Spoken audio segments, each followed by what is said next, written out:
scale. Cost per square foot decrease when more is built. And one of the reasons this is because of infrastructure, because bringing services to a building is the same cost whether we have 100 units or whether we have 50 units. If we can reduce the cost per square foot, it could result in lower rents. And there is a lot of data that supports this supposition. Another point I want to make is that in listening to Tay's testimony and at city planning, I hear this resolution being described as one size fits all. As architects, we do not at all see this as the case. It is important to note that this will be the first major update to the entire zoning resolution in over 60 years. That's over 2 generations. The time has come for a change that honors the growth of our entire city. The amount of square footage that can be built now varies much by each neighborhood. That variance will continue and actually become more nuanced with the City of Yes. Thank you for your testimony. We'll now move to Kate Tiskus. Hello, and thank you for your time today, an extensive amount of time. My name is Kate Tiskus. I am a queer New Yorker. I live just down the street in the financial district, and I dedicate most of my professional life working with other queer New Yorkers, especially folks who are in pretty vulnerable states and fragile transition points in life. And I'm here to testify strongly in support of the City of Yes for many reasons, but among them that these folks who I work with and worry about slipping into houselessness every day would be really benefited by a couple of specific provisions. First, it's great that the plan will re-legalize small and shared housing types that allow people who are just launching into adulthood or who just lost a job or who are having a point of fragility to still have some housing and to, get into a stable situation that really is not possible under current and existing zoning laws. And one thing that I'm really delighted about is the change of the definition of family, which, as one of my fellow panel members testified, is 60 years old and includes only people who are related to you by blood or who you're married to, which is a specific definition of what constitutes a family that really complicates housing, especially for youth who might not be very welcome with their blood family and who need to live with a trusted adult. So the City of Yes is a City of Yes for me, and thank you for taking all this time today. No, thank you for testifying. Michael Zurab. Thank you very much. My name is Michael Zurab. I'm a resident of Sunnyside, Queens, and I'm grateful to share why I hope that you will support the City of Yes. I've been reflecting on what to say that you haven't heard already. Over the last several hours or several years, you've heard about affordability crises, the unprecedentedly low vacancy rate in New York, overcrowding, displacement, homelessness, all of that. So here's where I've landed. I want to tell you about my neighborhood of Sunnyside and how it's the current zoning and not the City of Yes that threatens it. Most of Sunnyside was built in the 1920s, immediately following the extension of the 7 train. This was the original TOD, or transit-oriented development, courtyard apartments, attached 3-story walk-ups on small lots centered around the subway. Under current zoning, my neighborhood cannot be built. I live in a 5-story courtyard apartment with 113 apartment units and 10 businesses. The building has 0 parking spaces, where zoning now requires 1 parking spot for 2 apartments plus spaces for the businesses. You can't fit 60 parking spaces, even if you paved over the courtyard. And it's not just my building, it's the entire neighborhood. The walkability and density that already exists in my neighborhood simply could not be built with the current requirements. But there's a more subtle way the current zoning threatens Sunnyside. In my building, permits to combine apartments are pulled every year. The building looks the same from the outside, but fewer people can live there. And when I walk around the neighborhood, I see 6-unit buildings that have been gut renovated. The buildings look the same, but the rents are not.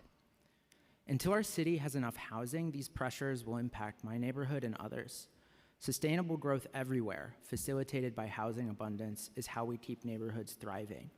While City of Yes is not the whole solution, it's a necessary part of it. Thank you. Thank you for your testimony. This panel is now excused. We will now go back to online panel, and we'll begin with Jenny Dubnow, Karen Argenti, Laura Spalter, Pamela Wolf, and Joseph Vaini. We'll begin with Jeannie Dubnow. You may unmute yourself.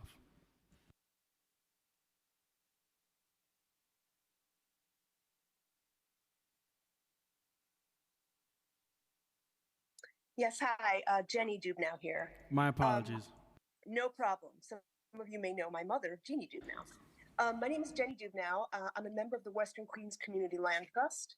I live in Jackson Heights, Queens. I lived my whole life in New York City and have been priced out of neighborhoods from Manhattan, Brooklyn, and Queens. My community organizing work is all about ending displacement and working for deeper affordability in all neighborhoods. From what I've seen over and over again, adding more mostly market rate building with essentially 0 units at the lowest AMI only causes an increase in local rents and displaces and gentrifies working class, middle class, Black, and immigrant New Yorkers. We have an affordability crisis, and increasing supply simply won't address this. The vacancy rate for apartments with rents above $2,400 is 3.39%. The vacancy rate for apartments under $1,100 is 0.39%. City of Yes would allow massive as-of-right building almost completely for the top of the market, but the greatest need for most New Yorkers isn't being built for. This leaves us depending on the disproven trickle-down theory, also called filtering, in which supposedly wealthier New Yorkers will vacate their old affordable units in favor of newer, pricier ones. This market-based solution has never worked. It's extraordinary to see city policy being built on this basis. In Vancouver, the rate of building is through the roof, yet rents continue to rise. Upzoning increases land value and speculation, which spirals rents ever higher. Until we devote more public funds to actually subsidizing rents and building public, municipal, and decommodified housing, and tightening rent regulations, and demanding massive value capture from upzonings, which is a gift to developers, New York City's affordability and homelessness crises will continue to worsen. If we really cared about deeply affordable housing, immediately we should bring 5,000 vacant NYCHA units back online. Thank you for your testimony. Yes, not going to give us 5,000 units. We'll now That's move to. affordable. Sorry, your time. 30% of AMI. You got it. Next up is Karen.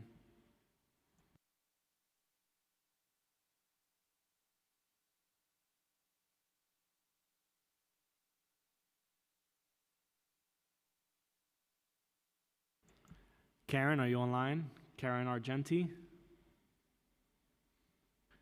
All right. Yes, I'm here. I'm sorry. okay.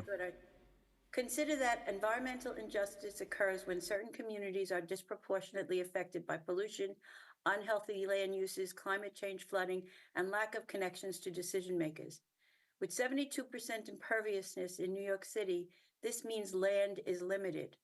The Census Bureau did the housing vacancy survey for HPD, and their quote was, "This was the largest housing stock for New York City in the 58 years since the survey was first conducted in 1965 and continued the trend of growth shown over the past few cycles.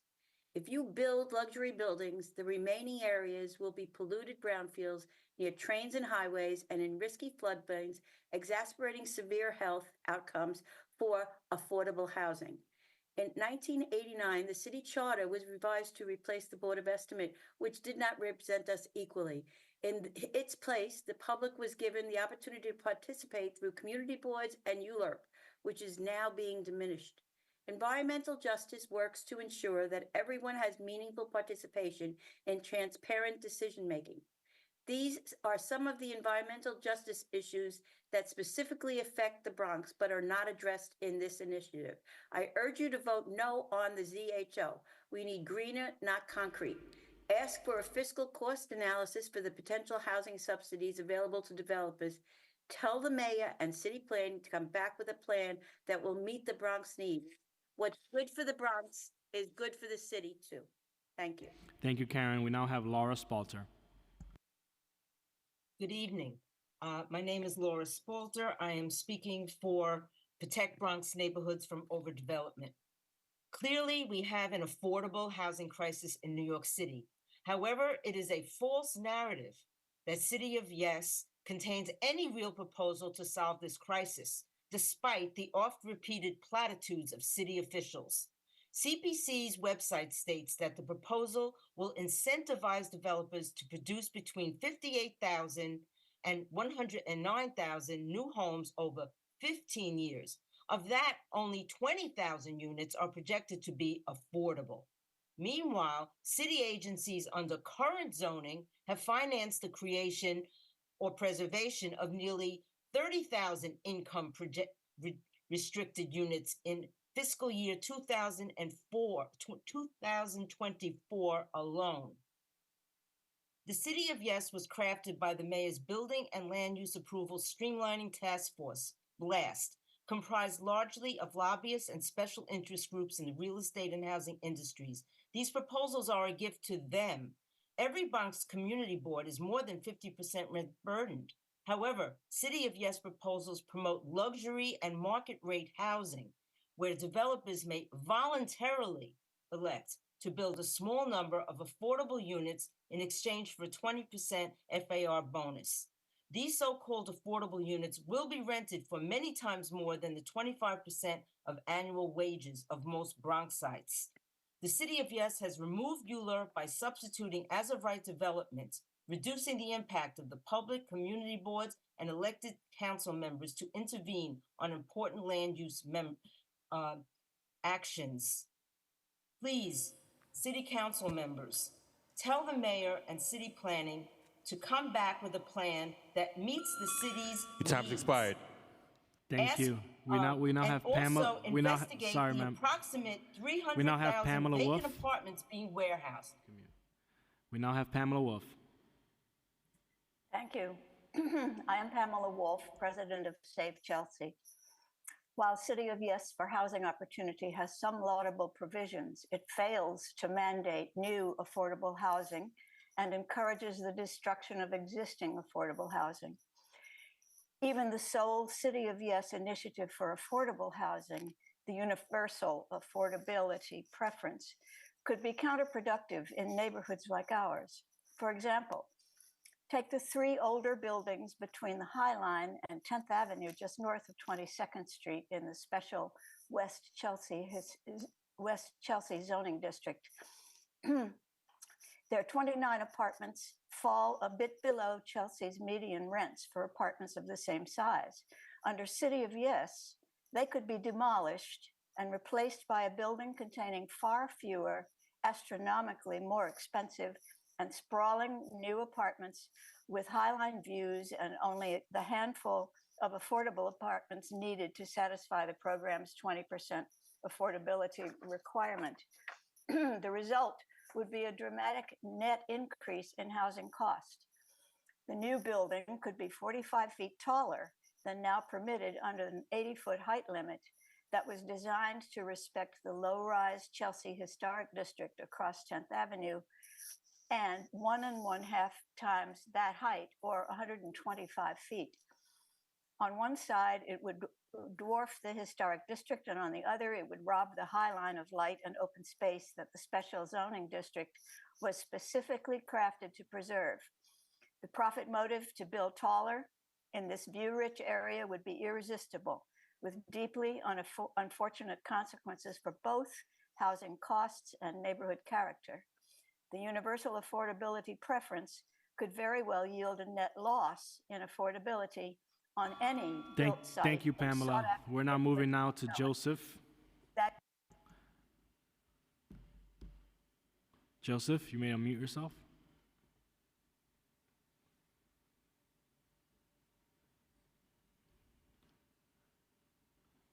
Joseph? If you're having technical difficulties, you may submit your testimony, written testimony online. Can you hear me? I can hear you now, Joseph. Okay, great. Thank you for allowing me to speak. It's been a while. The only thing I have to say is the sales pitch for this entire City of Yes for Housing Opportunity program is ludicrous.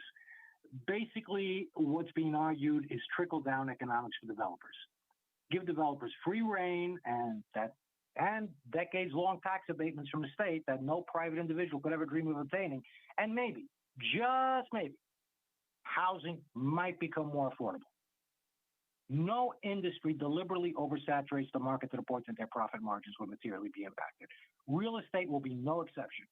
You just got to take a look at passed up zonings like Bill de Blasio's Housing 2.0 for evidence of that. My understanding, rents on average rose in those affected areas.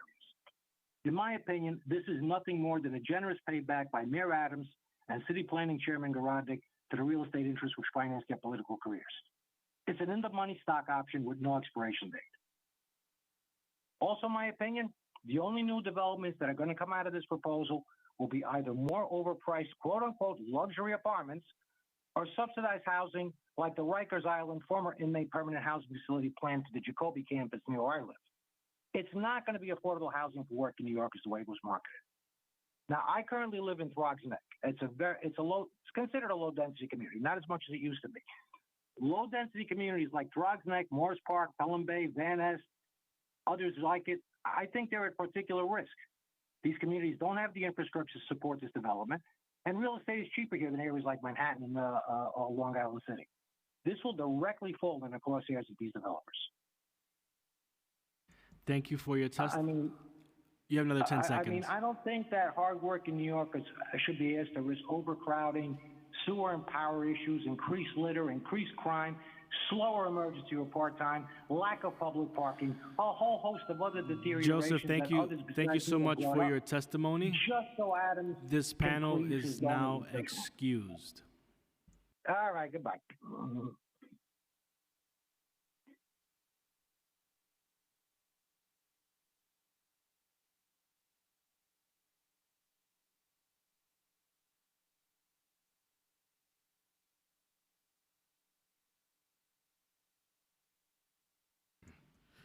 Thank you so much to Councilmember Abreu. The next panel we're going to hear from consists of Valerie Mason, Jonathan Ortiz, Marquis Thomas, Laner Irons, and Jason Stale. We'll start first with Valerie Mason.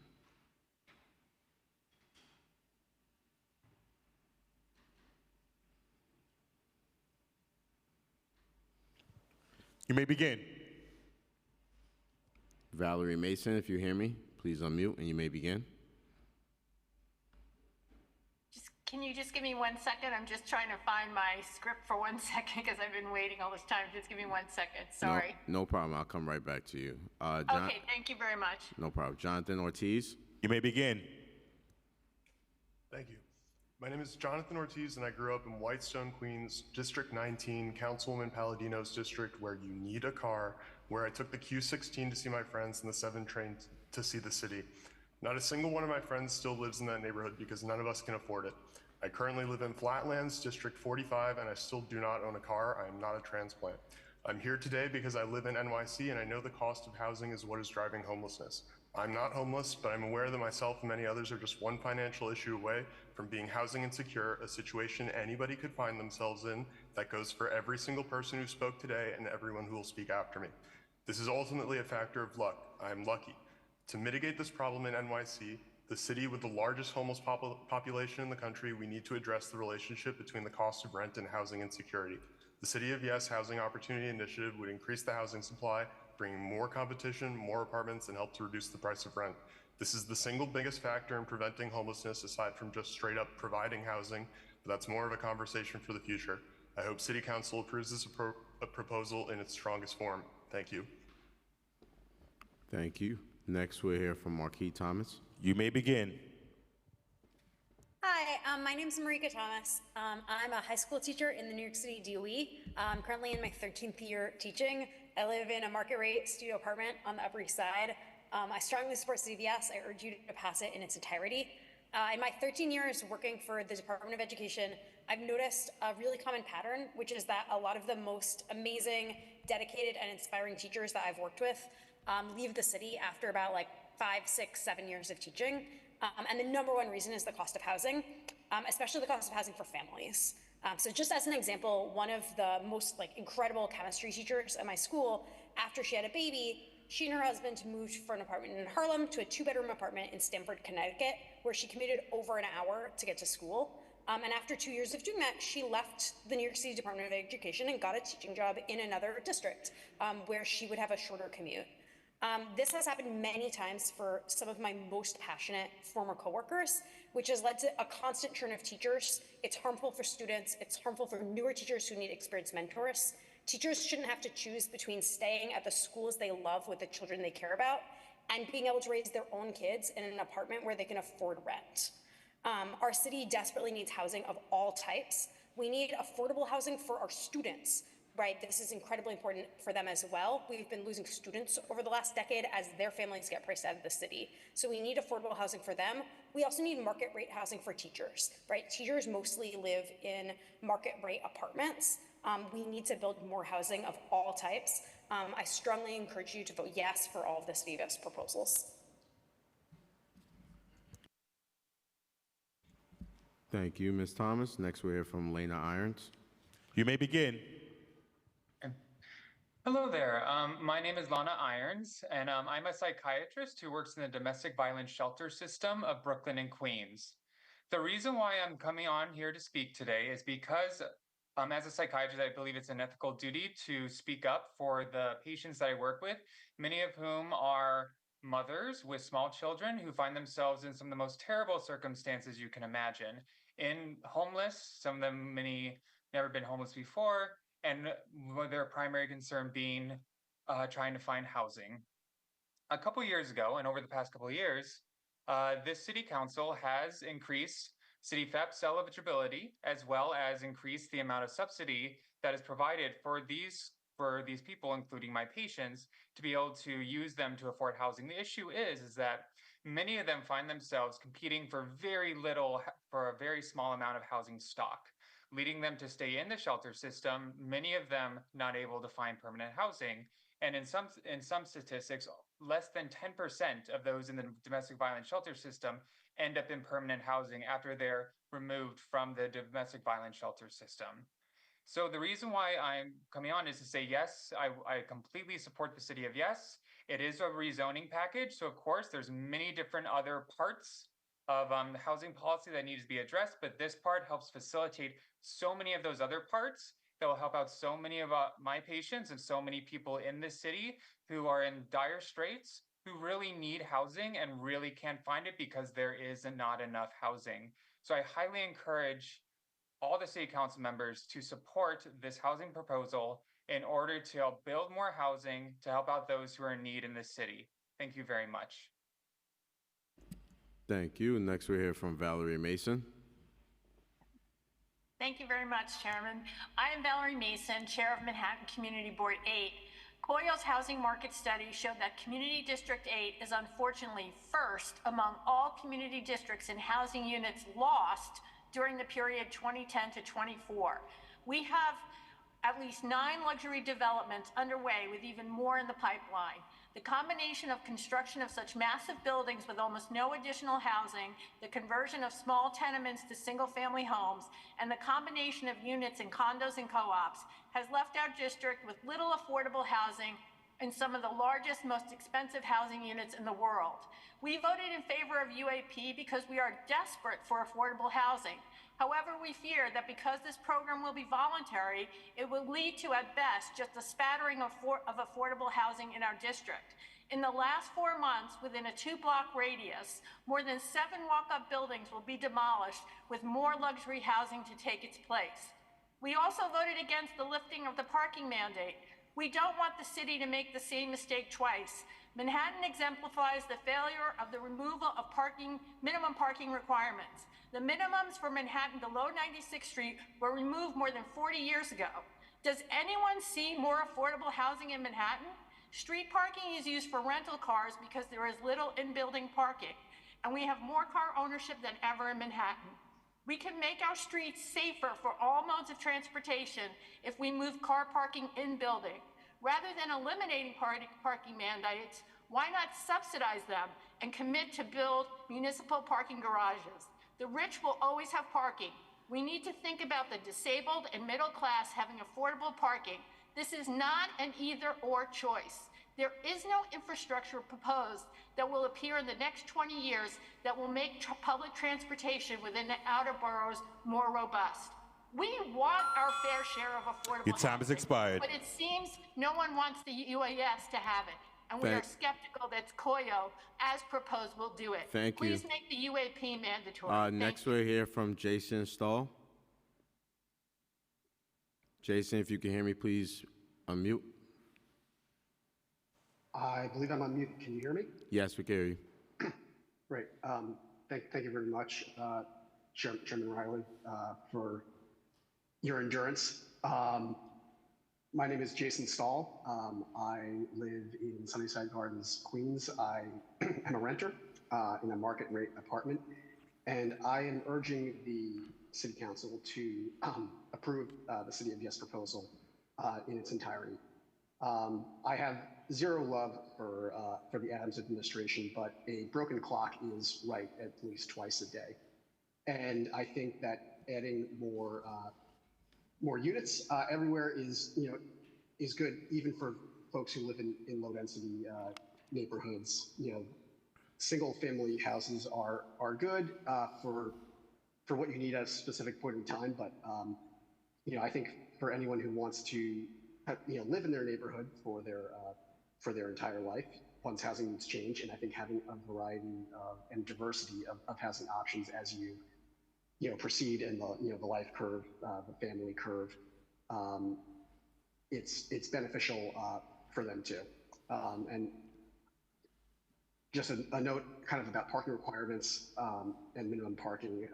I think it's good to remove that. It's not the same as saying parking is banned forever. It just gives the option to have less if it's not wanted. And I think in transit deserts, I think there will be plenty of parking in new developments. And then the last point I just want to make, because I think a lot of folks have talked about community board approvals or lack thereof. I think it's important to note that community boards are not elected legislative bodies or elected bodies of any sort. They are appointed by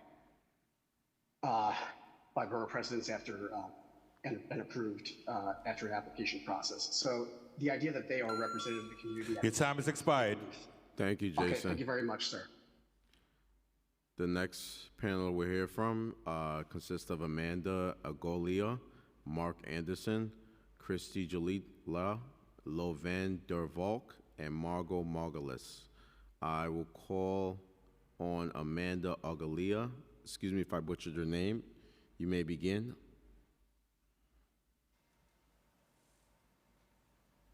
You may begin.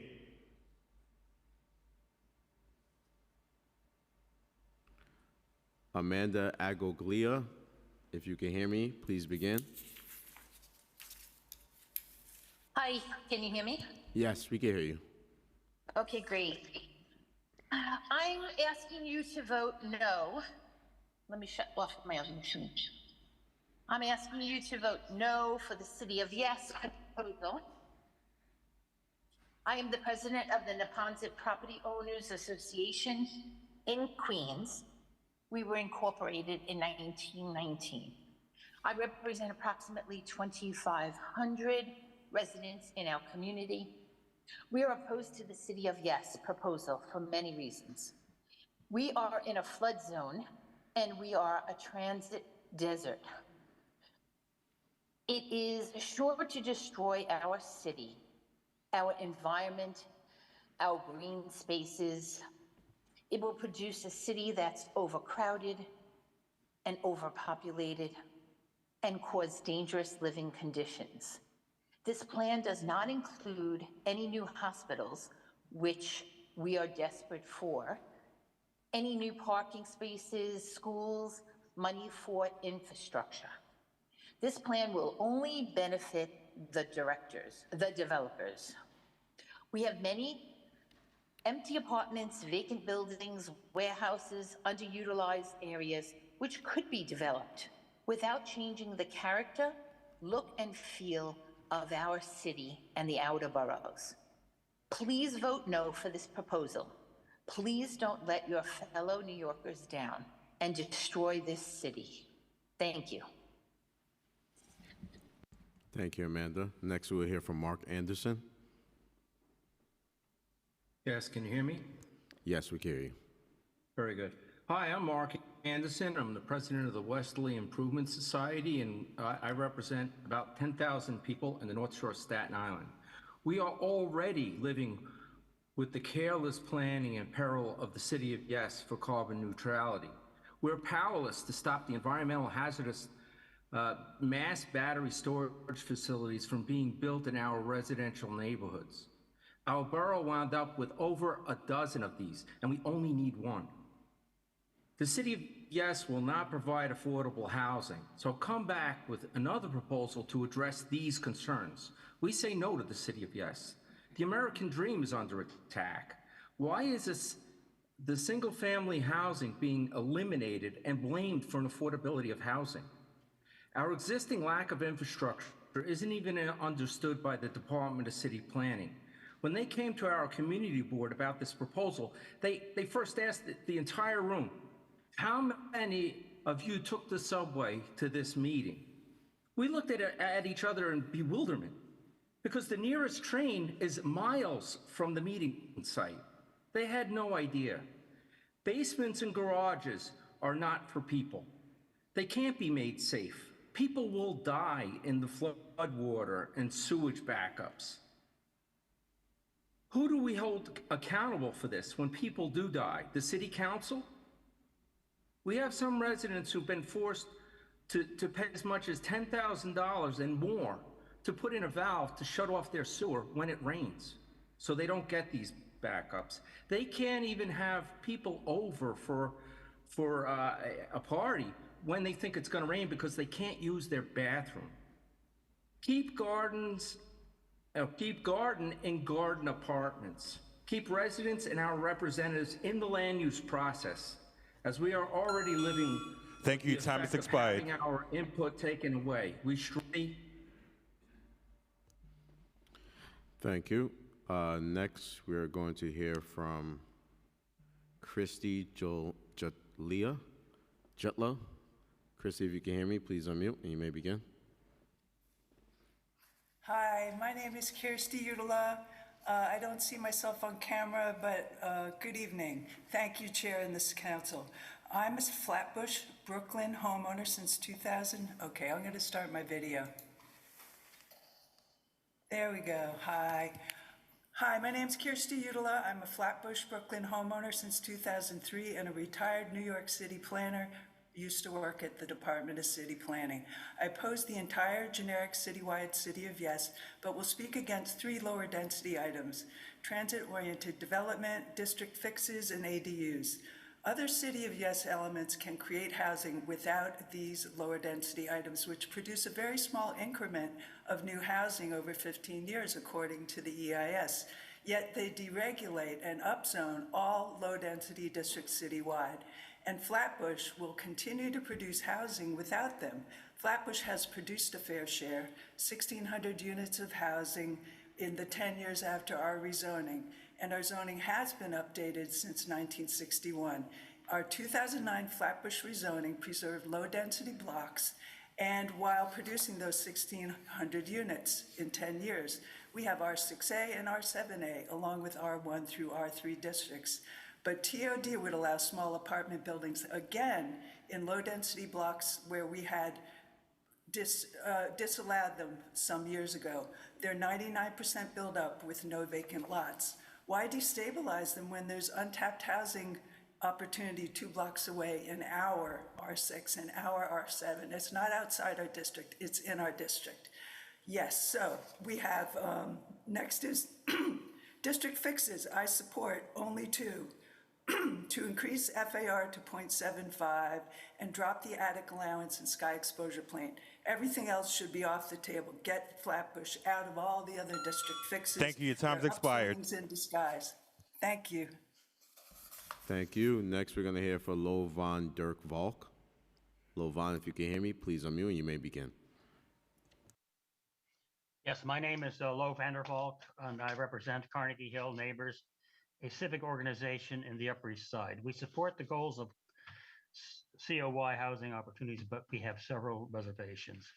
One, we would like to keep the bulk and setback provisions of the Madison Avenue Special Preservation District created in 1973. This allows for a pyramid-shaped tapering at the top 3 or 4 floors. It is unique to Madison Avenue and worth keeping, especially because Madison Avenue is the premier shopping avenue of New York City.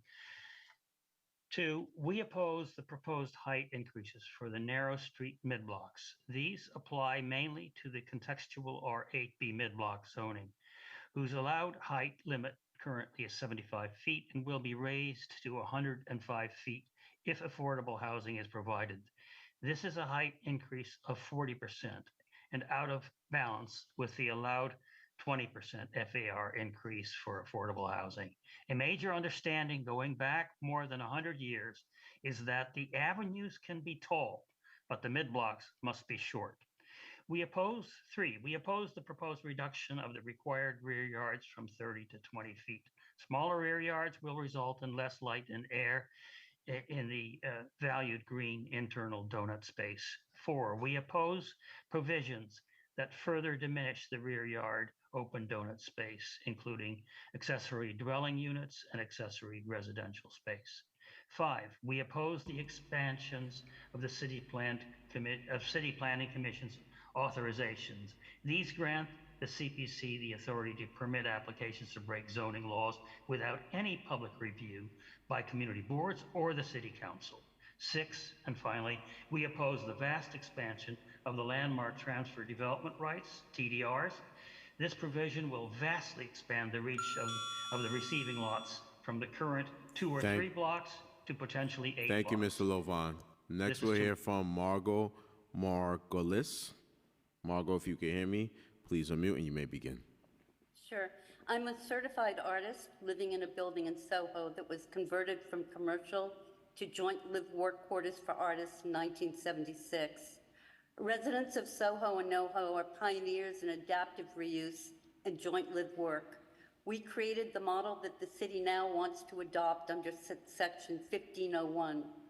Ironically, all neighborhoods can convert from commercial to residential free of charge, except for Soho and NoHo, which must pay an exorbitant fee to an arts fund to do so. This is discriminatory tax that unjustifiably targets 2 neighborhoods and will cost the residents of Soho and NoHo millions of dollars. Many of these residents are the original pioneers who are now senior citizens and living on fixed income. This is an impossible expense. Please do not support this unless the city abolishes this punitive tax and treats all New Yorkers equally. Unless it's fully inclusive, do not vote to support provisions in Section 1501. Thank you. Thank you. This panel is excused. The next panel I'm going to call up consists of Hein Preskowski, Kate Van Tassel, Sanford Miller, and Samir Lamvingia. We'll begin first with Hein Petrowski. Yes, good evening. My name is Hen. I'm a born and raised New Yorker, speaking on behalf of myself in support of the city of Yes. My parents were broke first-generation college students who took a chance on New York, and for that, I've always been grateful. They settled in Hell's Kitchen, and they most certainly would not have been able to do that now, given how expensive the neighborhood is, and now you have to make like $250,000 in order to afford a market rate unit. We can't function as a city that has accepted immigrants for generations and centuries unless we build more affordable housing. We can't be a city of yes without more housing. For far too long, our housing discussion has been dominated by people who claim to be against developers when not building affordable housing or any housing emboldens developers to drive up rents and monopolize housing. Talking about upzoning removing housing is interesting given that downzoning encourages converting multifamily brownstones into urban McMansions without ULURP approval. These are a tiny minority, with 80% of New Yorkers supporting this plan. We can't build the next generation Mitchell-Lama if the zoning code only allows for single-family homes. We need to listen to our church leaders, union members, and working families and build much more affordable housing. Incorporate Borough President Reynosa's recommendations for the City of Yes. Increase renter protections and streamline permitting. Thank you. Thank you so much, Heen. Just want to state for record, we've been joined back by Councilmember Marte. Next person I'm gonna call up is Kate Van Tassel. Kate, if you can hear me. Hello. Yes, go ahead. Yes, can you hear me? I'm on my separate camera. Hi, Yes. good. I was gonna say good morning, and then we are well past the morning. So, I thank City Council members for the opportunity. I am speaking for myself. I want to make that clear. I am also a resident of Sunnyside. I am. And I've worked for the city and state local government for over 15 years. I wanted to start by saying how the reason I start with saying I work for the city and state is that I got yelled at a lot of community board meetings. And so I have empathy for your who are in this position of hearing the fear in people's voices. It's really hard to be in front of a room and to be taking on that fear. And that is because reality is less scary than the theoretical. And right now, City of Yes is theoretical, and it's really scary. And it's really hard for people, which we've heard in all of the testimony, to take that on. And I encourage our council members to be leaders and not just give in to that fear. I've been there. And the reason I say that is that I've been then at these ribbon cuttings for the same things I got yelled at publicly, was people then turning back around and be like, can you believe this? This is so amazing. I love it. That is what will happen in the future for City of Yes things. It doesn't have to be scary. And I encourage you to be bold. I refuse to let the people from the 1960s be the bold leaders when we could be the bold leaders today. The last point I want to make is, again, I have a co-op in Queens. I do want to say that not all Queens people are against City of Yes. I'm very pro City of Yes. And also when people are concerned about the cost, what often happens that is less seen is that without the Long Island City rezoning that happened a number of years ago, I absolutely would not have been able to afford my co-op in Queens, in Sunnyside. And so that Time has expired. Thank you. development that did happen Thank you, Kate. allowed me to be able to take that step up into home ownership. The next person we're going, I'm sorry. That's okay. No, thank you very much. I appreciate your time. Vote yes. Sanford Miller, right? The next person we're going to hear for is Sanford Miller. You may begin.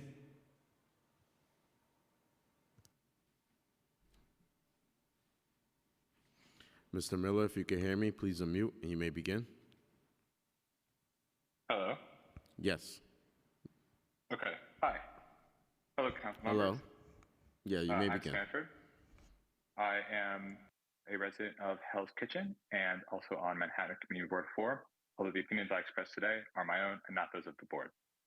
I am deeply concerned about the cost of housing in the city and how quickly it's been going up for how long. Many people I know are highly burdened by their rent or they live far away from their job because they cannot afford to live closer. I strongly encourage the City Council to pass City of Yes as it is today, or even stronger. Hell's Kitchen and Community Board 4 have seen a large amount of new housing units in the last 2 decades, which I am proud of, and I welcome my new neighbors, and I think they have enriched the neighborhood. However, the citywide housing shortage is not something that, by its nature, Hell's Kitchen or even Manhattan can solve on its own. I'm very happy to see in City of Yes, it's going to affect the whole city, and things like ADUs, lifting parking mandates, town center zoning, all the neighborhoods across the city will, in a sustainable, balanced way, contribute to providing more homes for New Yorkers to live in, which is what we need to do in order for to actually get into a situation where landlords have less leverage and renters have more. So with that in mind, I encourage the City Council very strongly to pass City of Yes. Thank you so much, Mr. Miller. Next, we'll hear from Samir Levangia. Samir, if you can hear me, Hello, please can you hear unmute. me? Yes, go ahead. Perfect. Hi, my name is Samir Lavingia. I've met some of you in many different capacities, but I wanted to be clear that I'm speaking in my personal capacity as a resident. First, I wanted to thank Manhattan Community Board 5, which is where I live, for supporting City of Yes with some certain conditions. Some people have said no one supports this or no community boards support this, but there are ones that do, including the one where I live in. I live in Midtown on 55th and Broadway, and I'm severely cost burdened, paying over 50% of my income in rent. I live in a market rate building, and my rents keep going up. My parents live a block away in a market rate building, and their rents keep going up. My brother and his wife live in a market rate building in Dumbo, and their rents keep going up. You may see a pattern here. We are a family of renters who are constantly at risk of displacement. That's why I'm here, because I want myself and my family to be able to stay in our communities. As a millennial in this high cost market, I'm all but assured to never have home ownership within reach.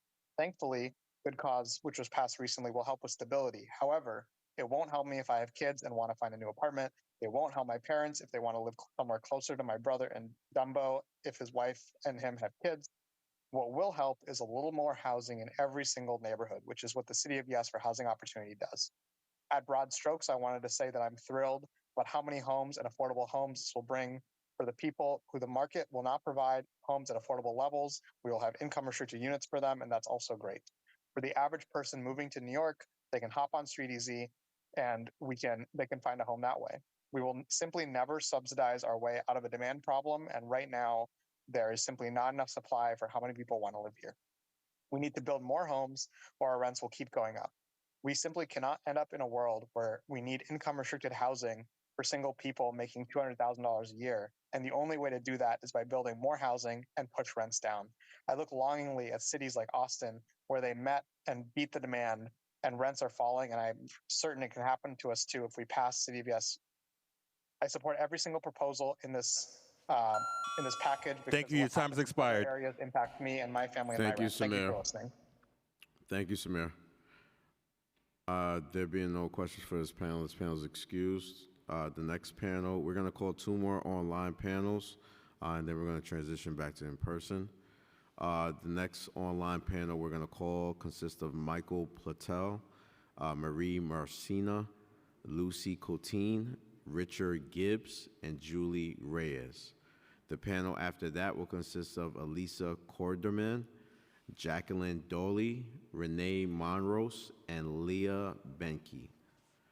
We'll begin first with Michael Platel. Michael, if you can hear me, please unmute and you may begin.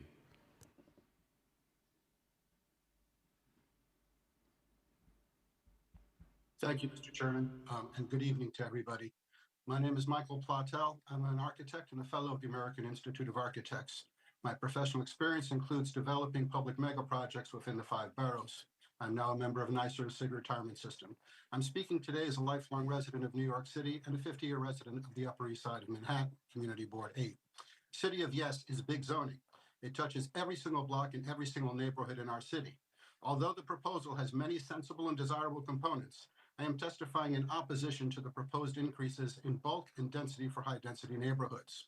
These high-density proposals will facilitate and normalize the trend of bigfooting, where developers tear down assemblages of low-rise, mostly affordable tenements in favor of very tall speculative towers that block sunlight while also causing a net loss of housing units.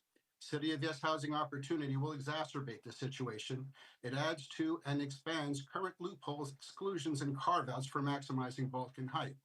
As one example, consider 1454 3rd Avenue at 82nd 83rd Street, where a site containing a mid-rise elevator apartment building was divided into 2 zoning lots. The south half was then torn down for a 450-foot tall luxury apartment tower with a net loss of dwelling units, while the north half remains as affordable, thanks to a zoning bonus transfer from Roosevelt Island. Yes, they've deployed bulk across the East River to facilitate and develop projects with a rich door and a poor door, and we lost a supermarket in the process. We do need more housing. The provisions within City of Yes that codify and re-legalize smaller dwelling units, shared housing, and converting office buildings to residential use will increase the supply of affordable and market rate units in an economical and sustainable way, a better green footprint that doesn't drastically increase the bulk and the shade cast by new oversized and underoccupied speculative housing blocks. I request that the City Council amend the text of the proposal to remove all special bonuses and Your time has carve-out expired. exceptions for FAR. Thank you for the opportunity. Thank you. Next, we'll hear from Maria Marcina. Maria, if you can hear me, please unmute and you may begin. Good evening. My name is Marie Marcina. I am a one-family homeowner living in Douglaston, Queens for the past 30 years. I'm also a board member with the Douglaston Civic Association. I am 100% opposed to the entire City of Yes for Housing Opportunity proposal. This proposal will not foster positive change in our neighborhoods, but will instead destroy our one-family owner-occupied communities along with impacting our light, air, and green space. It will not create mandatory affordable housing because it is not mandatory. I repeat, it is not mandatory, but it will increase density without any meaningful infrastructure. Infrastructure is extremely important in every neighborhood, and it is not fully addressed in your proposal. What is the plan? What financial investments are you making for more schools, social services, EMS workers, hospitals, sewers, drainage, etc.? You've heard from numerous communities that this is important. And what are the resources for ADU oversight? More research and financial support is needed to address these questions before any affordable housing proposal is approved.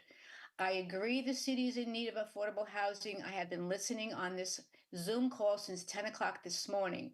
I'm not deaf, but this proposal does not truly address these needs and should not come at the expense of the one-family homeowners, their communities, and their safety. We need to take a step back and not use a one-size-fits-all approach. There are other alternatives that the city can explore by utilizing the numerous vacant lots and buildings already in existence and mandating that these buildings provide permanent, affordable housing that does not start at $3,500 a month. This proposal is not the solution in its current form. A one-size-fits-all plan for every district doesn't work for the diverse neighborhoods in New York City. Your time has expired. Members who vote no. Thank you. Thank you, Ms. Maria. Next, we'll hear from Lucy Coteen. Lucy, if you can hear me, please unmute and you may begin. Hi, good evening. My name is Lucy Coteen. I live in Brooklyn. And I ask, how real is the vacancy number of 1.4%? Is it the big lie that keeps getting repeated? There are over 5,000 NYCHA units unavailable. A priority of repairs needs to be made to make them available. There are around 80,000 rent control units warehouse. Those landlords should be given whatever help they need to bring those units online.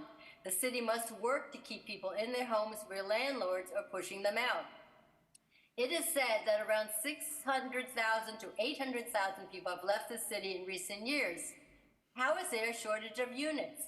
Anyone with eyes sees new high-rises going up and recently built ones with thousands of units. New buildings sit half empty. Why not fill them with low-income people by using city subsidies rather than continue to pay exploitive rents for homeless shelters with subhuman conditions? Fill the current vacant units rather than pushing for all this new construction. Massive buildings are under construction, employing thousands of workers in Brooklyn, Queens, and the Bronx. There are thousands of new units built in the Gowanus area, in Long Island City, in Flushing. So many cranes dot the skies. What is the count of empty units sitting in all the buildings that have gone up in the last few years? Clearly, it is a lie that there's a need for more market and luxury housing. It is low-income housing that is needed and only low-income housing needed. Further, there's no mention of environmental enhancements for new construction that must be included and no requirements of infrastructure upgrades. Who is going to monitor the build a little everywhere model? It is not even mandatory to have affordable or low rent housing. If you want cars off the street, you need to have parking mandates. Do you think that everyone who lives in a transit-rich area has the same need? People can choose to live by subways and also have a job that demands a Your time has expired. Have a disability that needs a car. Sorry? Your time's expired. Thank you, Ms. Lucy. You could send the rest of your testimony, your land use testimony, at council.nyc.gov. We appreciate your time and testimony. Next, I'm going to call on Richard Gibbs, followed by Julie Reyes. Richard, if you can hear me, please unmute. If you're using the phone, you could press *9.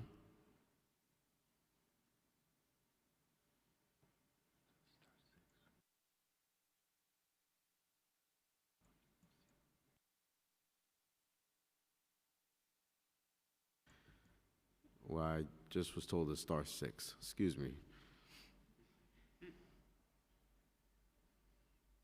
Richard Gibbs, if you could hear me, please unmute. If you're using the phone, you could press *6. Can you hear me? Yes, we hear you. Hello? Yeah. All right, good evening. This is Richard Gibbs. Yeah, okay. First of all, let me say I am a real estate broker. I've been doing real estate for over 50 years, mostly in St. Albans, Queens. I moved out to St. Albans in 1976, and when I went out to St. Albans, I looked at Adgley Park, and that's really where I wanted to move into. However, I couldn't afford Adgley Park, so what I did was look around the neighborhood and an area that's close to Adgley Park and a place that was nice and I could afford, so I moved into St. Albans. That's what all of my buyers do. For over 50 years, I take my buyers to whatever they want to go to, but they buy. If they can't afford what they see, they buy in the area close to it that they can afford. So I'm saying that to say is that this is what all buyers do. This is what you do. To say that we should subvalue our properties is really what it amounts to. When you say that we should start turning they should turn the garage into an apartment, to legalize the basement, put a bungalow in your backyard. What kind of property is that? I mean, when we moved out to St. Albans, I know when I did, it was moving out to the country living inside the city limits. And I moved from an apartment building in Brooklyn where I had to deal with alternate side of the street parking for myself and my wife. Many times I had to park 4 or 5 blocks from the apartment building. Out here, no. I have a driveway and a garage. The city of Yes has no accommodations about parking, and I'm not sure if they even cared about parking. It was as intentional because they forced these city bikes on us. So I maybe we're supposed to use that instead of the cars. I guess the other thing I want to say is when you start overbuilding in a neighborhood, it becomes crowded and parking becomes... Thank you. Time's expired. Thank you, Mr. Gibbs. Next, we're going to hear from Julie Reyes.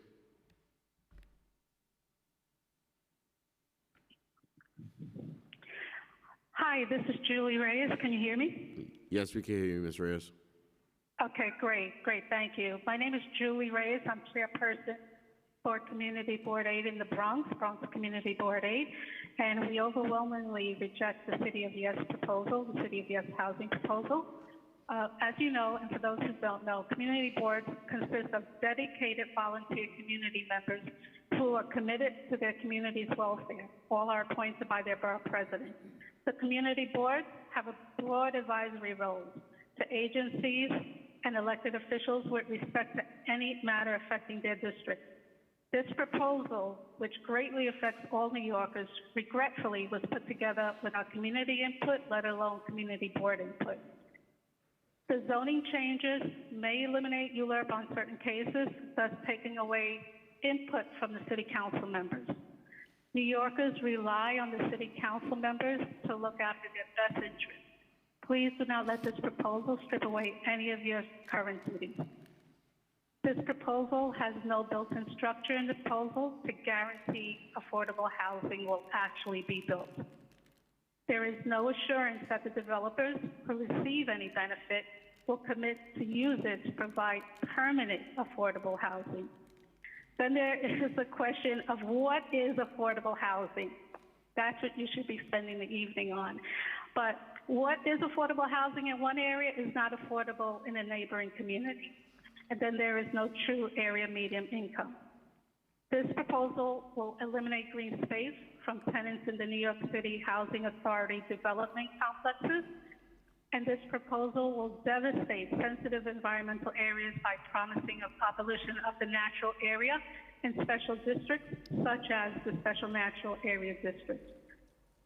Community Board 8 has submitted materials. Thank you. Your time's expired. We hope that you read it. Thank you. Thank you so much. The next panel we're going to hear from, this panel is excused. Thank you. The next panel we're going to hear from consists of Alyssa Colderman, Jacqueline Dolly, Renee Monrose, and Leah Bink. We'll hear first from Alyssa Colderman.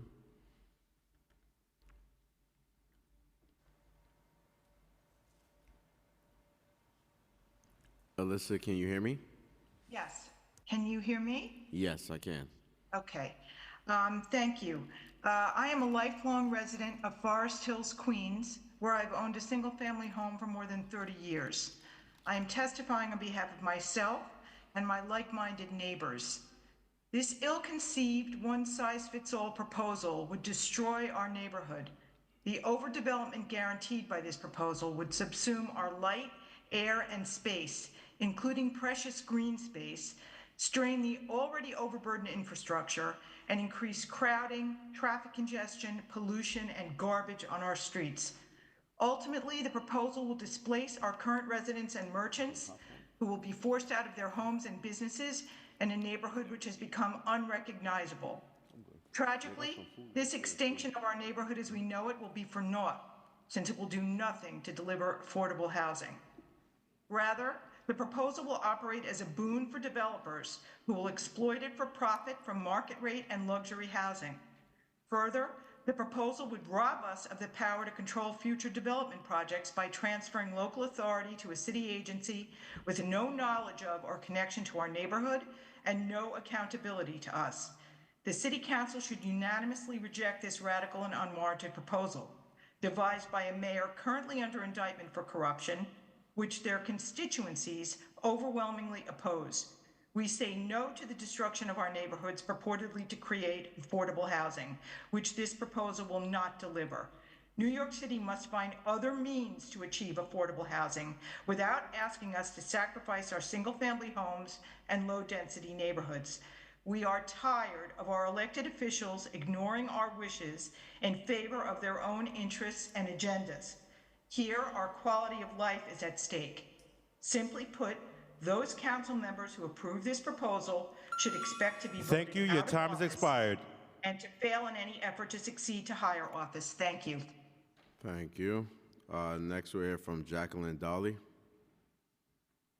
Hello, good evening, everyone. Good evening. I'd like to start by saying that all communities are not created equal. And in my Southeast Queens community, many single and two-family homes have what you call hidden density. Now, these are homes that are occupied by multiple generations because they simply cannot afford to buy or rent in a neighborhood.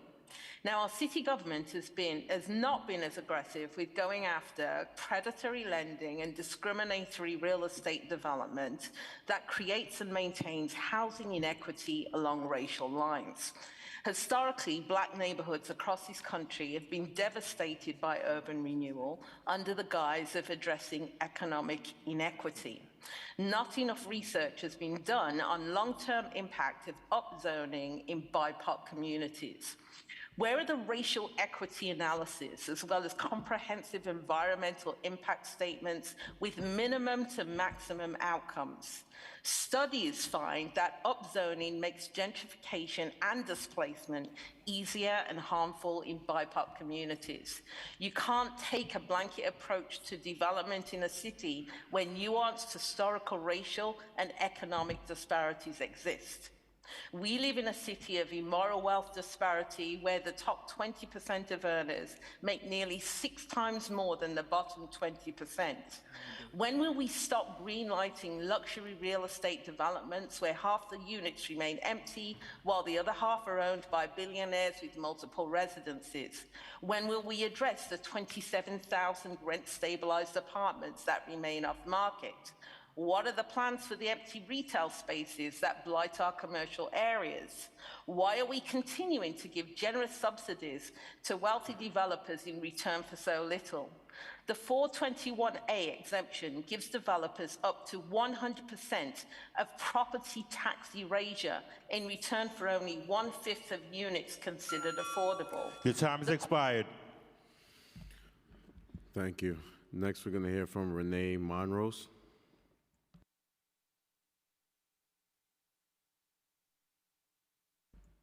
Renee Monrose. Hi, can you hear me? Yes, we can hear you, Ms. Ramos. Hi, good evening, Chairman Riley and committee members.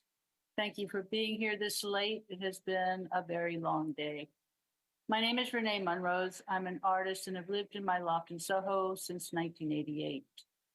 I want to thank my council member, Chris Marte, for supporting his constituents on this matter. With him and many of my neighbors who have testified here today, I ask the committee to reject the City of Yes housing plan unless the discriminatory provisions in section 15-01 are removed. The City of Yes plan aims to reduce housing barriers and costs by allowing commercial buildings to be converted to residential. Yet in section 15-01 of the zoning code, DCP made a flagrant exception that targeted Soho and NoHo. In a buried text amendment, city planning imposed a punitive tax of millions of dollars per building in order to create the so-called Arts Fund. This massive tax punishes me and my neighbors, many of whom are senior citizens, based solely on geography. In spite of fierce opposition by residents of these neighborhoods, the tax was forced on us and no one else. This is just glaringly discriminatory. Nowhere else in the city will such a tax on residential conversion exist. All other commercial buildings will have the right to convert for free, while I and some of my neighbors will owe hundreds of thousands of dollars for the same right. I ask you, Chairman Riley and the rest of the committee, how is this fair? Why should a small number of buildings be punished with a tax that will cost them huge amounts of money for no other reason that they are lucky to be in a certain zip code? How is this kind of discrimination even legal? I urge you to reject the City of House for Housing Opportunity Plan unless the discriminatory provisions in section 1501 against Soho and NoHo are removed. Please vote against this plan unless it treats all New Yorkers equally. Thank you. Next, we hear from Leigh Bank. Can you hear me? Yes, we can hear you. Okay, great. Thank you for the opportunity to speak. I support most of the City of Yes plan in theory, but I want to register my distress that the bill may not rectify the injustice done to the elderly Soho residents who will be treated differently than all other groups in New York City. Section 1501 of the zoning amendment includes a glaring exception, which Renee just talked about, which targets the only M1 B5 districts, namely my neighborhood of Soho and NoHo. The DCP buried this exception in the text amendment so they could charge a discriminatory tax of millions of dollars per building in a so-called Arts Fund fee from my community. I beg you to fix section 1501 of the zoning amendment, which includes a glaring exception, which targets only the M1 B5 districts, namely my neighborhood. The DCP buried this exception in the text so that they could charge a discriminatory tax of millions per building. I think in my building at one point it was projected at $4 million for all of us in a so-called Arts Fund fee from me and my neighbors. Many of us will be deprived of necessary retirement funds and faced with impoverishment if we did not expect to going forward, and it is not being required of any other residents in the city. It is unfair and must be rectified as you move forward with this plan. And I thank you for the opportunity to talk. Thank you for testifying. Councilman Marte, you have any questions for us? There being no questions, this panel is excused. We're going to switch back to in-person. The first in-person panel I'm going to call consists of Emily Enser, Jesse Lang, Estacia Smith, Sean Scott, Stan Leo, and Phil Wong. If anyone else is here to testify, please just check in with the back so you could get your name so we could call you on the next panel. If you're here to testify, just go to the back, give them your name so we get you on the next panel. Thank you. We'll begin first with Emily Enser. Hi, my name is Emily Eisner, and I'm a PhD economist that works at the Fiscal Policy Institute, a nonprofit policy research organization committed to sound and equitable fiscal policy that strengthens the state and city economy. I'm testifying in support of the City of Yes plan and in support of increased investment in affordable housing. These two sets of policies, zoning reform and fiscal support for housing affordability, work together. In our research, the Fiscal Policy Institute found that 36% of the households leaving the state of New York are moving in search of more affordable housing. The highest rates of outmigration are seen by those making between $30,000 and $100,000 in annual household income, not by the wealthy. The economic literature is clear that we must build more housing to be able to support these households and allow them to stay and thrive. Affordability policies are important complementary policies alongside the zoning reforms in City of Yes. We need both, and the city can afford these investments. The fiscal year 2023 adopted budget projected a $4.2 billion gap in fiscal year 2024. However, the year ended with a $4.4 billion surplus. That's an example of the money that we have and are not measuring. The Independent Budget Office expects out-year revenue to exceed projections by an average of $1.7 billion each year. Moreover, the city includes $1.5 billion a year in-year reserves. This funding is available to support investments in affordability. City of Yes, paired with deep fiscal investments in affordability, will contribute to ending the affordability crisis and will spark new economic activity. It will make it possible for people who want to live in New York to continue thriving and contributing to the city. Thank you for your time. Thank you. Next we hear from Jessie Lang. Hi, thank you so much, and thank you all for sticking out this marathon day and for giving us all the opportunity to speak. My name is Jessie Lang. I wear a lot of hats, but I just want to be clear that I'm here in my personal capacity today, and I strongly support City of Yes. I've lived in New York City for about a decade, almost 10 years coming up this winter, and I, like so many other people who came to New York before me and have come after me, I came here because I wanted greater economic opportunity and the many promises that New York City has to offer for young people and really people of all ages looking for something bigger. It was actually in similar circumstances that my great-grandfather came here at the end of the 1800s, literally riding on the bottom of a freight rail train where he almost died. But similarly, because he was looking for more opportunity, he came here. In the decade that I've been here, I have lived in I've lived in 5 different apartments. I've moved a lot of different times, and one thing that I've seen in my time here and that I've really grown to appreciate is how much more housing we need and how people who are looking for housing in New York City really just don't have enough options. There are a lot of things that are making that true. Parking minimums are really a big problem that I think City of Yes will address. But really, I think we need this to pass as a package. And I'm really looking forward to seeing it done.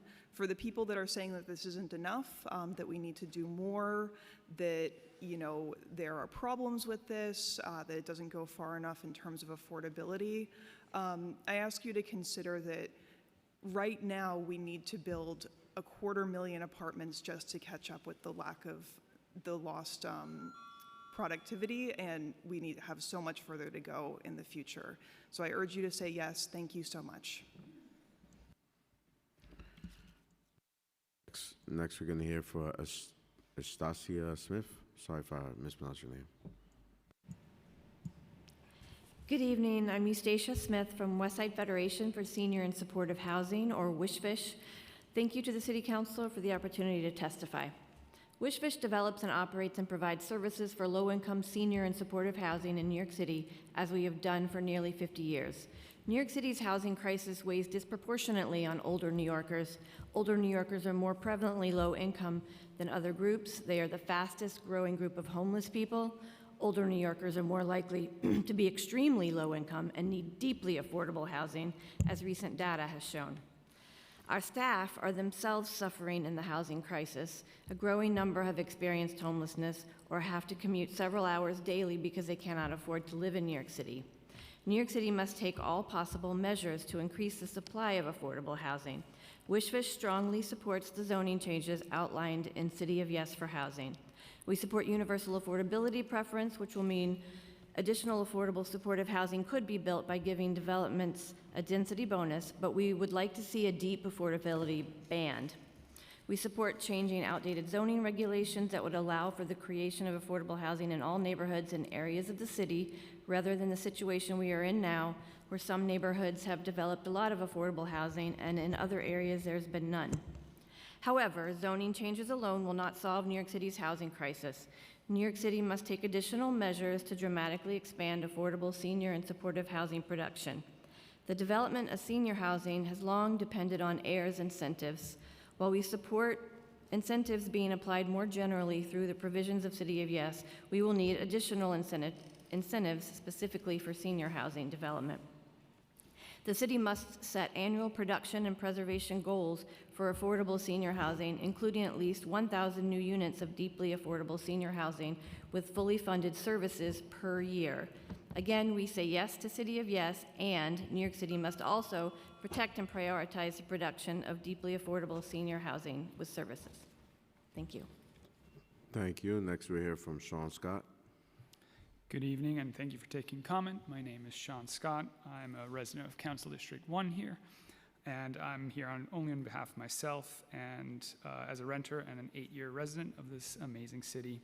I strongly support all elements of the City of Yes for Housing Opportunity proposal. Wanted to give 2 examples that I've experienced personally. I've seen many friends leave the city that are priced out. They move to the suburbs, they move far away because it's just so expensive to live here. I also see a lot of unhoused members of our community every day, as I'm sure all of you do as well. And I know the fact that housing unaffordability and scarcity lead to homelessness. More homes mean more New Yorkers, more taxpayers, a newer housing stock, and more choice for everyone when looking for a place to live. I'm super excited about the ability of this proposal to make a small dent in this massive housing crisis, and I hope, as others have said, it will be approved with at least everything proposed. It's time to legalize housing. Thank you. Thank you. Next, we're going to hear from Stan Leo.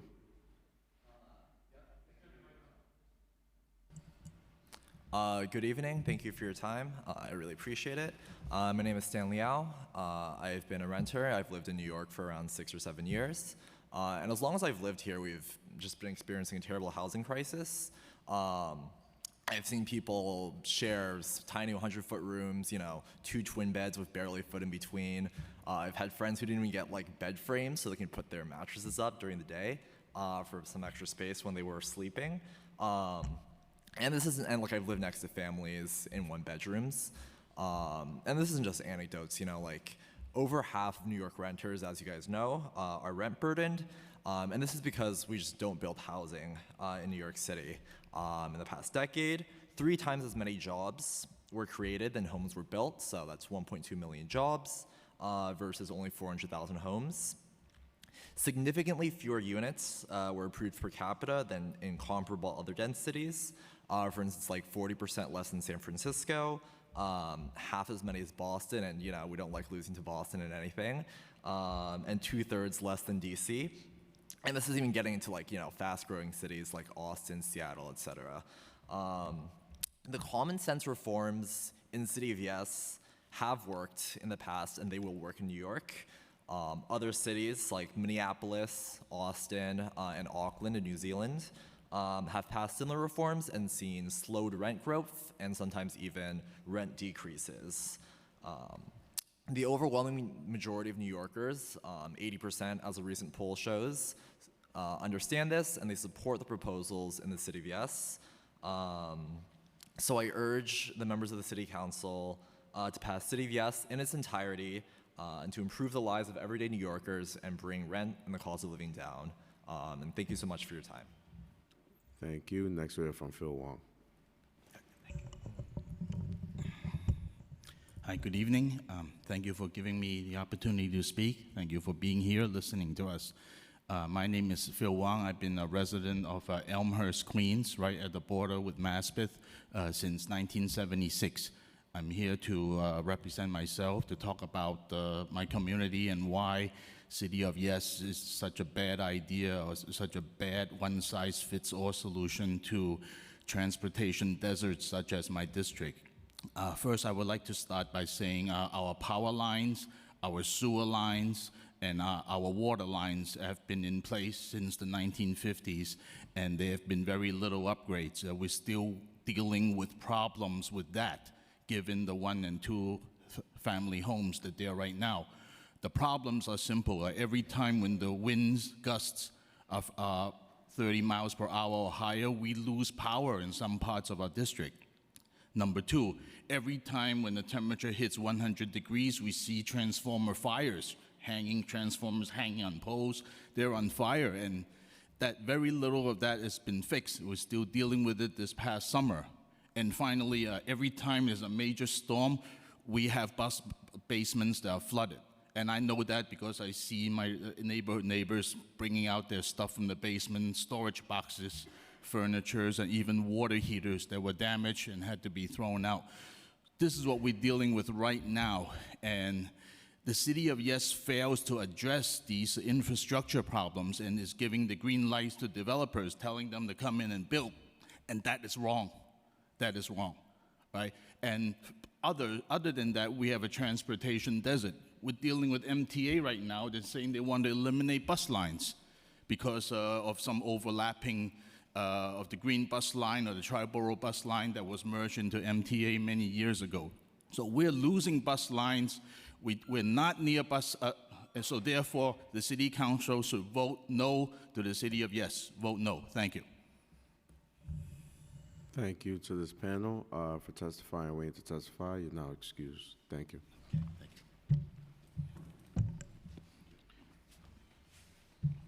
The next panel we're going to hear from consists of Nick Felker, Salvatore Francino, Ignor Niktenko, Eddie Siegel, and Andy Zhang. What's your name? Just come up.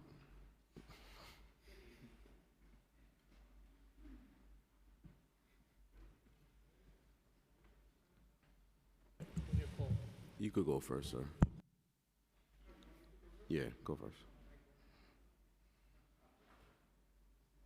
Thank you, Chairman. Well, Jane Jacob had a villain when she was fighting Moses. Can you state your name and spell it real quick? Yes, I will state. My name is Tio Chino, and I serve as the first National Secretary of the... Spell it real quick. Tio, T-H-E-O, C-H-I-N-O. Thank you. Thank you. Well, as I was saying, my name is Tio Chino, and I serve as the first Secretary of the Social Democrat of America, also known internationally as the Committee of the Second International. We are the socialist faction within the Democratic Party. The city of Yes is another racist concoction of the real estate industry and forced the city council to perpetuate systematic governmental racism. No matter how you spin it, a yes vote is simply perpetuating racism. Mayor Adam gift to the real estate industry should be known as Aunt Jane or Uncle Tom, City of Yes. In 1920, the real estate industry launched a red scare against our socialist comrade by making sure 5 duly elected socialists were thrown out of the assembly for siding with tenant. It took 96 years for Julia Salazar to become the first socialist elected official. What did the landlord agree in counterpart? For the freedom to scare America, the landlord agreed to issue leases. The first time leases were issued in New York. Karl Marx and Adam Smith are two authors that can explain commodity and the danger of commodifying things, including housing. City of Yes is a project that wants to solve a problem created by the market, and the proponent want to find a solution by only tackling the supply side, which only benefit those that provide the supply stock, and has nothing to do with the demand side, hence changing nothing. We socialists have managed growth all over the world, in cities like Paris, London, and Vienna. Vienna is a great example. There is called the Vienna Project. They have managed affordable housing for more than 100 years. On a practical note, how do I know the City of Yes is garbage? Because all the people that made my personal life misery are the criminal organization that support it. This bill, if allowed to pass, as is, would only perpetuate the legacy of racial redlining initially set up by banks to prevent black and brown community from building wealth.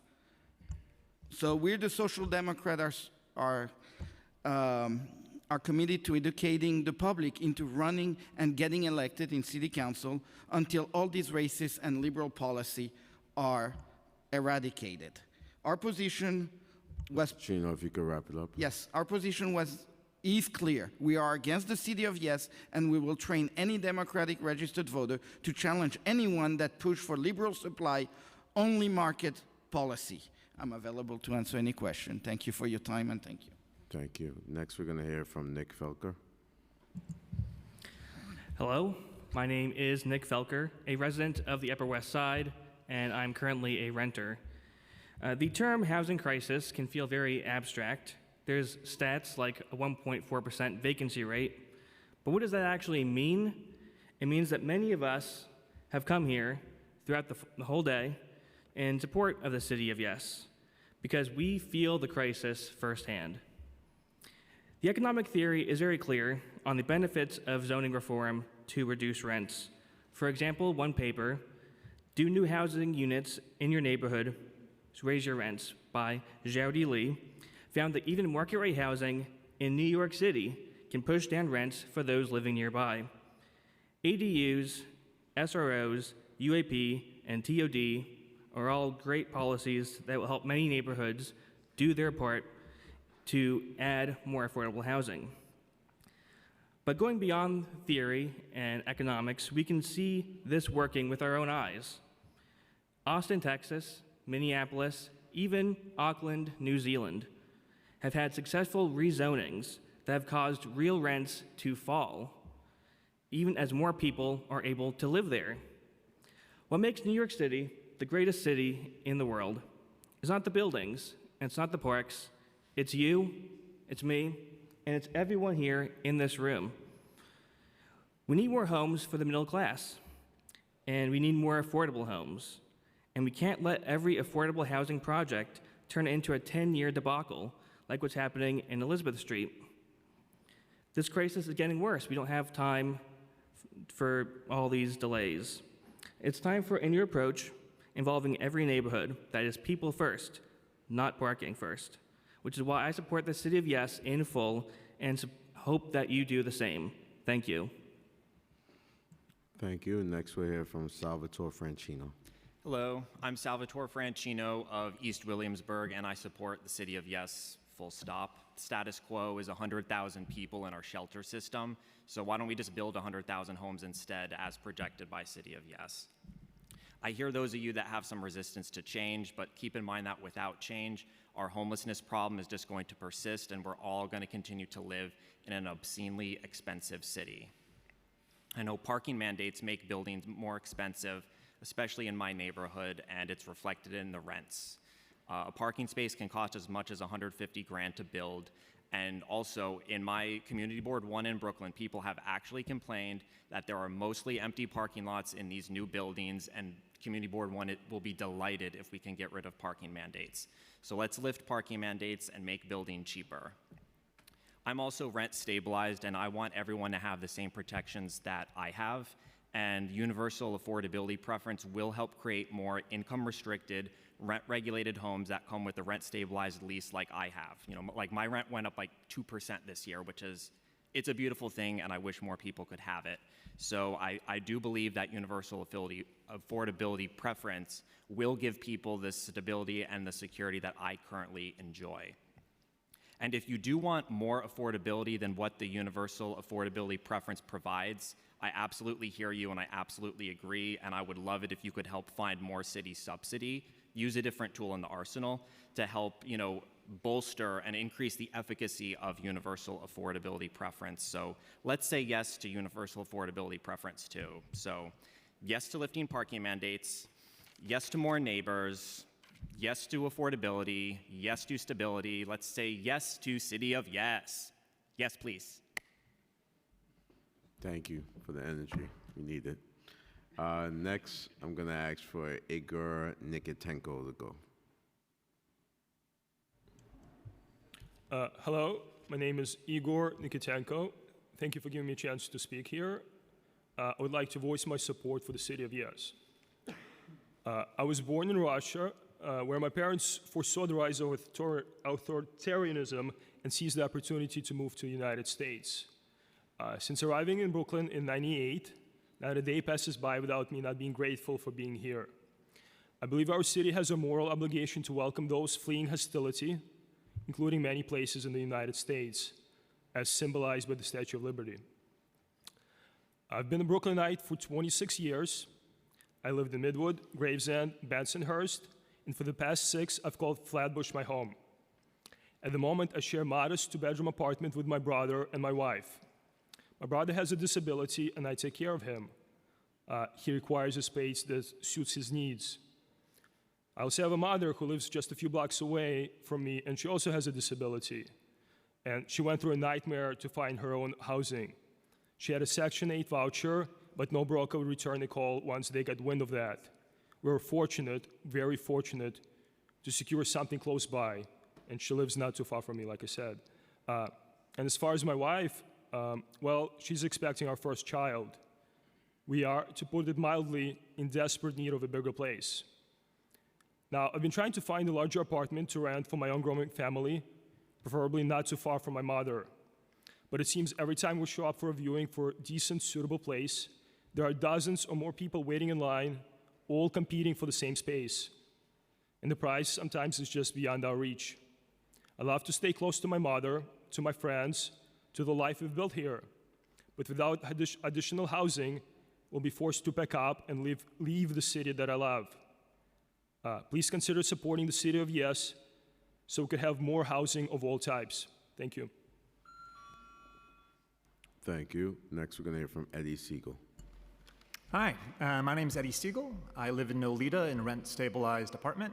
I'm a member of Manhattan Community Board 2, speaking in my personal capacity and not on behalf of the board. And I'm in strong support of City of Yes. I thank you all, especially City Hall staff, for your patience and stamina today. I personally just got off work an hour ago and have listened to almost none of this hearing because I was at work.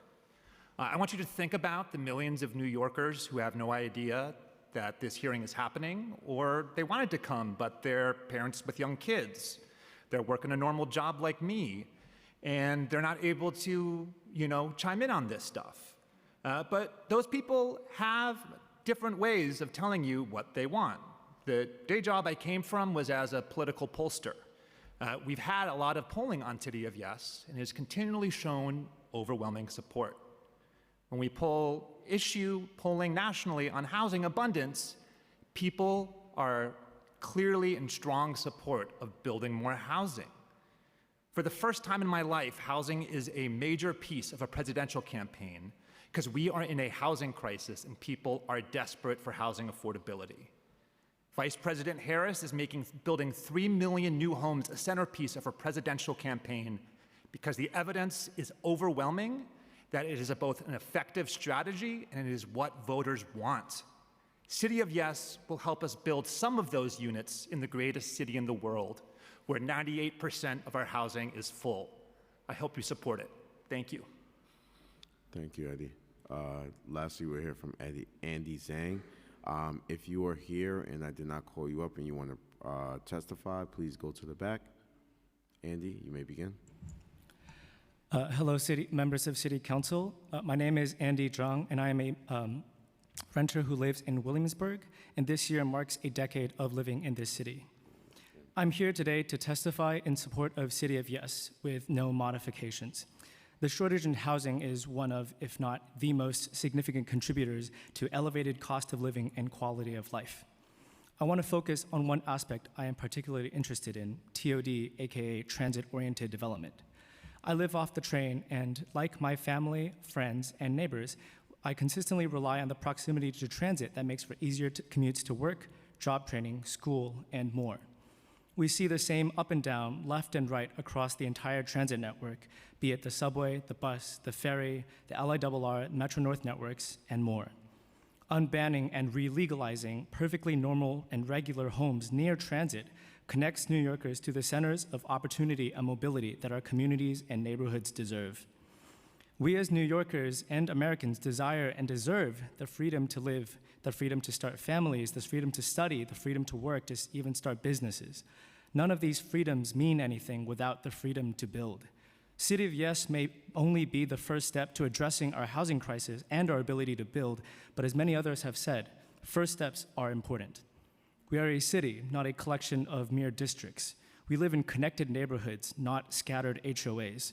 We cannot have local yet vocal minorities dictate one-size-fits-all solutions for any and all land use in their immediate vicinity. A city of yes is the first step towards a city for all. I'm a first-generation Chinese American whose family arrived in America in the 1990s seeking a better life. I, like Igor here, am proud to be one of the many generations of new residents and immigrants who embody the story of New York City and the American dream. Let's stop shooting ourselves in the foot by legalizing the housing we deserve and building the housing we deserve for a greater New York City that we all deserve. Thank you for your time. Thank you for your testimony. Just one question for Mr. Chino. Mr. Chino, you stated that you don't like the proposal. Is there anything a part of this proposal that you think is a positive? There are a lot of positive things in this proposal. But when you build a cake and you put garbage inside and you sprinkle a lot of very good things, like removing maybe the parking rules or modifying things, doesn't mean that the cake is still good to eat. It looks good, but it's still garbage.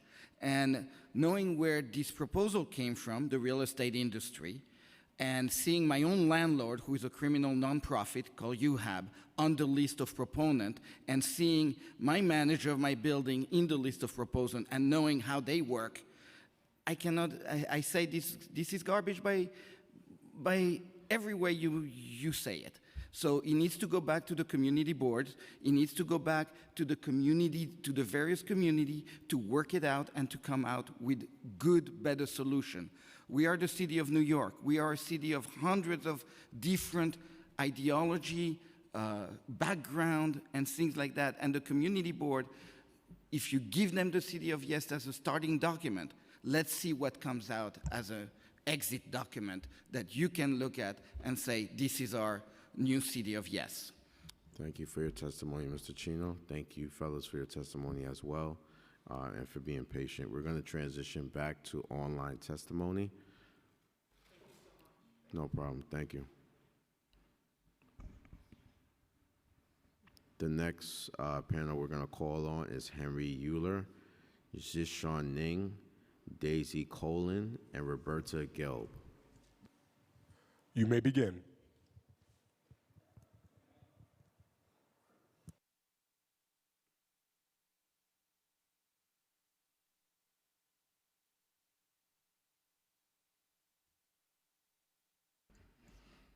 Hi there, can you hear me? Yes, we hear you. Henry? Are you Henry? Hello? Henry Euler? Henry, if you can hear me, please unmute. I'm here. Do you hear me? Yes, we can hear you. Go ahead. Okay. But I'll show you my picture too. Thank you, Henry. Go ahead. Hey, my name's Henry Euler. I'm the president of the Auburndale Improvement Association in Flushing, Queens. I'll be extending to Western Bayside. We are against the City of Yes. And we're very upset about the transit-oriented development part. We think that that we have the Long Island Railroad going through our community. And it, goes from Broadway Flushing to Auburndale to Bayside to Douglaston to Little Neck. It's a big, long stretch, and each station goes a half a mile radius around where there would be extra development because of TODs. And, we wouldn't mind if the construction was contextual. I don't think people would mind that, but this is where they're going to build up and closer together, and it's totally out of character with the community. So we're against that.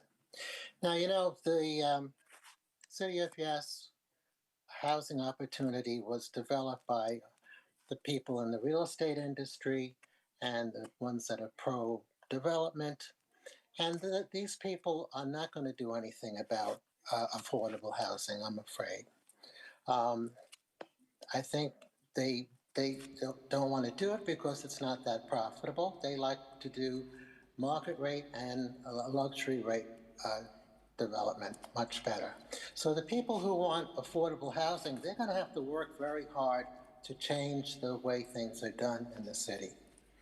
Of course, the real estate people are major contributors to the different campaigns, and they work closely with the elected officials. Time expired. Expired? Yes, thank you, Henry. Thank you, Sergeant. Next, we're going to hear from Jishun Ning. And if you, Henry, you're also able to submit your testimony, land use testimony at council.nyc.gov. Next, we'll hear from Jishun Ning. Hi, can you hear me? Yes, we can hear you. Oh, thank you. Mayor Adams' City of Yes housing opportunity will worsen the city's displacement crisis. It follows the logic that you have to let the developers build luxury high-rises that drive up the rent and the real estate tax of the surrounding area in order for them to give you a little bit of so-called affordable housing. In other words, you have to let high rents and massive displacement across the city happen first so that the developers can throw in some so-called affordable units that you and other community members compete to get. Specifically, the City of Yes upzoning will encourage luxury real estate speculators and developers to build the maximum amount of market rate units allowed in the current zoning so that they can build additional heights for the so-called affordable housing. And that's not the solution. Our communities of Chinatown and the Lower East Side have been fighting for a better solution, the Chinatown Working Group Rezoning Plan, that will protect existing affordable housing and increase supply of truly affordable housing without massive construction of luxury high-rises.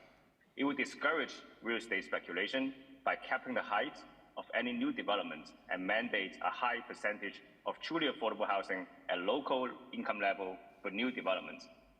This is not a NIMBY plan or YIMBY plan. This is LAHIMBY plan, low-income housing in my backyard. Any developer who prioritizes people over profit would agree to this plan. Members of City Council, if you really care about stopping displacement, we ask that you reject City of Yes housing opportunity and pass community-led plans like the Chinatown Working Group Plan to protect communities from displacement and real estate speculation. Thank you. Thank you so much. Next, we'll hear from Daisy Cologne. Daisy, if you can hear me, please unmute and you may begin. Hi, how are you? I'm doing well. My name is Daisy Cologne. I am a Bronx resident. I am located in the R4 zone area. It is mostly 3 families, 4 families, and some 1 and 2 family homes. And also we are sprinkled with a couple of residential buildings, you know, in the avenues and in the area.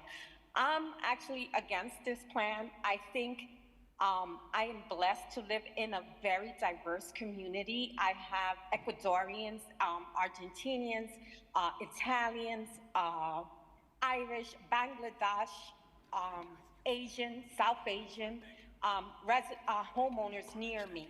This plan, what it would do is get developers to come in here, which we've been seeing a lot of. This area is considered, we're a low management area. We're considered like we're not building enough housing for low income. And I'm here to tell you, the residents and the homeowners here we have a diverse home ownership where we have homes that have rental units, and that is what's sustaining us. We have equity. I think that this housing crisis is because we do not have enough homes with equity.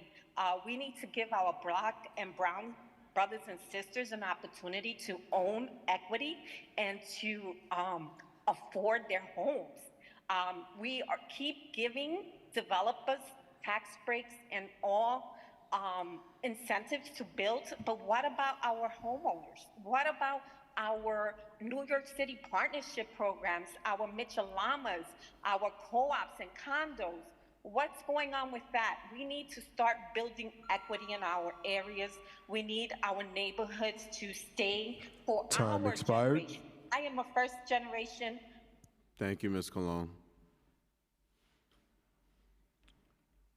Next, we're going to hear from Roberto Gleb. You may It's begin. Roberta. Hi there, it's Roberta Gelb, and I'm speaking as the president of the Chelsea Reform Democratic Club in Chelsea, Manhattan. Although I feel akin to so many of the people who spoke from the outer boroughs, and I feel like we have so many issues in common, and for those things that we don't have in common, we're on the same page. I think the emperor is naked. Somebody has to really say that. The emperor is naked. Tomorrow, I could have 26,000 affordable apartments. How? Because we need to make a penalty for the landlords who are warehousing affordable rent-stabilized apartments. I know we have some in my building. Is anybody going out and finding out how many of those apartments are there? Is anybody being penalized for that? City Limits estimates that there's 26,000 rent-regulated units that are being warehoused. We know that there are apartments being warehoused in NYCHA. Now, let's talk about the conversion of commercial buildings. Greenwich Village got a lot of additional housing when St. Vincent's Hospital, the only level 1 trauma center on the west side, was replaced with housing. I checked today, and there are two condo apartments available in that complex. One for $6.75 million, and the other for $8.25 million. Go past there any night and notice how few lights are on. Residential conversion, this new opportunity to convert office towers, will be no benefit to the public, no affordable housing. Do we really need $6 million condos? And why does anybody think that developers, out of the goodness of their hearts, are going to provide affordable housing? They are asking people. There is no mandated affordability in this plan. If you think that the developers are going to do it, you are on Time another expired. planet. Thank you. I have a question for Ms. Colon and Ms. Gelb. What part of the Bronx do you live in, Ms. Gelb? Can someone unmute Ms. Gelb?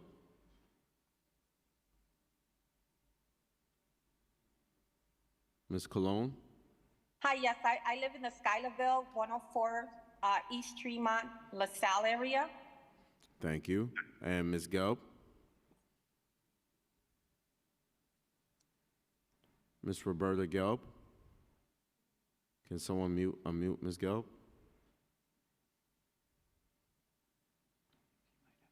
Okay, maybe we Hello? will. Ms. Yeah, I'm sorry. Oh, Ms. Gelb, what part of the Bronx do you live in? I'm not in the Bronx, I'm in Chelsea. Oh, you're in Chelsea. All right, thank you.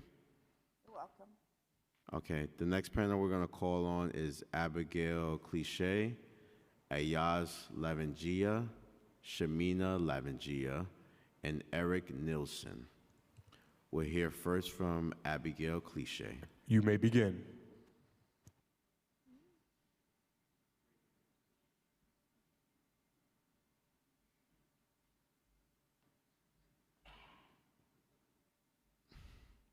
Abigail? Abigail, if you can hear me, please unmute, and you may begin.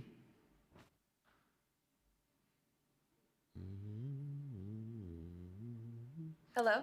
Yes, there we go. Go ahead, Abigail. Sorry, I had some trouble. Hi, my name is Abigail Klisch. I am a current resident of City Council District 5, and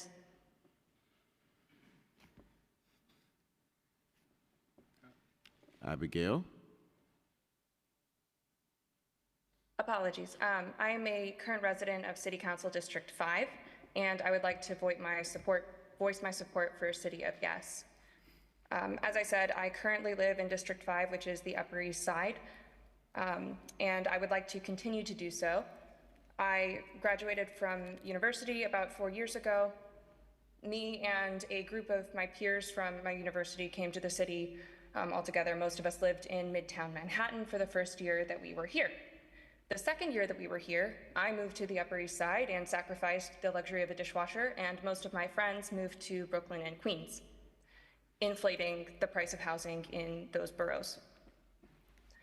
While I love my home and I am really attached to my neighborhood, I'm looking to purchase a home in the next few years, and I am afraid that I won't be able to afford to do so here.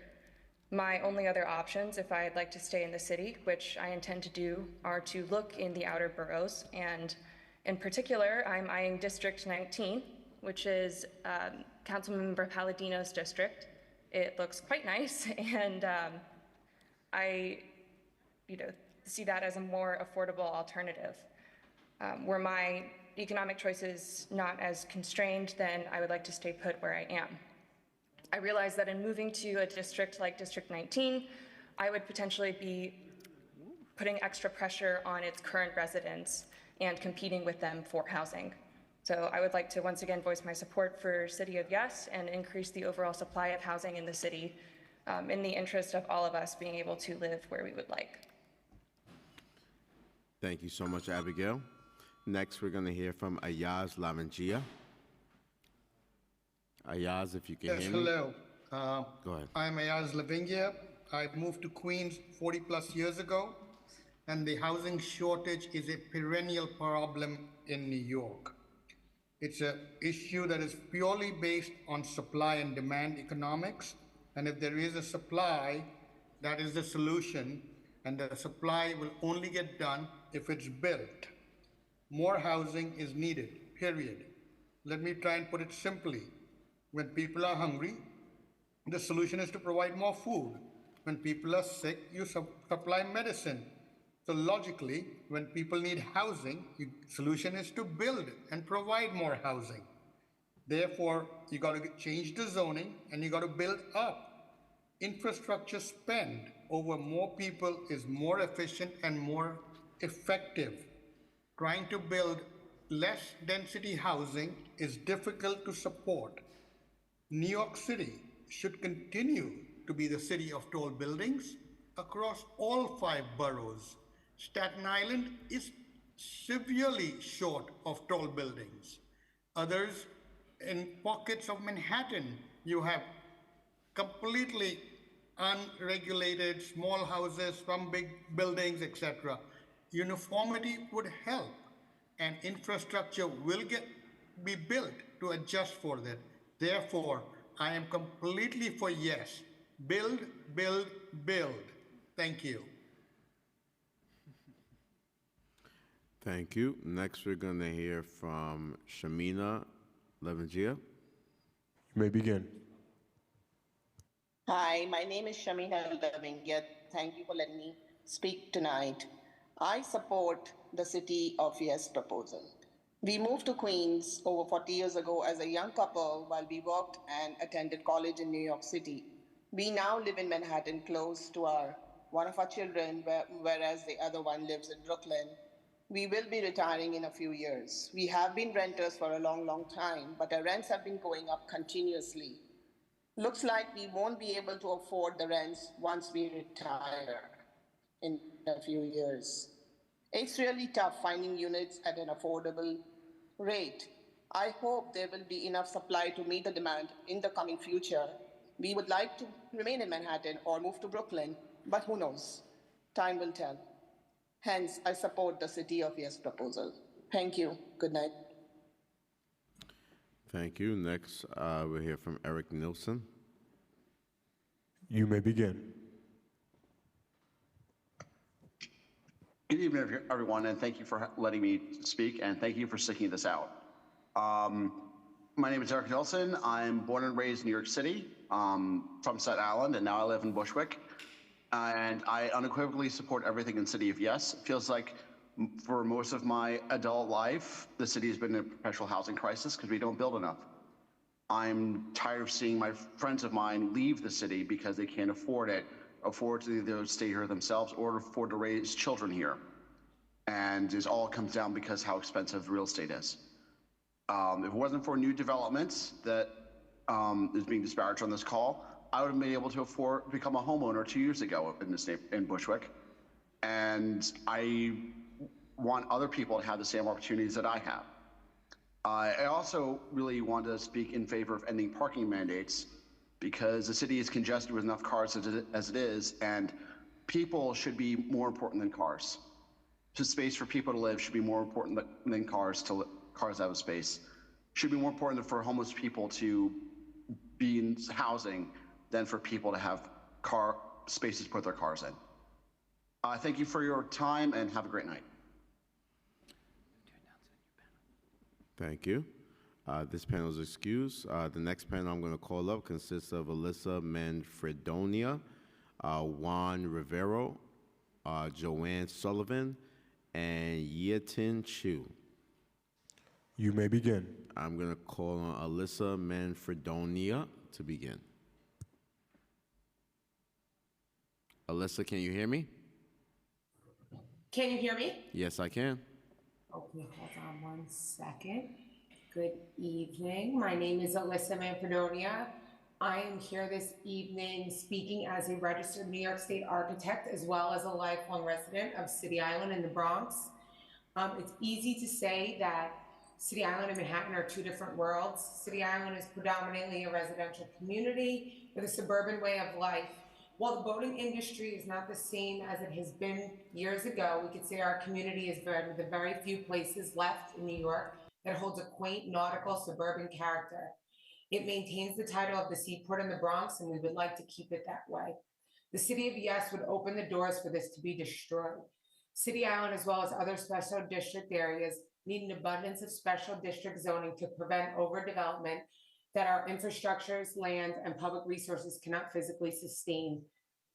The City of Yes would destroy the concept of 1 and 2 family zones and would turn low-density areas into mini Manhattans. The blurred lines of permitted zoning, increase in permitted bulk, as well as changes in housing types would not work in such areas. The City of Yes is pushing more affordable housing with no promise of affordability. Our building department takes weeks and months for approvals, is understaffed as well as inadequately trained to support these changes of spaces that would need to meet life and safety standards. Deteriorated infrastructure exists, and introducing such housing would not be sustainable. These zoning codes paint a picture of harmony, but yet they are jeopardizing health, safety, and welfare of society. Our communities should not have to suffer or sacrifice our character, safety, and our neighborhoods due to the poor decisions made by our politicians.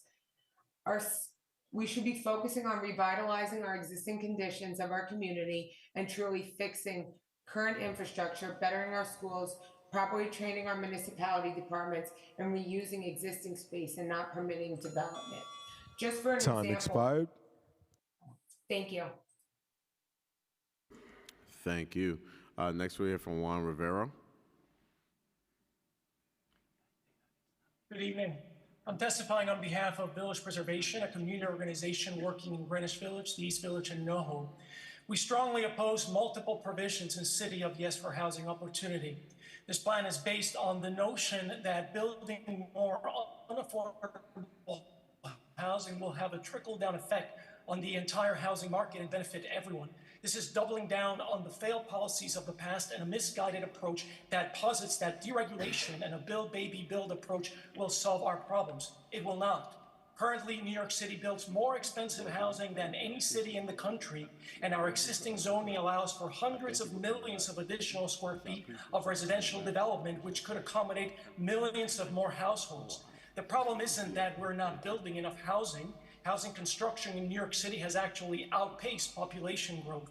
The problem is we're building the wrong kind of housing, expensive housing that too few New Yorkers can afford. And in the process, we're actually encouraging the loss of affordable housing we do have by incentivizing the demolition of existing older buildings that contain affordable units. And don't just take my word for it. Look at the numerous studies done across the country on this topic, and look at our own city, where areas with the most new housing construction also see the most displacement and steepest increases in housing prices. The other thing you should not do is trust the city's figures on this or on any other zoning proposal. City of Yes is premised on the expectation that copious amounts of housing will be produced and much of it affordable. But look at the city's track record on predictions of impacts of its rezonings, especially as it relates to housing. They are consistently wildly inaccurate, offering rosy predictions of what their plans will do that never approach reality. Don't continue to make the same mistakes that each city council and administration before you has. New Yorkers deserve better than that and better than this plan. Thank you. Thank you. Next, you'll hear from Joanne Sullivan. Okay, can you hear me? Yes, we can. Great, thanks.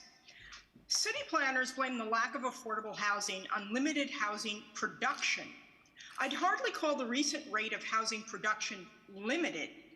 New apartment buildings have transformed the skylines of downtown Brooklyn, Long Island City, and other neighborhoods. Queens Boulevard alone has enough new apartments to house the population of a whole town. Rents increased despite the building sprees because developers cater to wealthy buyers. I'm afraid the City of Yes will do more harm than good. It might destroy low-density neighborhoods without making housing more affordable. The director of city planning, Dan Garodnick, predicts that City of Yes would just a little more housing in every neighborhood. But there's no guarantee that it wouldn't overwhelm some neighborhoods.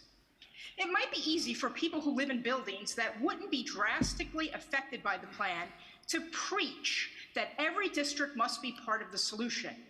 If the owners of luxury apartments aren't part of the solution, why are residents of some middle-class neighborhoods being asked to bear the brunt of the changes? Many New Yorkers wonder if the main architects of the City of Yes are real estate developers who paid off Mayor Adams and his cronies.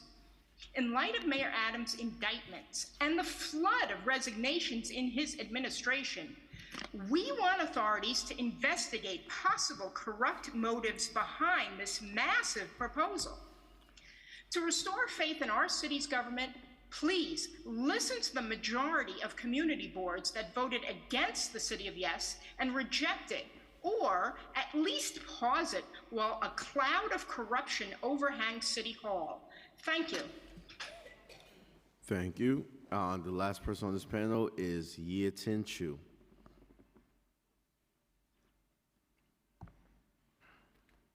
Good evening. My name is Yatin Shu. I'm a homeowner in Whitestone, Eastern Queens, and I'm the president of Asian Wave Alliance.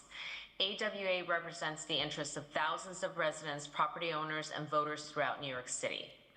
Asian New Yorkers have the highest rate of home ownership, and we're settled in outer boroughs of Queens, Brooklyn, and Staten Island. Many of us are immigrants who poured our life savings into our home to put down roots in our communities, a nest egg for retirement, and maybe pass it down to our children. The American dream and building generational wealth. This aggressive plan will replace home ownership with market rate rental properties, making developers richer. Building more does not necessarily make housing more affordable for New Yorkers. Property owners have to pay mortgages, property taxes, utility and water bills, energy costs, maintenance, aka labor costs, which all factor into the high cost of housing. Building more will not lower these costs. Instead, the City of Yes will destroy our neighborhoods and degrade our quality of life. It's absurd that the City of Yes will eliminate parking requirements for new residential housing. We are already stressed with the lack of parking everywhere in Queens and Brooklyn. These areas lack efficient public transportation and rely on cars to get around. In Queens, we cannot support more development around our LIR stations. The parking is near impossible to find now. Many people drive and park near the stations, but still need to drive to pick up their kids from schools and do our food shopping. We oppose the dangerous legalization of ADUs. Illegal ADUs are already a huge problem for many residential areas. There are thousands of unchecked illegal dwellings already, and the passing of City of Yes will further make this problem worse. Asian Wave Alliance opposes the City of Yes. We urge the City Council to reject the entirety of this harmful package of proposals from Mayor Adams. Thank you. Your time's expired. Thank you. Can someone please unmute Ms. Alyssa Manfredino? Ms. Alyssa? Yes. Your opposition was because you felt that City Island would be affected from this proposal? So I think any low density area, I mean, I speak strictly of City Island due to the fact that I'm very familiar with the zoning based on me living here as well as my career. All of the low zoning areas would be affected because one of the things that the City of Yes proposal is doing is they're adding verbiage that makes things as of right. And for example, like in an R3A zone that currently zoning states 1 and 2 family residents only, they add a small sentence in there that says end multifamilies in certain locations. So you're adding these small things that might not necessarily be seen as something that looks like a mega development, or when you say you're gonna permit ADUs, if you have a 1 and 2 family zone, you have the option to have a 2 family and have the opening for maybe some type of opportunity to rent it or for your family member. But once you throw an ADU in there, you're a 3-family house. So you're actually making it a multifamily without making it a multifamily, which there's different codes, different requirements for that. So I just think it's a lot on these smaller areas that can't necessarily be controlled. Thank you, Ms. Alyssa. And just wanted to let you know that City Island is considered a special district. Correct. The chair. So I know the special district will not. You wouldn't have to worry about those issues there. That really would protect our height requirement, but it not necessarily would protect things with the A3A and the zoning code being, the zones itself being revised with language, because it still would make things that aren't necessarily as of right now become as of right. You know, typically now they go through certain processes, and there are some multifamilies on City Island, and they work, but to have things as of right could be really detrimental to the community. All right. Thank you, Ms. Alyssa. Thank you. No problem. The next panel we're going to hear from is William Meehan, Alan Gerber, Felix Stensenko, and Robert Jeffrey. We'll hear first from William Meehan. Hi, my name is William Meehan. I am a member of Brooklyn CB8, speaking in my personal capacity in support of the City of Yes for housing opportunity. New York has historically welcomed many immigrants and refugees. Throughout the centuries, people have escaped famine, violence, and persecution and made New York their home. However, as we've seen with the migrant crisis over the last 2 years, this is no longer possible. And we are unable to accommodate domestic migration for women seeking reproductive rights, or, personally to me as a gay man, queer youth escaping homophobic and transphobic laws in other states and other countries. If we are to move from makeshift tents in a field to a housing-first model, we must first build enough housing for everyone. By lifting outdated and classist regulations, the City of Yes for housing opportunity can help tilt the scales back towards housing affordability and abundance. An important aspect of City of Yes is that it will allow for new housing in all neighborhoods. Too many community districts have effectively banned new housing through down zonings, including so-called contextual sound zonings, lot size and setback requirements, and parking mandates. I would like to narrow in on parking mandates because I believe they are the key to unlocking more affordable housing near the subway. I live in a pre-war building without any off-street parking. Due to parking mandates, my home would be illegal to build today right where it is and in most of the city. That's absurd. Parking mandates stifle affordable housing production by requiring significant space for parking, which often ends up underground at great costs. And the numbers are capricious. It's better to let the market decide. Parking mandates have already been eliminated in all of Manhattan and parts of Brooklyn and Queens due to the Clean Air Act, so there's obviously health and climate benefits as well. City of Yes actually does not go far enough in eliminating parking mandates. Cities like Buffalo, Minneapolis, St. Paul, Portland, Oregon, and recently Austin have eliminated all parking mandates for all uses. If these relatively car-friendly cities can do it, then New York, with the best transit in the country, can certainly do it. Thank you. Thank you. Next, we're going to hear from Alan Gerber. Hello. I'm Alan Gerber. I'm a resident of Crown Heights. a member of CB8's Environment, Sanitation, and Transportation Committee as a public member, but speaking in my personal capacity. So I've been a resident of a rent-stabilized apartment in this neighborhood for something like 12 years. It's been very good as a stable and affordable home for me, but my upstairs neighbor, it's been a very good affordable home for her as well, but the building's a walk-up and she's getting older. There's down the street 100% affordable housing being built on state-owned land. It's 5 stories tall under so-called contextual zoning, even though there's a 14-story building from 50 years ago across the street and a 12-story building from 100 years ago a block away.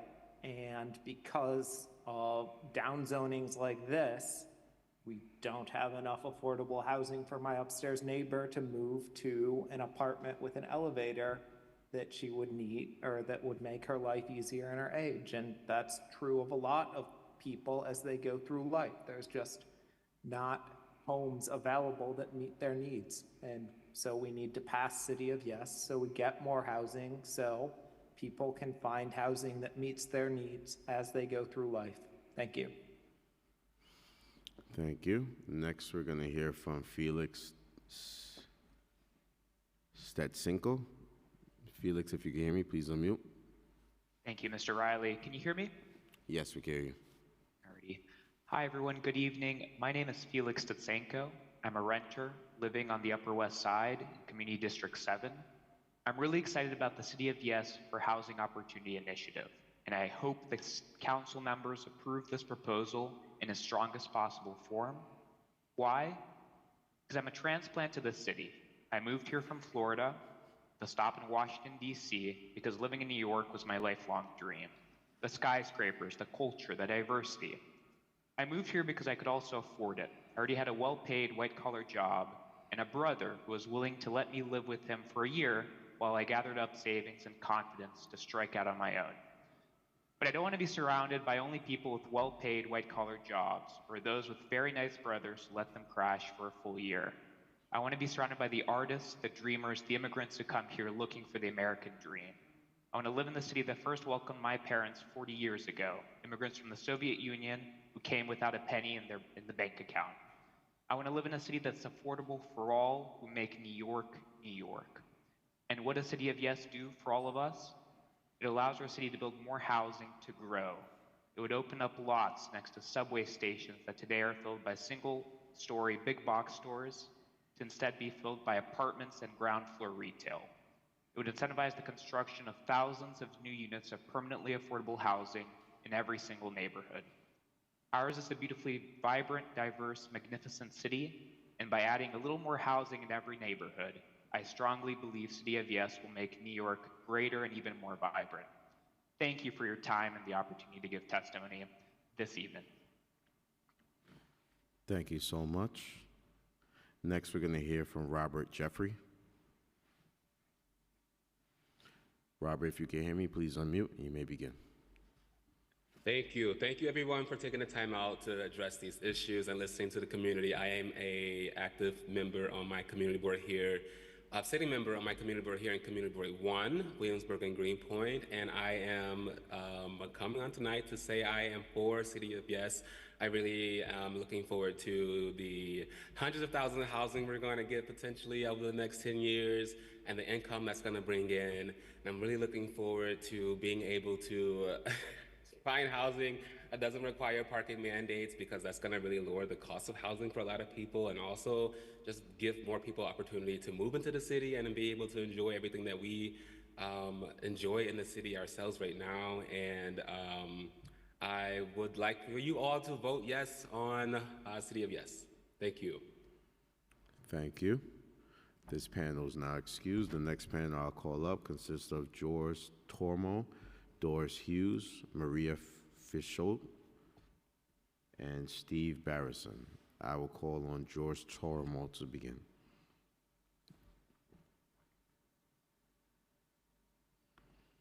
George, if you Hello? Yes, go ahead, George. You hear me? Yes. Hi, okay. how are you? I'm doing well. How are you? You know, I'm glad you picked me. I didn't think I was going to make it. I'm from the Midland Beach Civic Association. I'm a co-president, and this happens to fall on the anniversary of Superstorm Sandy, which we lost 24 lives here on Staten Island 12 years ago. If Superstorm Sandy taught us anything, it taught us that natural drainage is one of the most important factors for many communities.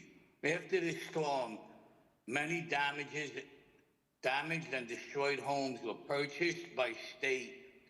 All buildings were removed and the land was allowed to go back to nature, never to be built on again. That gave us back some of our natural drainage. The Bluebird Project has begun, and some areas are working already, helping to protect our community. Common sense would show you that the city of Yes will destroy what we have gained.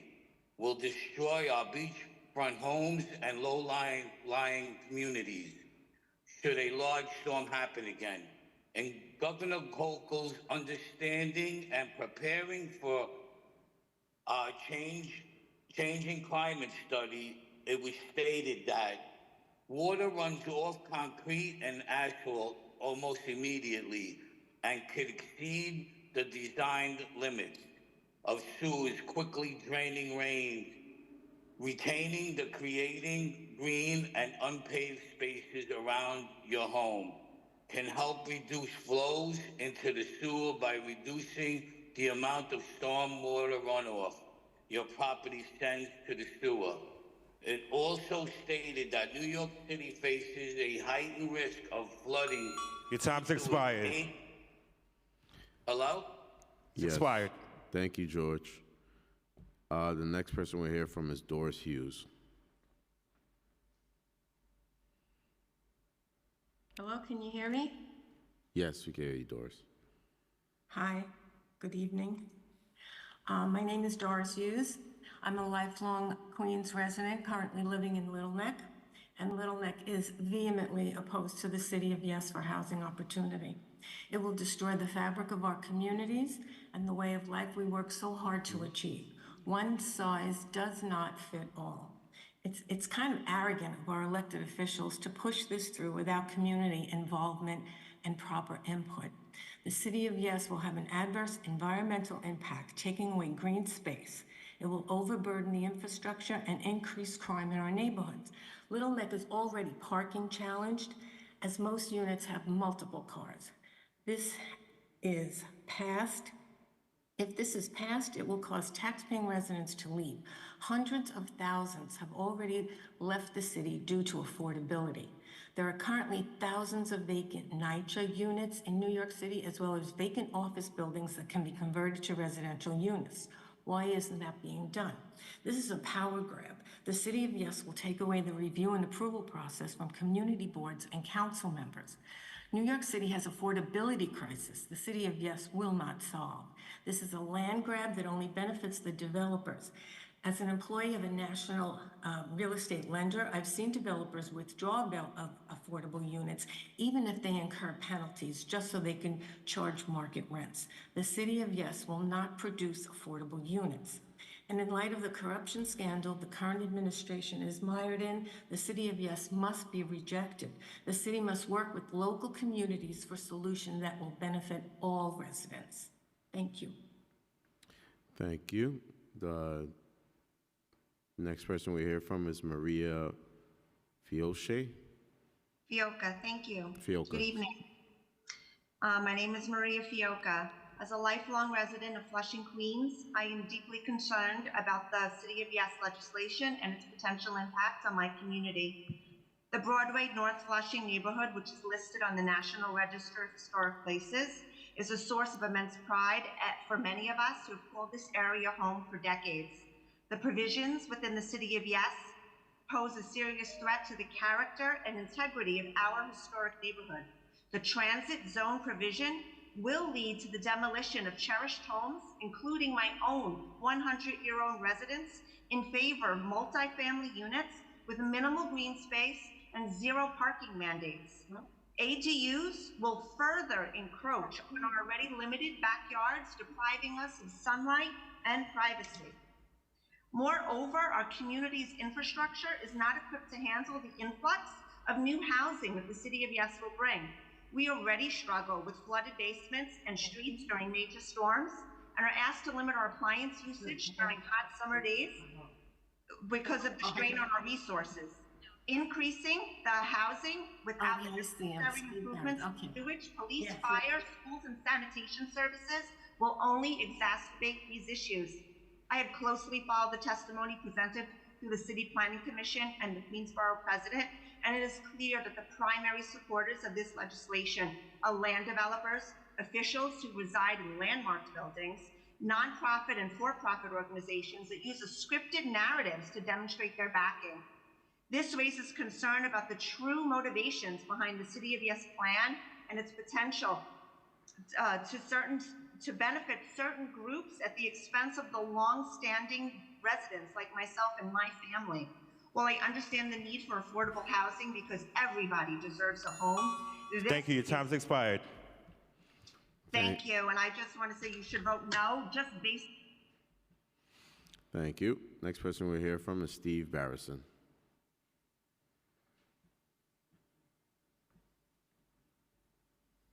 How about now? Can you hear me now? Yes, we can hear you, Steve. All right. Hey, Kevin, and Speaker Adams isn't here.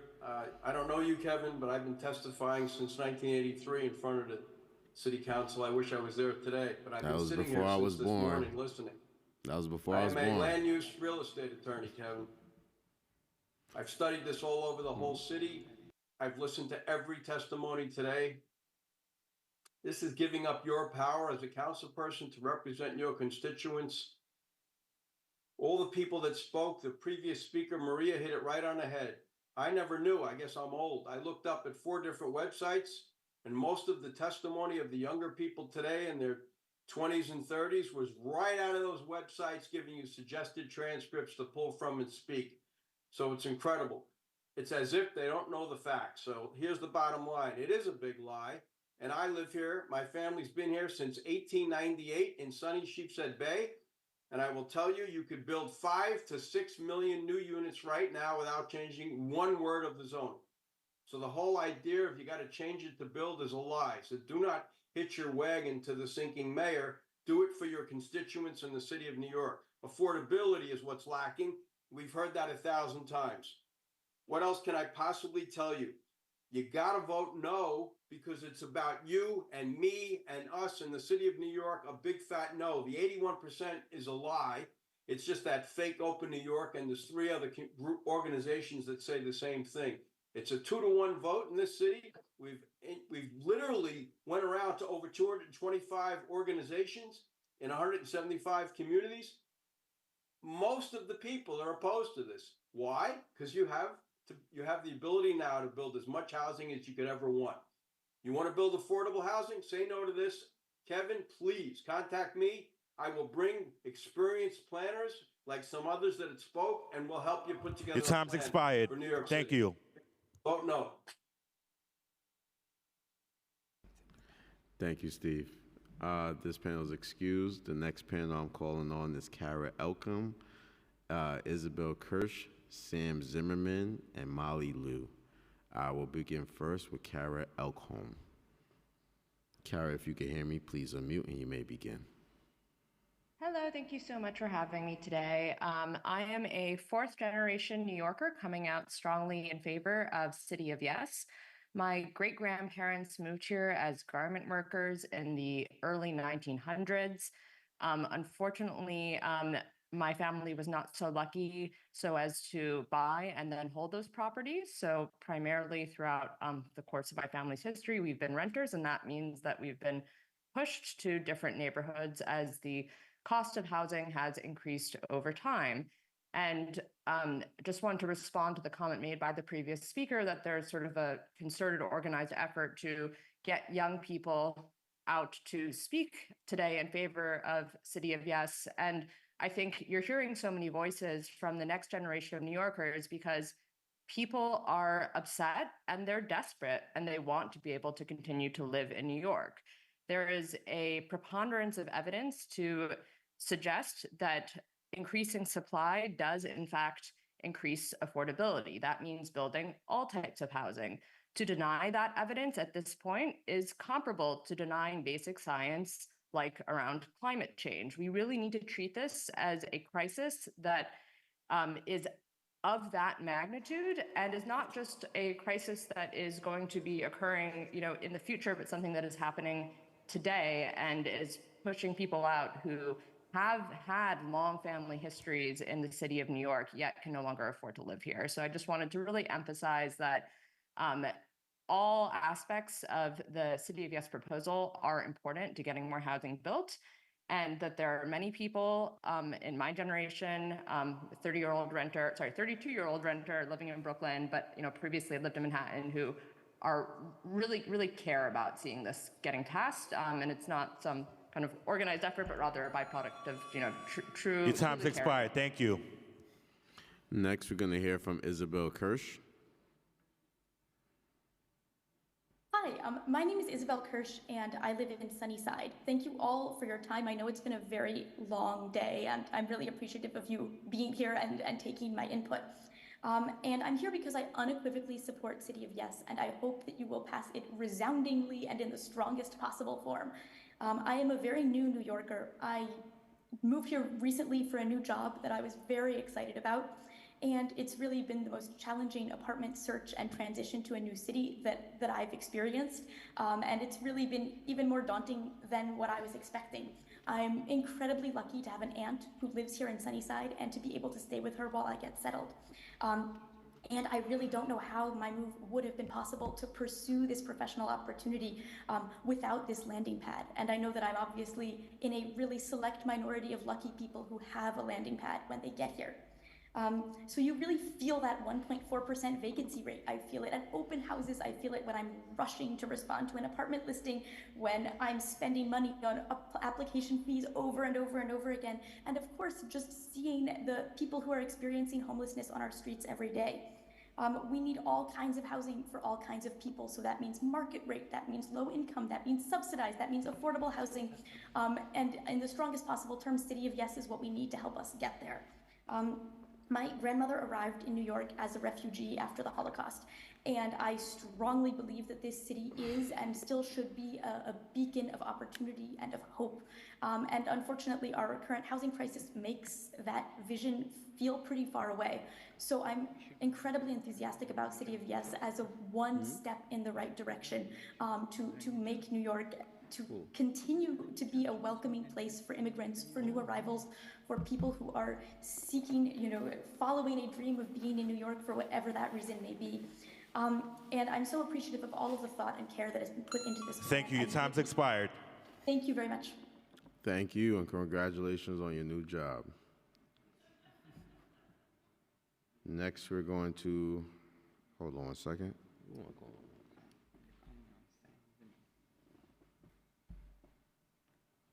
Okay. Next, we're going to call on Sam Zimmerman. Hi, my name is Sam. I know it's been a really long day, so thank you to the members and staff for sticking with us. I just got home from work and wouldn't have been able to testify if this meeting wasn't in its 12th hour, so I appreciate it. I'm a resident of the Lower East Side, where I own a unit in a co-op that would potentially be significantly impacted by City of Yes, and I enthusiastically support each and every provision of City of Yes, because making New York housing more affordable and accessible to all is the most important thing we can do. City of Yes came out of the city's Fair Housing Report to address the legal and practical segregation that has existed in our city for decades. Contrary to the misinformation I've heard here in the short time I've been on from organizations like Village Preservation, the overwhelming evidence shows that new housing production makes housing more affordable. The pro-segregationists claim that upzoning and producing more housing has been tried and failed, but the reality is we've been restricting housing production since at least the 1961 zoning resolution. Just near me in downtown Manhattan in 2008, we downzoned the East Village at the behest of organizations like Village Preservation, and it's done nothing to help affordability. People see big, shiny buildings on the Williamsburg waterfront, and they think that means we're producing enough housing. But it's just a drop in the bucket of the hundreds of thousands of units we need to make the city more affordable and accessible to all. So thank you again for your time, and please pass City of Yes in its strongest form. Thank you. Thank you. Next, we're going to hear from Molly Liu. Molly, if you can hear me, please unmute and you may begin. Hi, thank you for the opportunity of speaking. I'm here to show my support to the City of Yes, and I'm a member on Manhattan Community Board 3 as a housing committee, and also I work for Bronx Pro. It's a 100% mission-driven affordable housing developer. We build 100% affordable housing in the Bronx and in Harlem. And as a new immigrant to the city, I'm also a renter. And also, I was born in affordable housing back in China. So I suffered a lot of issue to looking for affordable apartment in this city. I've been through housing court and everything. And under this situation, I can say City of Yes is really a good opportunity to provide more housing to the people in need and to the people who cannot afford the increasing housing price in the city. And as a developer side, I can see the operation expense is getting higher, the tenant arrear extremely high, and the insurance price are going higher and higher. So all these things make it harder to operate a mission-driven organization like us. And I can see City of Yes have a lot of good part to make the mandatory inclusive housing procedure easier, and that can make the housing project happening sooner, and we can have more people to move into our project as soon as possible. And based on lots of research data, I can say New York is really need more housing to more type of housing, and that can lower the housing price in the future. So I hope this can be passed, and this can support organizations like us, and also can support the young professionals who want to contribute to this city more. Thank you. Time's expired. Thanks. Thank you, Molly. This panel is excused. The next panel I'm going to call up consists of Teresa Tara Westerdale, Felicia Johnson, Rob Maskinchin, and Sadi Cole. We'll begin with Ms. Teresa Tara Westerdale. Teresa, if you can hear me, please unmute and you may begin. Can you hear me? Yes, we can hear you. Hi, my name is Teresa Westerdahl. I live in Crown Heights, next to Ebbets Field, which was a Mitchell-Lama housing project. I serve on Community Board 9's Land Use Committee, and I'm a member of the Sullivan Ludlam Stoddard Neighborhood Association. I represent myself in this testimony. I am here to testify in opposition of COI, City of Yes, text amendment changes. City of Yes lacks visions and lessons we have learned from history and the pandemic. It is Robert Moses all over again. In my district, one of the densest in the city, the current zoning is working. Within a few blocks of my home, there are over 3,000 units being built in large developmental projects, which are continually creating hazards and violations of environmental protection, OSHA, and DOB regulations. The city has failed to conduct environmental and racial impact studies and assessments in our district. CB9 is overburdened and yet fails to acknowledge that what we have done, can, and will do in our district in the way of housing development. We want housing development that is truly affordable while maintaining our rights to clean air and water. Our current zoning allows for over 25,000 units of new development. That's our current zoning, which is underway, and we could see it every day in the buildings going up around us. The new COI zoning would allow for an additional 25,000 units, meaning our density would double. No, we do not have the infrastructure for that, and we are barely surviving the development that's happening now. In the current climate of indictments and investigations, City of Yes needs to be put on hold. Housing scarcity is a fallacy which city planning perpetuates. Population is Thank you. Your decreasing time's in our expired. city. A look at Zillow will show 4,000 units. Thank you. Next, we'll hear from Felicia Johnson. Good evening. Can you hear me? Yes, we can hear you, Ms. Johnson. Good evening. Thank you for listening to my testimony. My name is Felicia Johnson, and I'm the recently appointed district manager representing Community Board 14 in Queens, which encompasses the entire Rockaway Peninsula from Breezy Point all the way to Bayswater and Broad Channel. And Community Board 14 voted overwhelmingly no to the City of Yes housing opportunity in the current form that it is in. I am covering an 11-mile sandbar that is ranked number 9 out of 10 in the city for already having developed affordable housing. Affordability is not the issue. It is the warehousing and the AMIs that is what's keeping renters from renting apartments. Right, your apartments that are available and vacant. We have new development that they're filling up slowly, but they are filling up. But I feel that this peninsula, that the paintbrush cannot be painted the same across the city. There are reasons why people move to the outer boroughs, and that is to have some space, to have land, to have water, to have sea. This was basically a seaside community. It was a resort community, and now we have over 5,000 nursing home beds, adult home beds, several shelters, and one safety net hospital. We're still waiting for an evacuation plan from the city for the people we have on this peninsula. Community Board 14 voted overwhelmingly no. We do not have the infrastructure, and we are still considered a transportation desert. I ask that the City Council take the City of Yes proposition as it is, go back and rework it, because I know a no just can't be a no, but we're giving you valid as to why a small 11-mile sandbar peninsula cannot accommodate any more housing. And the area that the housing would happen would be on the eastern Thank you. end of the Time's peninsula, expired. as that's the only transportation hub. Thank you so much. Thank you. Next, we'll hear from Rob Masichin.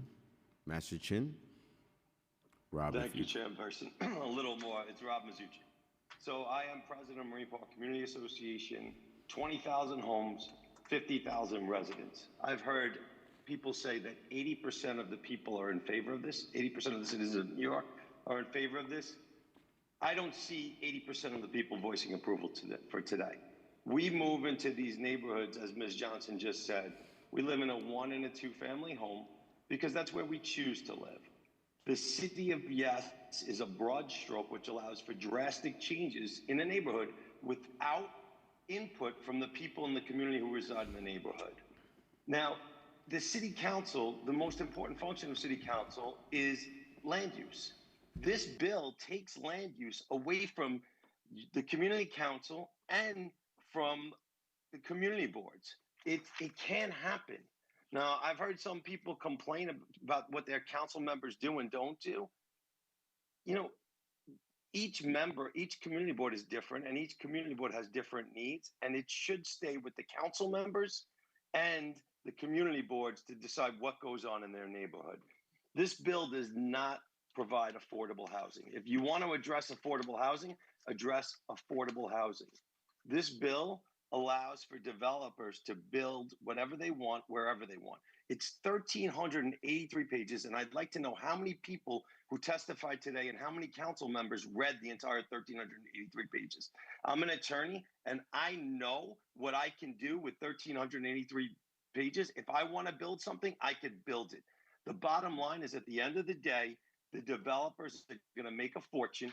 They're going to turn properties that should be for affordable housing into market rent areas, and all these young people voting in favor of City of Yes are not going to have a place to live or an apartment to afford. And the city, it's going to cost the city a fortune more because the city Your time's expired. Schools, police, all infrastructure. Thank you. Thank you, Rob. Next, we're going to have Sadie Cole. Thank you. Dear City Council, my name is Sadie, and I am here to testify against the City of Yes proposal on behalf of myself, many other residents of Ridgewood, Queens, and the Ridgewood Property Association. Ridgewood is a unique neighborhood, as are many other New York City neighborhoods throughout New York City. Adding more dwelling units as part of the City of Yes proposal would drastically change quality of life for every single New Yorker, namely those who already struggle to keep up in this economy. I am a landlord myself. I will say that we do not have a housing problem, we have an affordability problem. New York City should be focusing on providing affordable housing for our tenants, not making their dwelling spaces smaller in an already full neighborhood.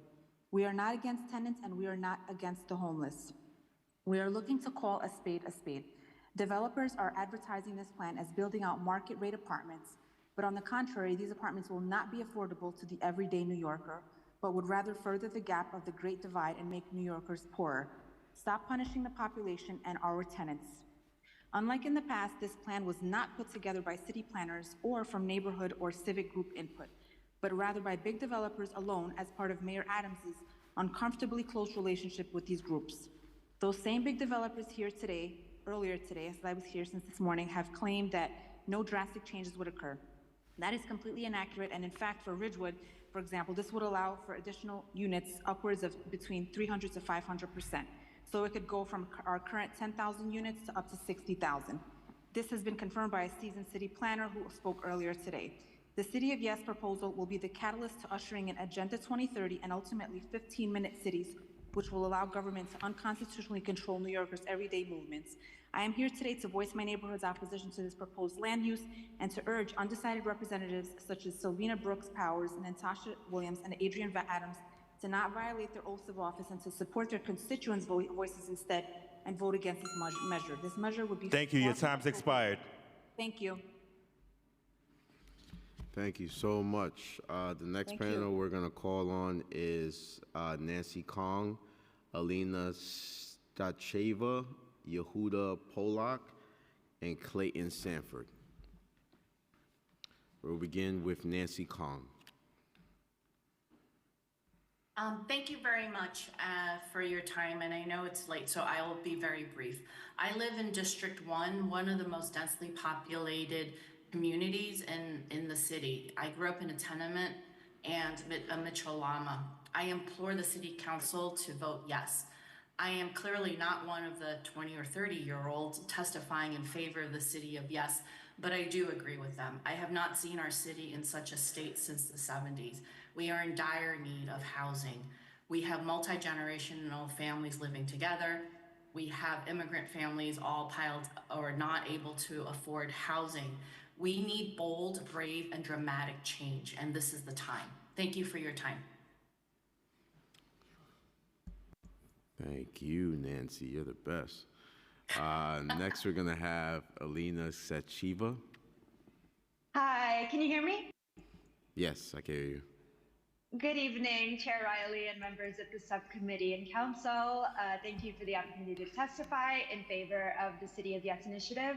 My name is Elena Stacheva, and I'm a lifelong Brooklyn resident of over 30 years. I also grew up in Mitchell-Lama housing in Sheepshead Bay, Brooklyn, and I currently rent in Greenpoint in Brooklyn Community Board 1. And it would be my preference to stay permanently in the great borough of Brooklyn. My parents immigrated from the former Soviet Union, and we were able to remain in New York, and they were able to work in public service because of their access to affordable homeownership. This allowed me to have a wonderful cultural, educational, and career opportunities in New York City, and I'm concerned that this is no longer a possibility for my generation or future generations. My friends and colleagues are being forced to leave the neighborhoods they love because of the significant cost of living increases. This is especially true for young working class families and their children. We're all well aware that there is a severe housing crisis in New York City, with historically low vacancy rates and skyrocketing rents. I'm here because I really believe in this proposal, and I believe it will provide much needed affordable housing for New York City by creating permanent affordable housing through UAP, making costly parking optional instead of mandatory, and the common sense solution of transit-oriented development. All these solutions will help New Yorkers remain in the communities they love and will allow our great city to continue in welcoming new residents. I urge the City Council to approve this proposal in the strongest form. We can't afford to wait. We need to be bold. Thank you so much for your time and for staying this late. Thank you. Next, we're going to hear from Yehuda Polak.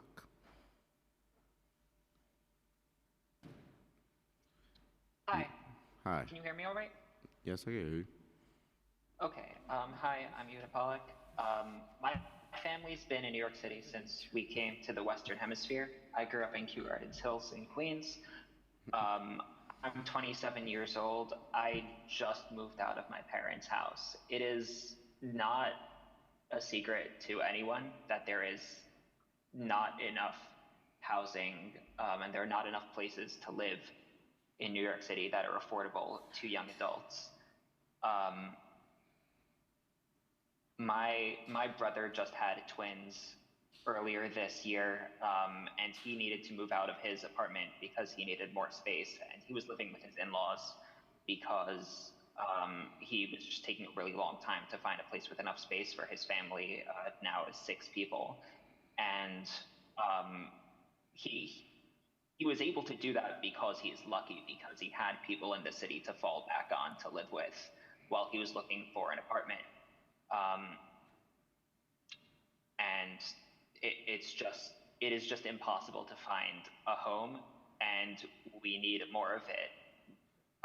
And right now I'm in a 2-bedroom that I live in with a roommate, and if there were more studio apartments, then this could be used for a family of, just a couple and a kid.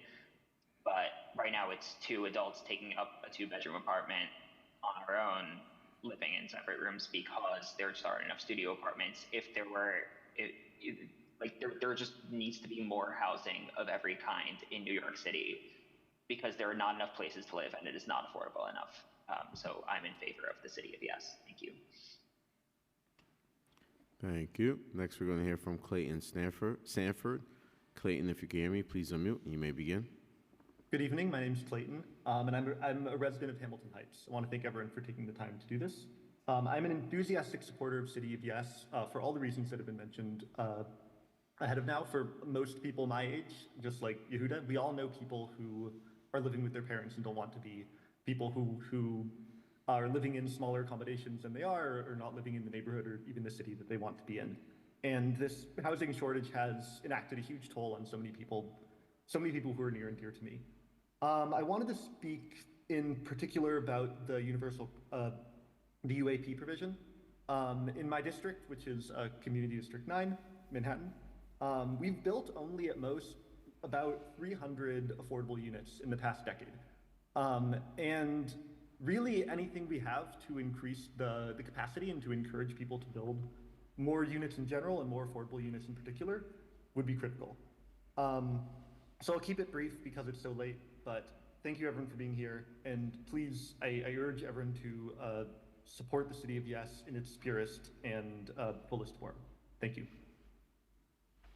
Thank you. The next panel I'm going to call on, this panel is excused. The next panel I'm going to call on consists of Jeremy Kaplan, Bill Matheson, Linda Cohen, and Nikolai Cox.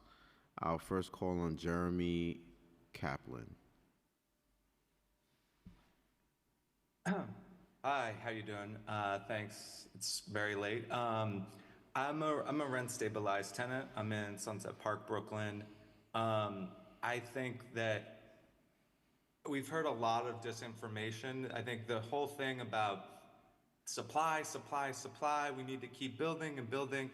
And then I look at throughout, they talk about data, and then I look at the data and I see that Long Island City has a 60% rent increase, and it's one of the fastest growing neighborhoods in the United States. I hear all this stuff about Minneapolis, I hear all this stuff about Austin, I hear all this stuff about these cities that keep building and building, and I look at the data and their rents are going up and the rents are super high. And I ask you, why do we keep doing the same thing over and over again and pretending like it works? And so this is the problem, is that we've given up our ability to build truly affordable housing to developers. And so we're constantly incentivizing it. And these incentivizing doesn't work and doesn't create affordable housing. The UAP is woefully inefficient and woefully ineffective and doesn't meet the needs of people. Right now, the real housing crisis is at rents $1,500 and below. The UAP will not produce any of that at all. It will produce a few units. So let's please spare me this whole thing about, oh, we need to be housing migrants. You're not housing migrants with that price. You're not. You don't. I work, I go outside and work with homeless people. You're not housing people for $3,000 single bedrooms. That's what you're producing. $4,000 market rate, one bedrooms. I live in a rent stabilized apartment. Your time's expired. Thank you. I stay in the city because of rent stabilization. And Thank you. The next person we're going to hear from is Bill Matheson. And Mr. Kaplan, you can always submit your testimony, your land use testimony at council.nyc.gov. Bill Matheson, you're next.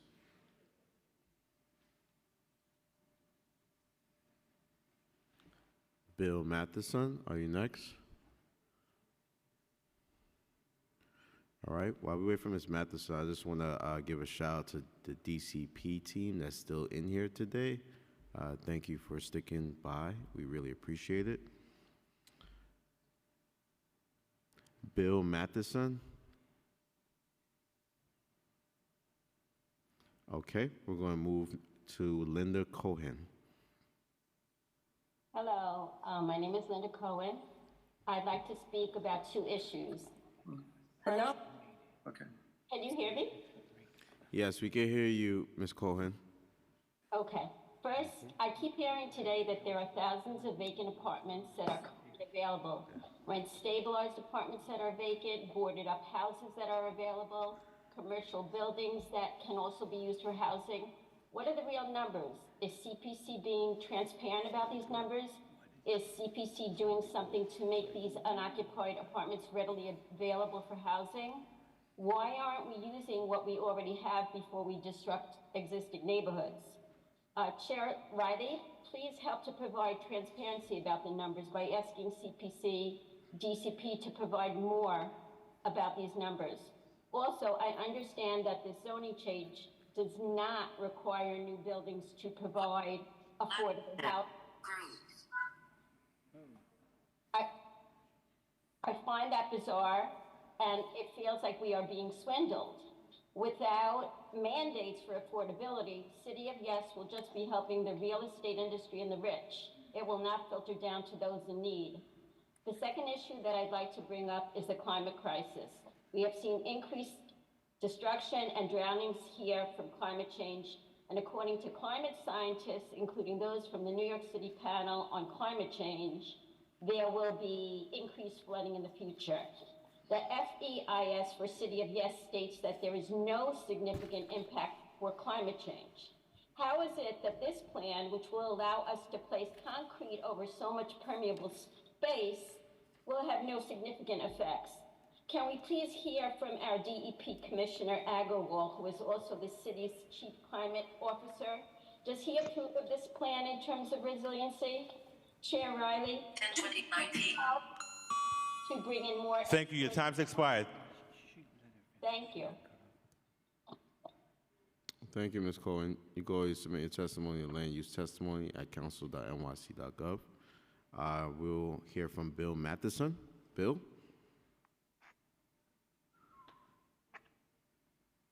Can you hear me now? Yes, we can. Sorry, I had some technical issues. Good evening. How you doing? Thank you for hanging in there.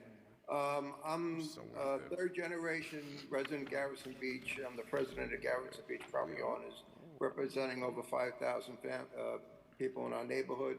I'm also a board member of Community Board 15.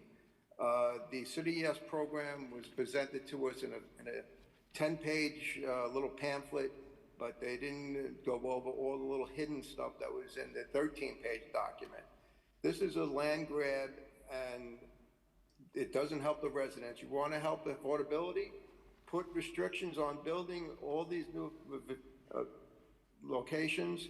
Make them put in 60% affordable housing. It's all about these guys want to become millionaires and billionaires. And it's not, anybody tells you that the developers care about the city, it's all about the money.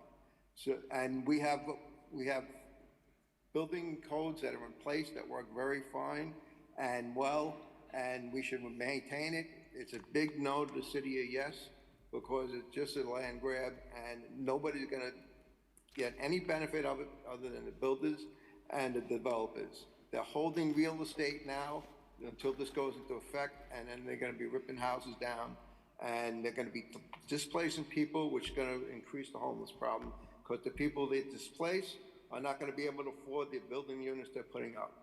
It's not unfair to the city because a lot of people think that they're going to get affordable housing on it, and it's not going to happen. We have a 400 and plus unit proposed close to our neighborhood, and only about 15 or 20 of the apartments are really going to be affordable to anybody. Everything else is market value, and nobody can be able to afford market value of $3,000-4,000. Thank you very much. Your time's expired. Thank you. Next we hear from Nicola Cox. Nicola, if you can hear me, please unmute. You may begin.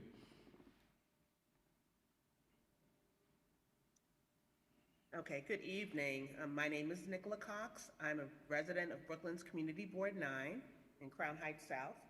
I am also on the Land Use Committee.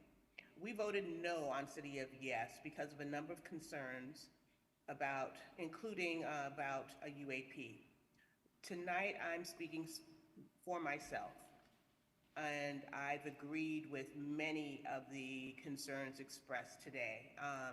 It reassures me that there are other people that have read between the lines.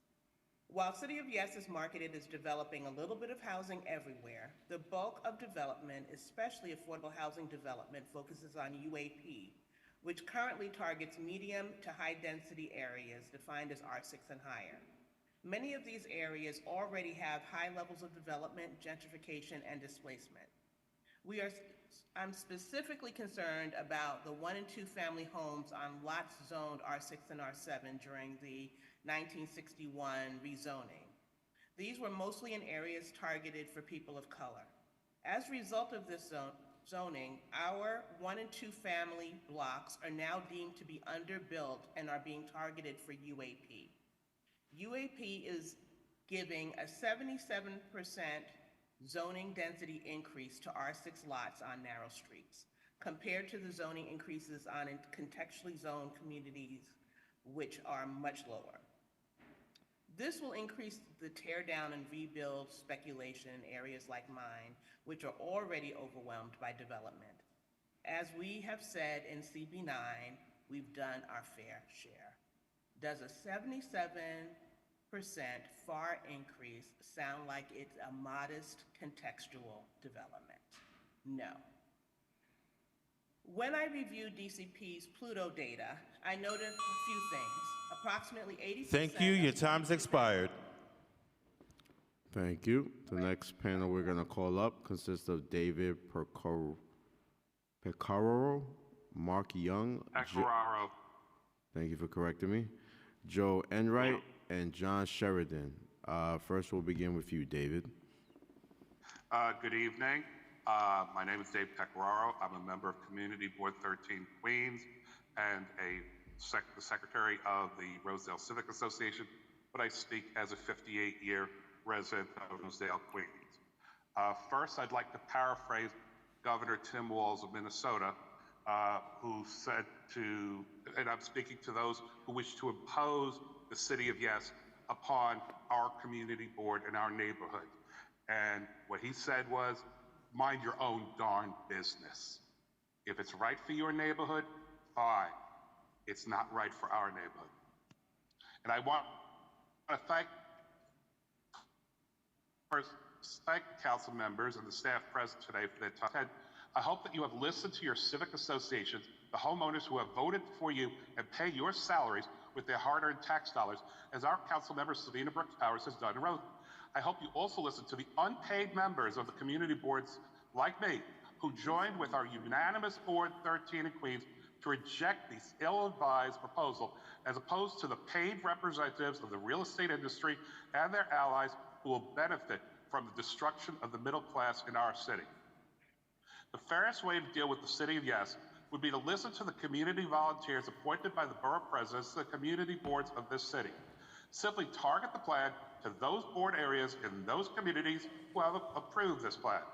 Those boards who have thus far voted down this plan that we see as an existential threat to our lives, that we pay for with high taxes and mortgages, can then observe the implementation of the plan in the target areas. If the paid real estate representatives claim the plan works well, then we as a board should be trusted to do what is right for our neighbors in Eastern Queens. If it is the disaster that we foresee, Thank then you. our Your neighborhood time's of Rosedale, expired. made up primarily of Thank you. Next, we're going to hear from Mark Young. Mark, if you can hear me, please unmute and you may begin. Okay, good evening. My name is Mark Young. I'm the president of the South Midwood Residents Association in Brooklyn. In our neighborhood, over 15 years ago, the administration at the time negotiated a rezoning agreement for Flatbush, which upzoned the neighborhood to allow for the creation of new residential units and protect the fabric of the community. And by all accounts, it was a big success. Just in a brief period of time in this small neighborhood, over 2,000 new apartments and housing units were created. Many of our neighbors feel that this new proposal is a complete betrayal of that agreement. There's two particular areas that our neighborhood association is concerned about and opposes. One is the transit-oriented development proposal, because it would allow for the creation and building of 3 to 5 story apartment buildings on streets that are less than 230 feet long. This proposal seems to be based on a cookie cutter model based on Manhattan, where the short ends of blocks are multi-use types of thoroughfares. This is not the case in our neighborhood, and it would really destroy the fabric of our neighborhood. The second proposal that's being considered that we oppose would increase the authorized FAR in our neighborhood from 0.5 to 1. And while this might seem to be great for building new affordable housing, in fact, the opposite is true.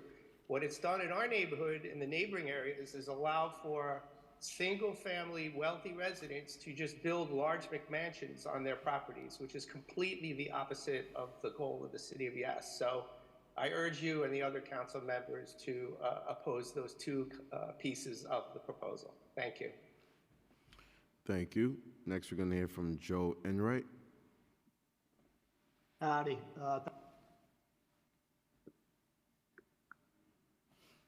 Can someone please unmute Joe? Okay, There you I'm go. unmuted.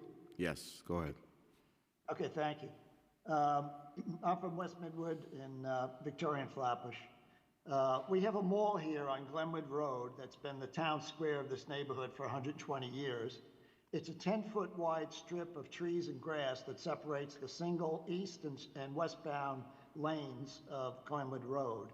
Lanes so narrow that no parking or even standing is permitted. It's 4 short blocks that dead ends at the Q train cut. It's not a through street, very serene, one of the few public green spaces in our district. It's also the site of our Halloween parade for the past 40 years, and 500 Flatbush kids and their parents will have a ball there next week. Transit-oriented development threatens all that because it's a wide street under City of Yes's definition, and we're told there's no exceptions, mall or no mall. So at least 20 of the 29 beautiful old homes facing the mall, or all 29 if lots are combined, some with absentee owners who might be open to deals ASAP, will qualify for tear downs by developers to build steel brick multiple dwellings with 10 units each, all unaffordable as of right. Throw in 2-story backyard ADUs and 2-story garages and our population doubles in 10 years. Not a little housing, a lot of housing, all unaffordable. And what about the contextual rezoning of Flatbush that was just mentioned? That doesn't count, we're told. I also call to your attention, again, the text, the rezoning at ZR 23.243, which doubles our FAR. We didn't call for that. There was no communication with the Community Board 14 about that. It's a backroom deal. I urge you to investigate it. In closing, let the council, the People's Chamber, devise a better plan we can all support. Please eliminate TOD ADUs and district fixes from the zoning resolution. Thank you. Your time's expired. Thank you. Next, we're going to hear from John Sheridan. Good evening. I was going to spend my time advocating for City Island's special purpose district status But then while I was waiting, I watched a recording of yesterday's hearing and heard Chairman Gorodnik state that special districts will remain. He was unequivocal about it, convincing me and others that he has no caveats up his sleeve, that there's nothing at all nuanced about what he said, that in fact the City Island Special Purpose District will remain. But if on the other hand I am mistaken in what I heard, then I would appreciate clarification from the chair at some point after my time is up. Should he choose not to clarify yesterday's statement, I will take that as affirmation of my initial impression of what was said about special purpose districts like City Island. But more importantly, the record will reflect that affirmation.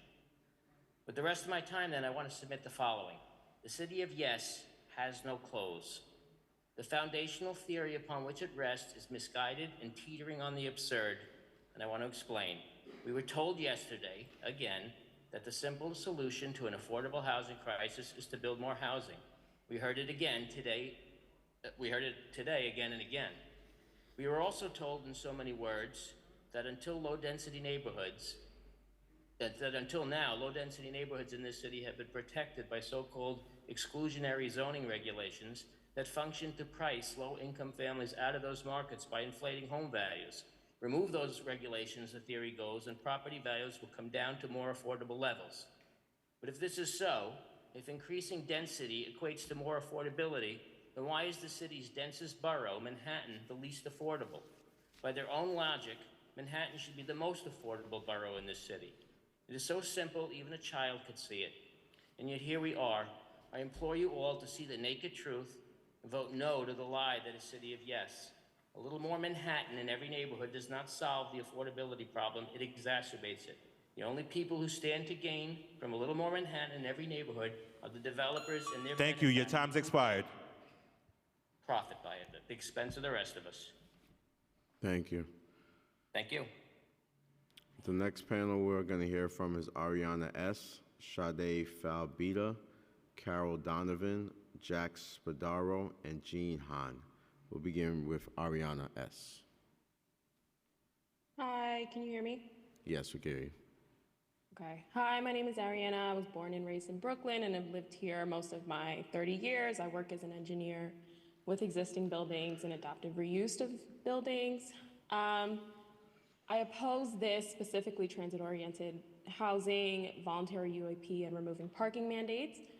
I agree that we need more affordable housing in New York City, but this plan is a volume plan, not an affordability plan, based on the misconception that increasing the volume of housing will decrease the cost of housing, which has consistently shown to be untrue in New York. This theory will not work in New York, as it never has, and demand to live in New York will never plateau, so these units will be luxury market rate units, as they have been for the past 10 years, the bulk of the new construction.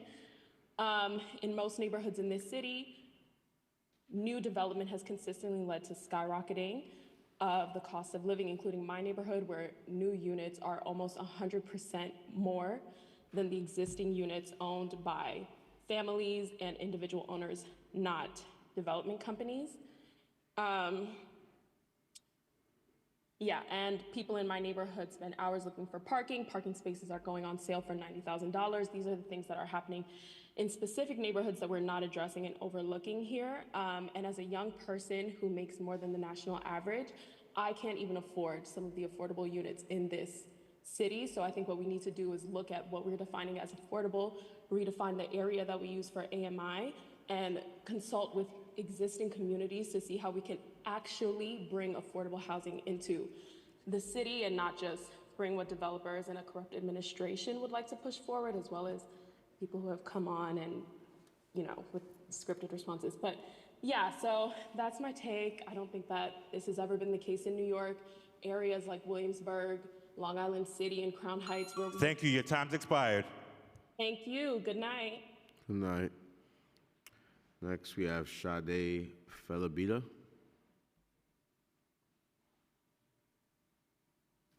Sade, if you can hear me, please unmute. Sade. We'll move on to Carol Donovan. Carol, if you can hear me, please unmute. Carol Donovan. Sade Falbita. Let's move on to Jack Spadaro. Jack, if you can hear me, please unmute. I am here. Go ahead, Jack. Okay, my name is Jack Spadaro. I'm the Vice President of the Bay Improvement Group. It's a coalition of residents and business owners in Sheepshead Bay, Brooklyn. We live in a flood zone. Common sense building would mean no new building in any flood zones. But since Superstorm Sandy, 200 new housing projects have been built on the waterfront alone. The overdevelopment is real, and the housing crisis is false. Our waterfront community, which has a special use district zoning such as City Island, should be left as is to keep our waterfront neighborhood in the character that it was intended. This planning is meant for hundreds of years, not short term. We are for affordable housing, but this plan does not incorporate that. We are for more housing. The mayor wants 500,000 more units in this plan over the next 10 years. Currently, without changing one word of the current zoning, we can build 5 million more units. The solution should be comprehensive planning with each community individual's needs and not deleting zoning altogether. And let's be real, zoning will be deleted all over the city, whether it be historic districts, special use districts, residential and commercial use, it's all gone. Real estate developers will have free reign to do whatever they like. There are estimated to be more than 100,000 empty units of housing right now from private ownership, warehousing of empty apartments, and tens of thousands of empty co-ops and condos across the city. The City of Yes will impact our city forever and will never be unchanged. This will affect generations to come.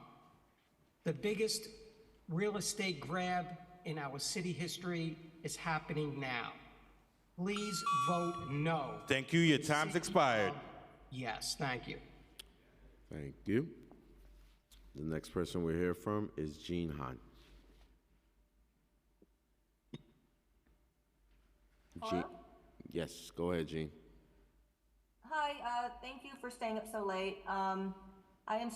My name is Jean Han, and I'm a homeowner in Forest Hills, Queens. I am strongly opposed to the City of Yes, which is an ill-conceived plan designed to strip away zoning decisions from local community boards because we are not a one-size-fits-all city.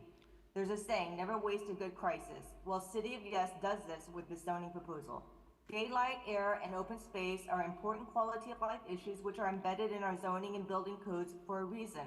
Tossing them to the wayside for City of Yes because we're in a housing, quote-unquote housing crisis is akin to throwing the baby out with the bathwater because upzoning does not translate to or guarantee more affordable housing. Instead, market and luxury developments get built, pushing low-income residents out.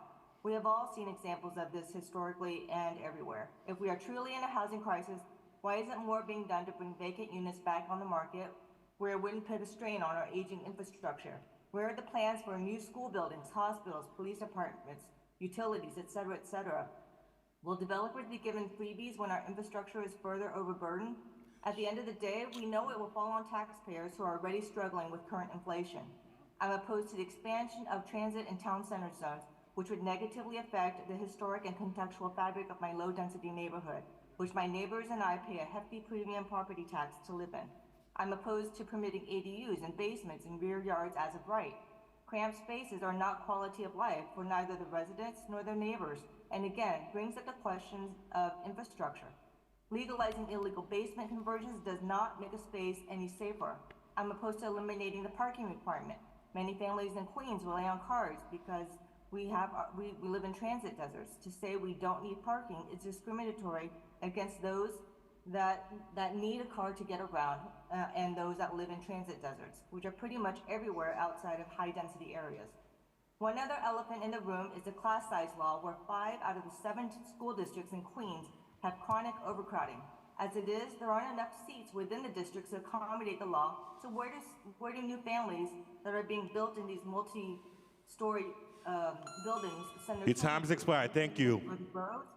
As many have said here, let the people control the housing process through the decision-making at the local community board. I strongly urge City Council to unanimously— Your time's expired.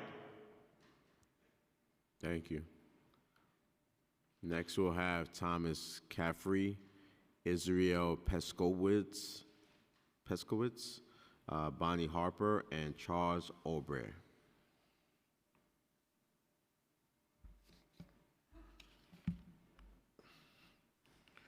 Thomas Caffrey.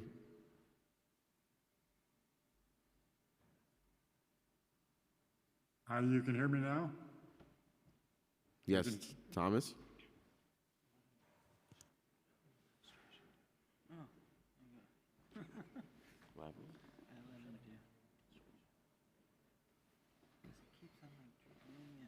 You can hear me?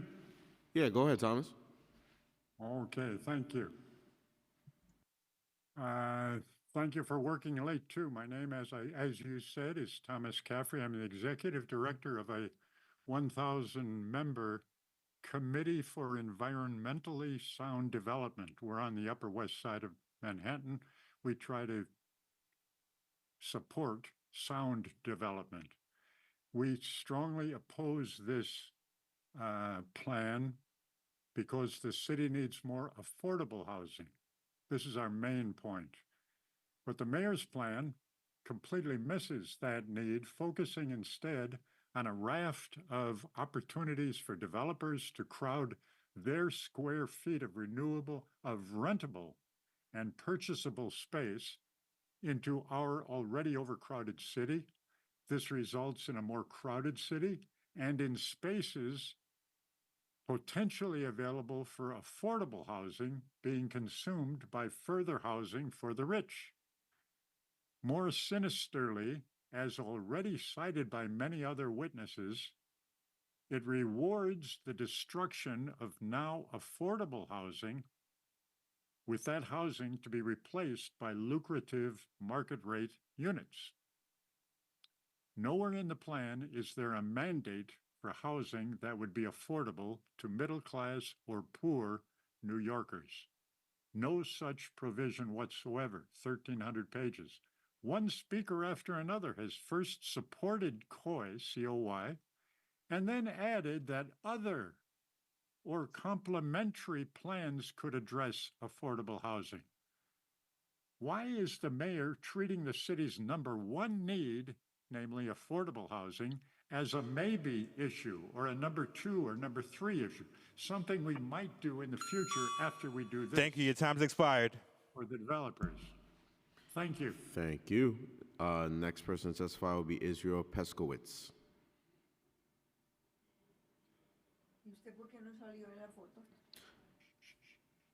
Israel Peskowitz.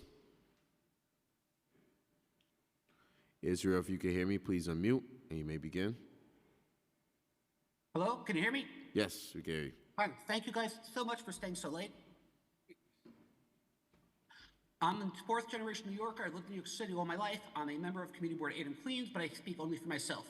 I would very much like to be able to afford to live in the city I grew up in. My parents were only able to afford the mortgage on their small attached house because they purchased by renting out the basement. This proposal has many good ideas and a few terrible ones. New York City prides itself on being the most diverse city in the world, yet the council is proposing a one-size-fits-all zoning. I am not opposed to ADUs, to transit-oriented development, or town-centered zoning. I, however, am opposed to the removal of parking requirements in transit deserts like East and Queens, to removing ULURP and community board oversight, and the lack of affordable housing requirements. I've also noticed that the plan seems to be focused entirely on rentals and not on ownership, which is a vital part of building generational equity. Currently zoning imposes unnecessary parking requirements in Manhattan and downtown Brooklyn, pretending the rest of the city has the same robust transit access as Manhattan and therefore doesn't need cars is just as absurd. To add insult to injury, the Queens Bus redesign final plan is stated to remove public transit from a neighborhood instead of adding it, but we're still expected to no longer need cars. Not a single study I've seen has cited on cities removing parking requirements looked at the increase in traffic and pollution due to circling for parking or increases in transit times. Closing our eyes and pretending cars don't exist is absurd, if not suicidal. The plan also does not address the need for infrastructure improvements needed to handle increased population. Most people I know in my leaving my neighborhood have gotten married and have a few kids, and there's not enough housing in our area for larger families. With the exception of the UAP, there seems to be nothing in this plan to encourage building anything besides luxury apartments for rich hipsters. It is bizarre that politicians correctly call out greedy developers suddenly trust these same developers to build housing each neighborhood needs instead of fancy gentrification apartments for wealthy hipsters. Please consider voting on this proposal item by item and neighborhood by neighborhood, or just voting no. Thank you all for your time, and you have a wonderful night. Thank you. Next will be Bonnie Harper. Bonnie, Also, why was my video off? Yes, hi. you can begin. Good evening, and thank you for giving me a chance to speak. My name is Bonnie Harper. I'm a government attorney for a public authority. I'm a homeowner. I am a native New Yorker. I was actually born in Brooklyn. I've lived in Queens. I've lived in Manhattan. I am alarmed at this proposal. I think that the board has perhaps the best of intentions and their thoughts are laudable. But to be honest with you, this plan is laughable. There is nothing here except to give money away to developers, give land away to developers. It's going to ruin the quality of life in New York. I can't even begin to explain how, and I know many other people have already discussed the fact that our infrastructure is aging. We have water mains that are over 100 years old. They are not going to handle more water. They're breaking, they're being unrepaired. We have a transit system that is over 125 years old, that's already at max capacity, and inexplicably, there is cutbacks in bus service. We cannot seem to expand subway service. We have cut back on so many other city services. The Department of Buildings cannot keep up with current construction. The idea that we're going to have an explosion in all of this unmonitored construction seems like a disaster waiting to happen. We've already had a number of basement apartments flood and people get killed. The idea that we're now going to sanction this somehow seems to fly in the face of reason. We have a city that is in deep trouble environmentally because we've paved over so much. We have the heat island effect, which will only go up if we continue to allow this kind of infrastructure, this kind of building, where we continue to pave over all of our property. Air quality will go down, our quality of life will go down. Basically, we already have over 8 million people here. We have a lot of untapped housing. I don't know exactly why there is so much property that is being underutilized or unutilized. Thank you. Your time's expired. Thank you. Vote no. 30 minutes.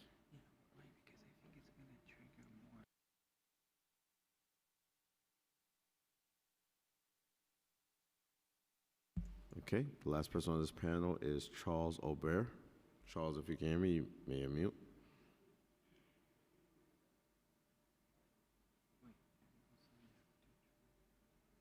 Charles?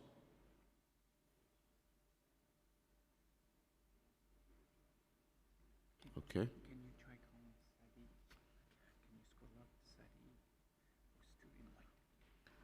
I'm going to call on Sade Felbita. Sade, if you can hear me, please unmute and you may begin. Hi, can you hear me? Yes, we can hear you. Well, good evening, and thank you for giving the opportunity to speak. My name is Sade Falubita, and I'm Managing Director of Downtown Community Television Center, also known as DCTV. I ask that you consider supporting the proposed amendment being offered by Councilmember Marte to allow nonprofit cultural institutions who own and are housed in landmark buildings to transfer their unused development rights within an expanded radius. For DCTV, this is a critical matter. DCTV's building has 75,000 square feet of development rights shared 50-50 with the city. However, under the current and proposed City of Yes zoning rules, there are no reception sites available. In 1972, our landmark firehouse was saved from collapse and transformed into a center for documentary education, production, and exhibition. Our mission is to use filmmaking as a tool to catalyze, inform, and empower our communities. And since that time, we've provided over 75,000 New Yorkers with affordable and free filmmaking training and resources. Every year, teens and adults in our programs create award-winning original films that document the critical social issues of our time. And we serve many filmmakers in our new cinema that was open, Firehouse Cinema, and we screen over 100 independent documentaries every single year. And this is work that we hope to continue far into the future, but the rising costs and declining production income really have endangered our existence and our social services. Councilmember Marte's proposed expansion of air rights transfers for landmarks creates income for the city. It supports our community services and the creation of desperately needed affordable housing. And so we hope that you will explore and endorse this proposal. And thank you for your time. Thank you. The next panel we're going to call on is Rosen Ford, Armand Smiglitsky. Hi, good evening. I read about the City of Yes with great excitement. Rosen, 1 second. The panel is going to consist of Rosen Ford, Armand Smiglitsky, Daniel Fisher, and Everett Samuel. Rosen, you may begin. Thank you. Good evening. I read about the City of Yes with great excitement. I know that we need 2- and 3-bedroom apartments for working families to stay in New York. I'm passionate about that. However, the City of Yes does not address the housing needs of New Yorkers, and it is a giveaway to developers. TOD, ADU, and district fixes are not worth the damage they do. We've heard activists grilling council members today on the number of new housing in their districts. In Flatbush, our 2009 rezoning untapped thousands of spots in our community to build. And we are fighting to preserve 120-year-old homes that make the character of our community. They don't make these anymore. But if the City of Yes has its way, developers sure will knock them down. Nearly every corner lot in my neighborhood is at risk. Do we criticize a mature redwood forest for having no new trees? Others have claimed that 80% of New York voters approve this plan because one poll asked questions like, should we, quote, allow homeowners to add small apartments to single 1- or 2-family homes? No one was asked if we should allow 25-foot-high cottages in yards, or if century-old homes on corner lots should be replaced with buildings nearly double the size due to the nearly doubled FAR. That is what TOD, ADU, and district fixes would allow. To the whole city council, I say, fewer than 900 people or 0.0001% of New Yorkers do not speak for 80% of New York voters. Similar misleading tactics are employed to make people believe that the City of Yes will provide their family relief. Many speakers have spoke movingly about their own search for housing. This is deeply personal. We all know people affected by this. Families are leaving because the availability and price, but also size and quality of housing. Families moving to New Jersey are not going to stay in New York City if offered the chance to rent a studio over a garage. TOD, ADU, and district fixes are just not worth it. I urge the City Council to vote no on transit-oriented development, vote no on ADUs, and Thank no you. Your on time's district expired. fixes. Exempt neighborhoods. Thank you.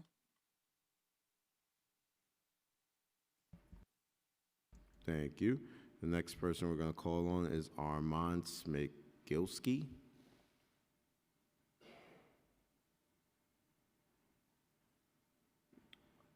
Armand Smiglitsky, if you can hear me, you may unmute and you may begin.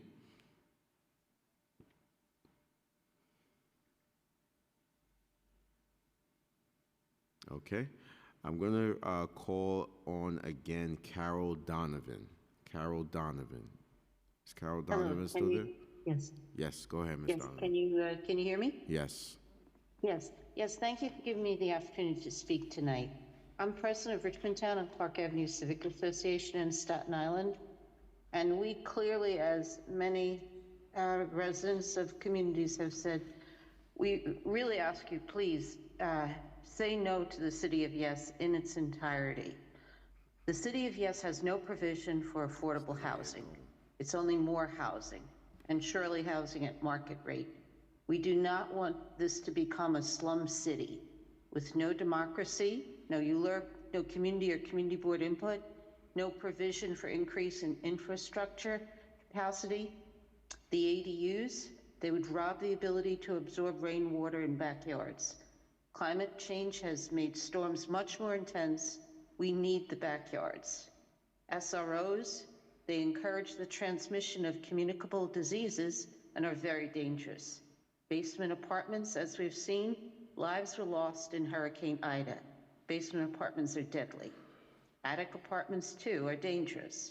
The Department of Buildings is understaffed to review or investigate that these types of apartments would meet any types of codes. Parking spaces are clearly needed.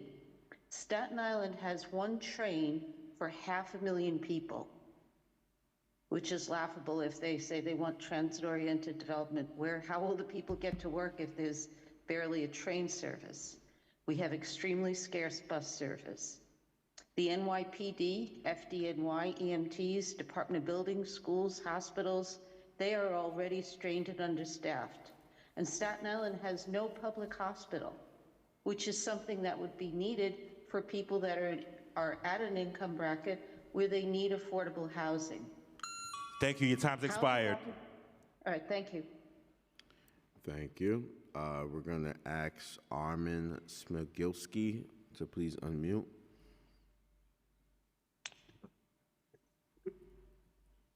Armin?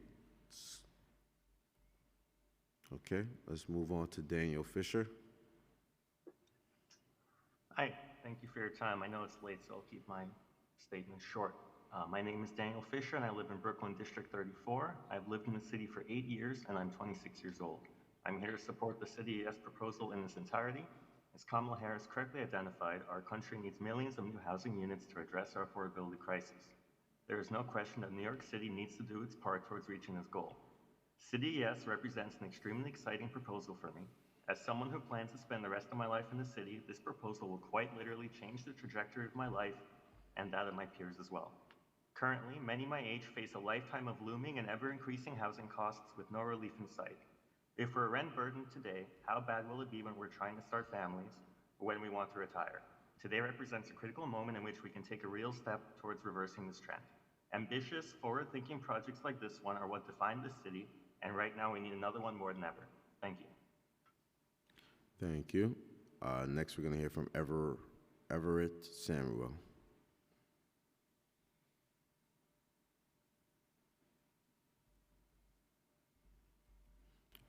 Everett Samuel.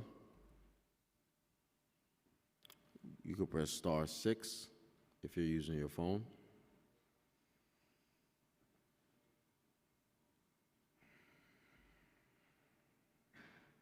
Everett Samuel. Armand Spilgilski.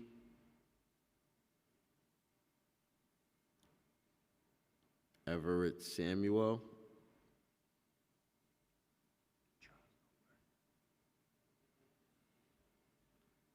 Do we have Everett Samuel? Do we have Armand Spilgilski? Do we have Charles Ober?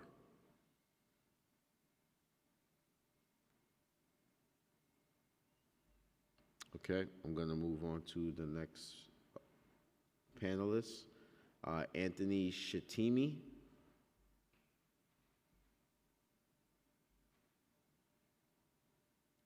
Anthony Shatimi.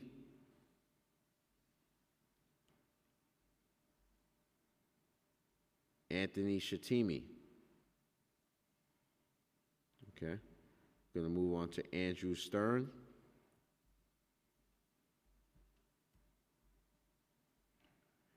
Hi.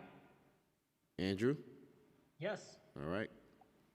Thank you. You're welcome. Thank Go you ahead. so much, Chair Riley. My name is Andrew Stern, and I live in Lower Manhattan, where I'm proud to be represented on this council by Councilmember Carlina Rivera. I want to thank you all for staying up and hearing out everyone's testimony. Earlier, someone quoted Tim Walz, who I hope will be our next vice president very soon, and I'd like to bring a Tim Walz quote of my own. We have permitting that takes too long and prohibits or makes more expensive doing renewable energy projects. I think the same thing applies to housing. We put up barriers to make it more affordable. We've built 12% more houses in Minneapolis. Prices went down on rent. It's working. While we're at it, I'd also like to quote something that President Obama said at the DNC back in August. If we want to make it easier for young people to buy a home, we need to build more units and clear out the outdated laws that have made it harder to build homes for working people. Frankly, some very well-intentioned laws and regulations at the local level, often generated from the left and from my own party, sometimes are inhibiting the creation of affordable housing, empowering NIMBY attitudes, and making it very difficult to integrate communities and allow people to live close to where they work. I'd like to urge the City Council to adopt all provisions of City Yes in the strongest form that they can. This plan is designed to work together with each element complementing the others. For instance, the elimination of parking mandates will make affordable housing development easier to finance, while the inclusion of town center zoning will open up new sites for this housing. A lot has been said about the housing benefits of this plan for millions of New Yorkers in need, so I also want to discuss some of the other benefits of this plan besides producing 100,000 badly needed new homes. ADUs will provide opportunities not only for naturally affordable housing in Brooklyn, Queens, the Bronx, and Staten Island, but they will also provide a new stream of income for homeowners struggling to pay their mortgages. Transit-oriented development will provide new ridership for the MTA, boosting fare revenue and supporting their continued modernization and expansion. Alongside the elimination of parking mandates, it will also enable more New Yorkers to live car-free, reducing a major cost of living and a significant environmental burden. Town center zoning. Thank you. Your time's expired. Thank you. Thank you. We're going to try Charles Ober. Charles Ober. Everett Samuel. Everett Samuel. Anthony Shatimi. Anthony Shatimi. Armand Spigilski. Armand Spigilski.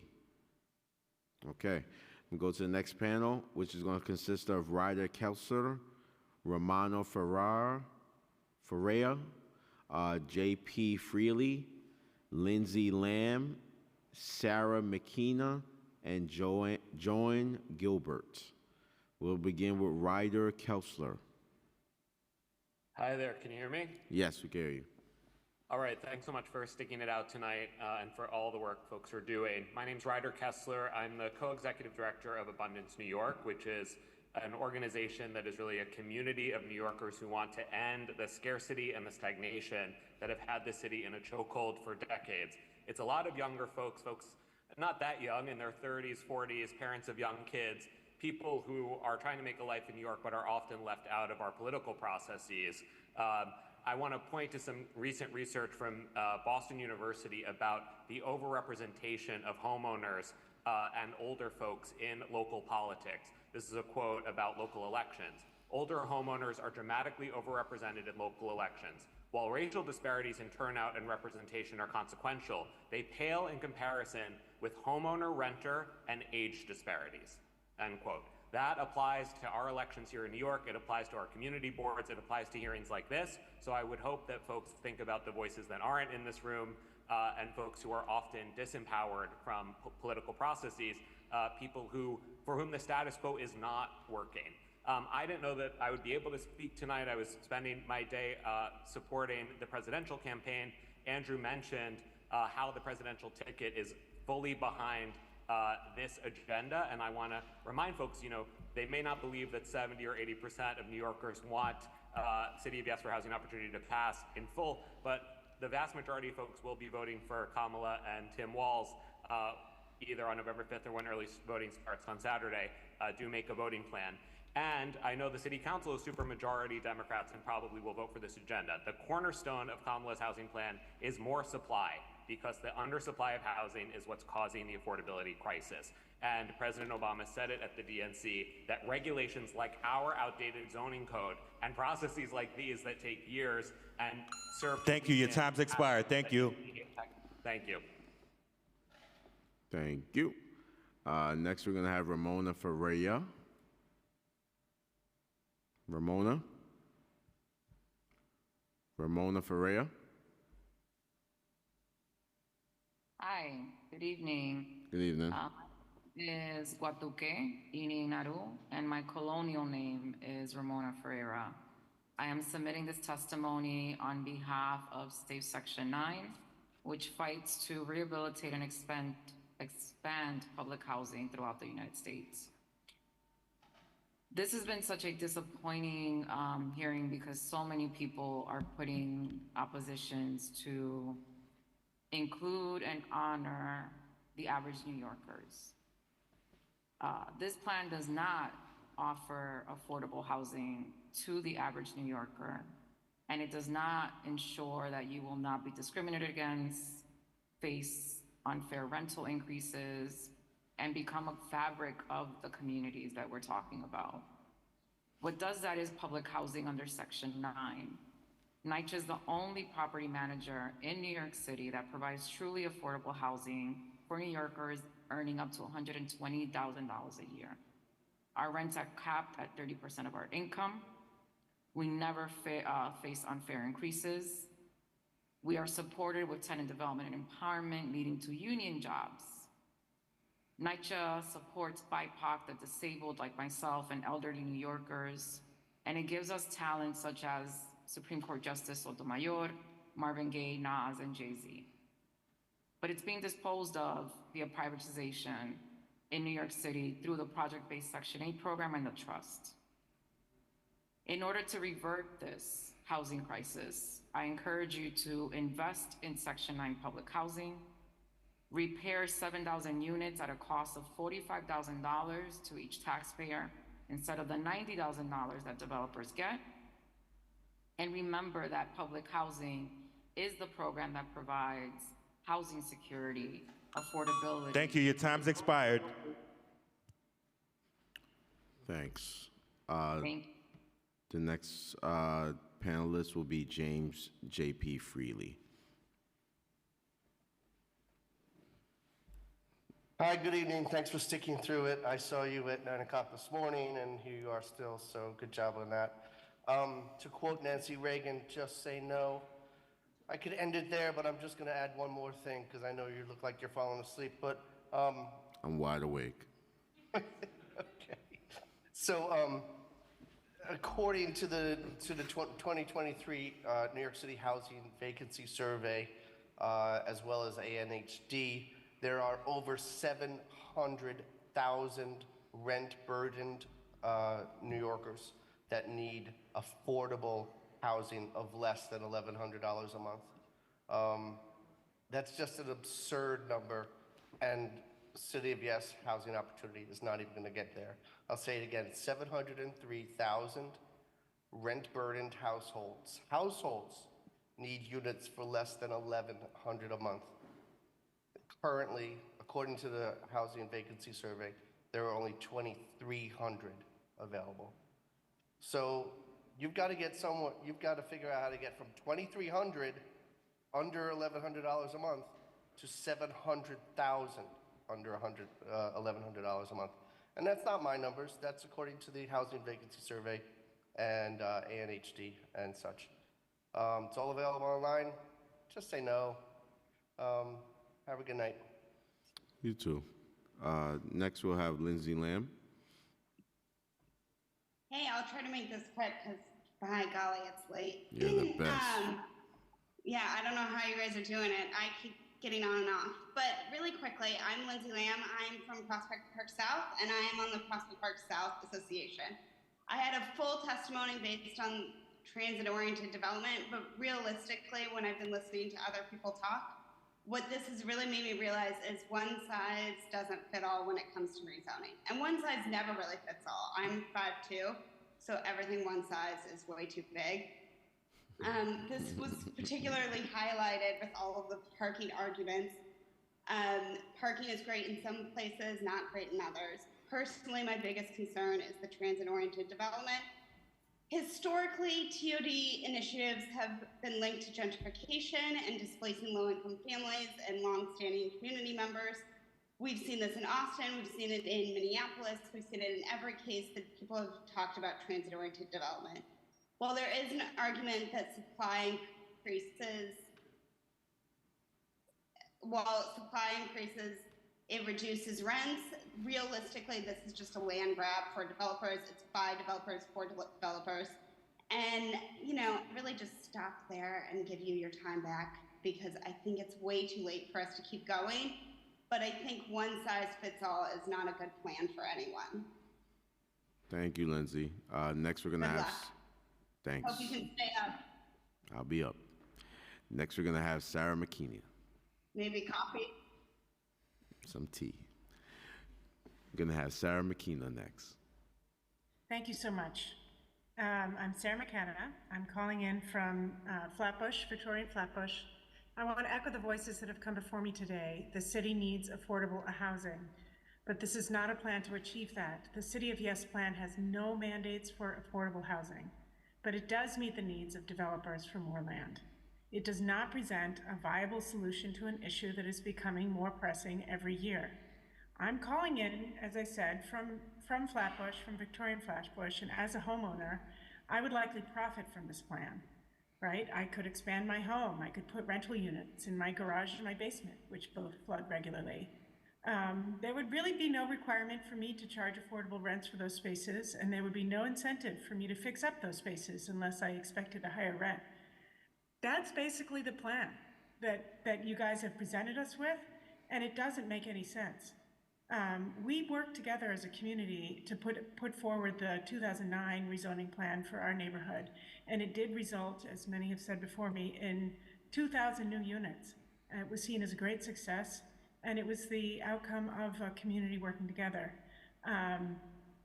One question I have is, why aren't we taking advantage of the massive real estate opportunity we have after the pandemic lockdown in Midtown Manhattan, where we have huge office buildings that are going underutilized and a societal shift that's not going to change? Why don't we put the developers to work to reimagine those huge buildings to create more livable, affordable spaces for our New Yorkers so that we can really solve this problem? Thank you. Thank you.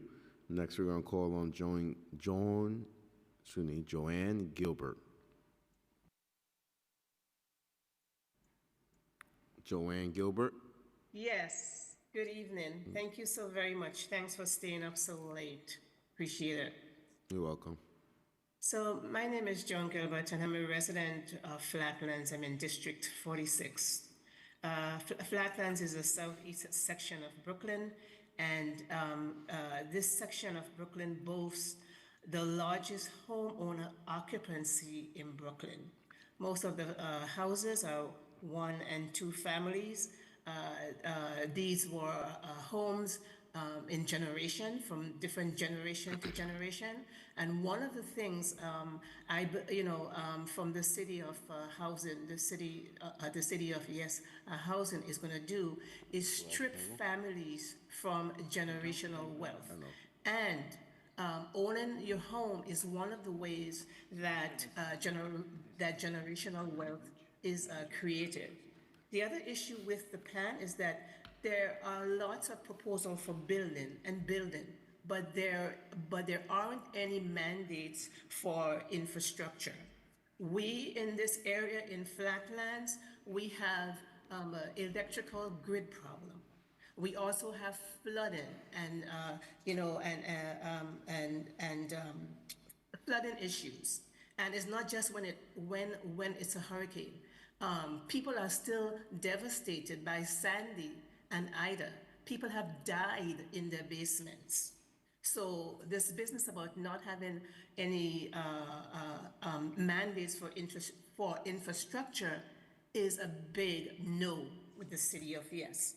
The other issue I had in mind was, what sustainable measures do these proposals offer? I am concerned about the increased construction, lack of green spaces, and the density which this can cause. Your time has expired. Thank you. Thank you. Thank you. The next panel I'm going to call up is Ken A., Peter Toma, Neil Miller, Sachi Takashi, and Zachary Thomas. Ken A., you may begin if you can hear me. Ken? Hello, can you hear me? Yeah, I can hear you, Ken.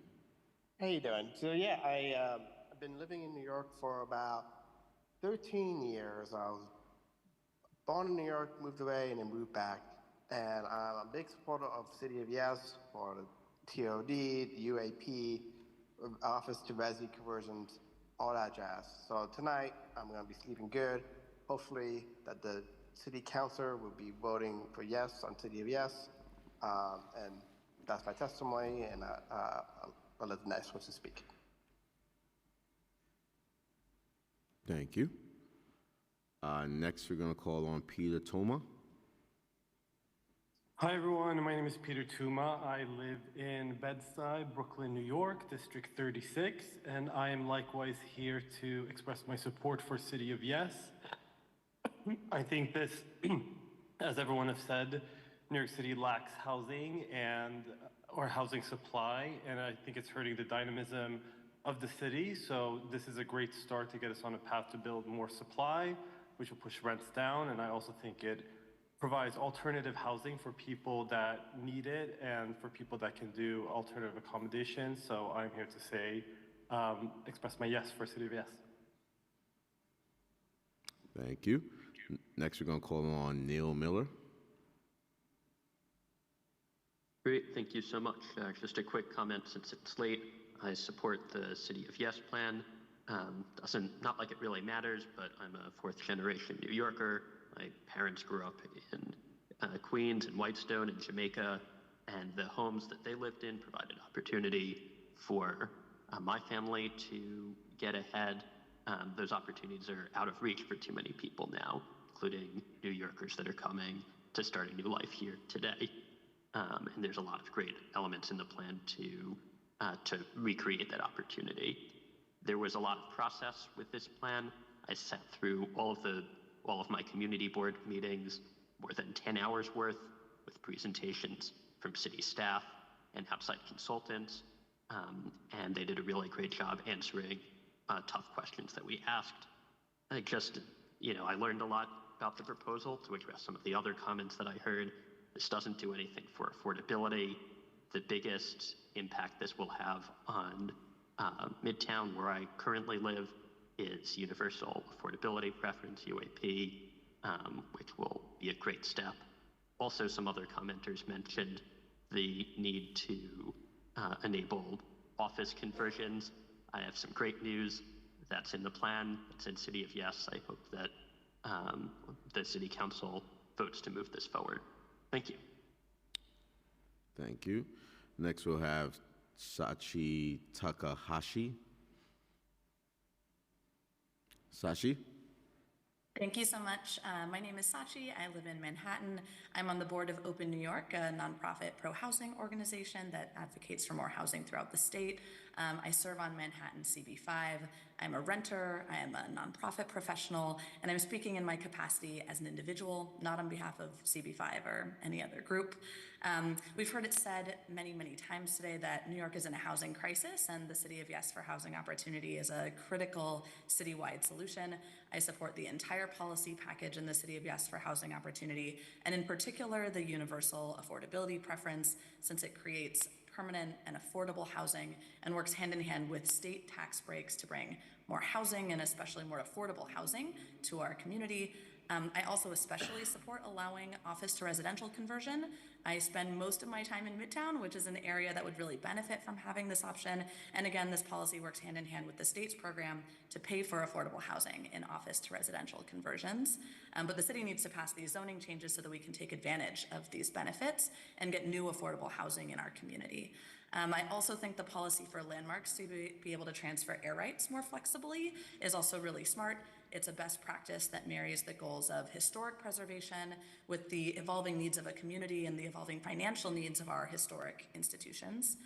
Thank you so much for your time and consideration of these policies that make sure New York City isn't just the best city in the world, but also that it's accessible and inclusive for anyone who wants to live here. Thank you. Thank you. Next, we're going to hear from Zachary Thomas. Hi, everyone. I'm Zachary Thomas. I'm a member of Manhattan Community Board 3. I'm also on the Parks Committee, but I'm here speaking on my own behalf. I'm also a deacon at East 7th Street Baptist Church nearby Thompson Square Park. We recently celebrated 50 years serving East Village and Alphabet City. We are a neighborhood church, although many of our members come from deep in Brooklyn and Queens to go to church on Sunday morning. We just had a young couple move out of the city due to high housing costs to move in with a family member out of state. Institutions like my church need housing reform like City of Yes to ensure the church has steady membership for another 50 years. National leaders like President Biden and Vice President Harris have made it clear we need to build more housing to address our housing crisis. And I agree with lifelong New Yorkers like Borough President Mark Levine. We need City of Yes. Please vote yes in its full form. Thank you and good night. Thank you. The next panel I'm gonna call up is Amit Baga, Victoria Hillstorm, and Charles Olgar. We'll begin with Amit Baga.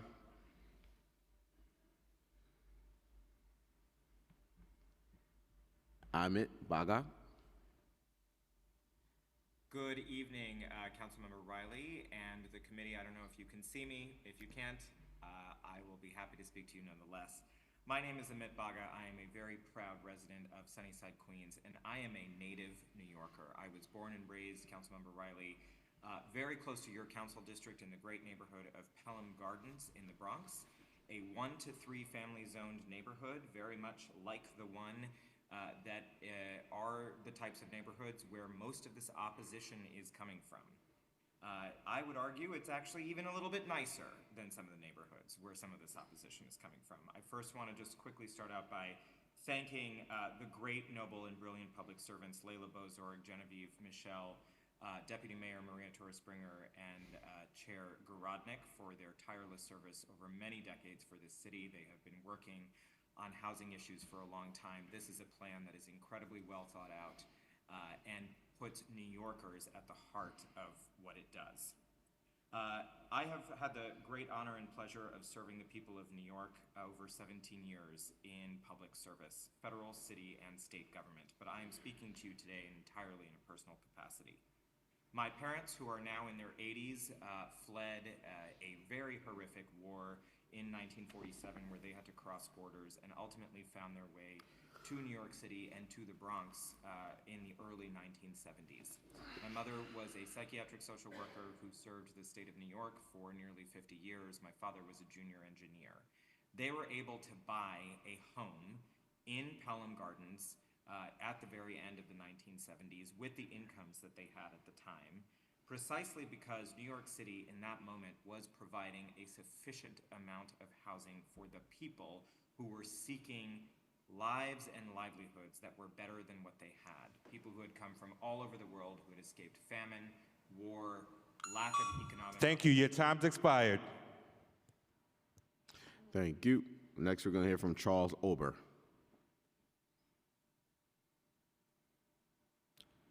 Charles? Charles? Are you there, Charles? Charles?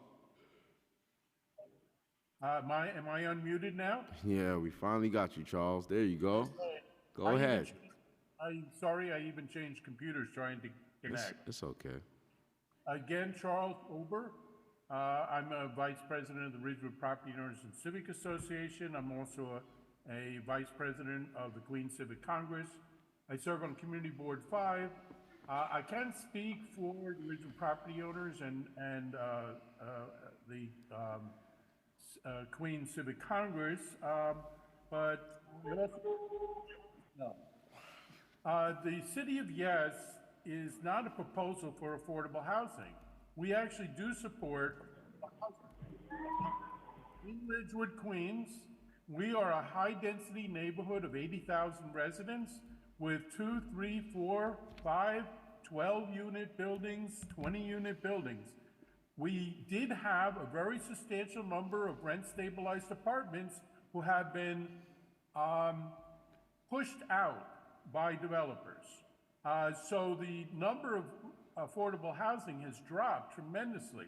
However, our members rent to tenants that they've had for many years and charge affordable rent. We are now getting inundated by offers from developers and equity companies to sell out our properties. And it's obviously gone way up since this City of Yes proposal. 2-family houses can now become 4-family. 3 families can become 6-family. 6 units can become 12. Frame buildings that are underutilized can be torn down and 5- and 6-story buildings can be built. But money goes to money. Developers are... Thank you. Your time's expired. Okay. Thank you. Thanks, Charles. Next, we're going to have Victoria Hillstorm, 2058.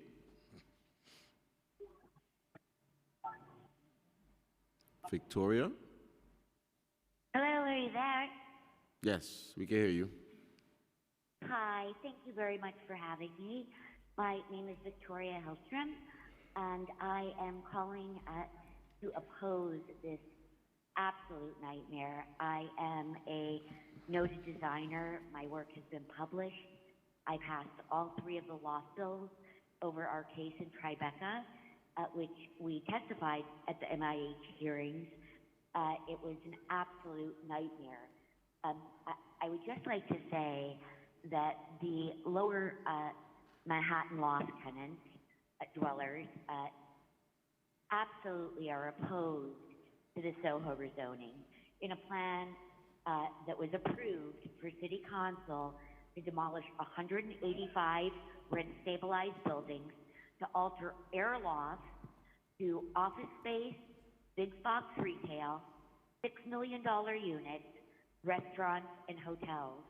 This is an extremely important class of housing that supports our billion-dollar industries of fashion, film and TV, music, entertainment, and the arts, where we live, work based on zoning for manufacturing.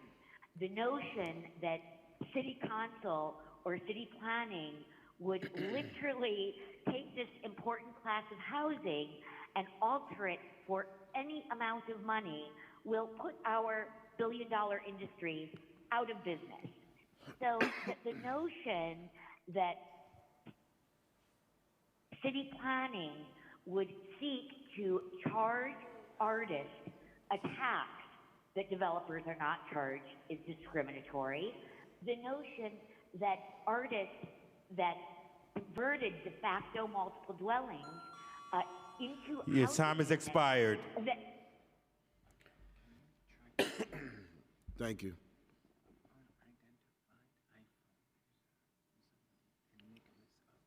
Okay. The next panel I'm going to call on is Nicholas O.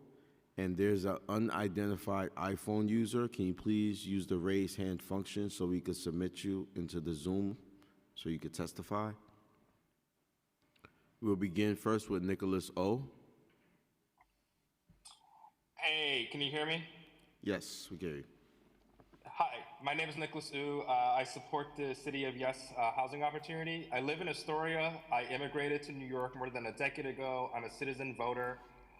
It's simple. We need to build more housing to slow rent growth and lower rents. Minneapolis rents went down when they built more. Austin rents went down in the past year because they built more. Minneapolis rents went down 10% because they got rid of parking mandates. If we want people of all walks of life, all backgrounds to be able to live here, we need to build more housing. We're currently in a game of musical chairs. There are enough chairs for everyone, and the highest bidders get the chairs. We need to have more chairs. We just need to get out of the way and not try to slow things down. We need to get things to go fast. There's no time to slow it down. We're in a 500,000 unit shortage, and this will get us 100,000, which is a good start. And we just need to do more. Thank you. I support this plan. Thank you.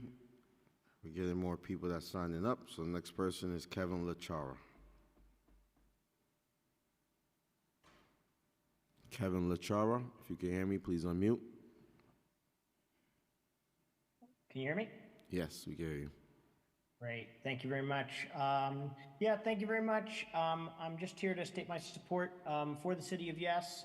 My name is Kevin Lachara. I'm a fourth-generation Greenpointer and a fifth-generation New Yorker.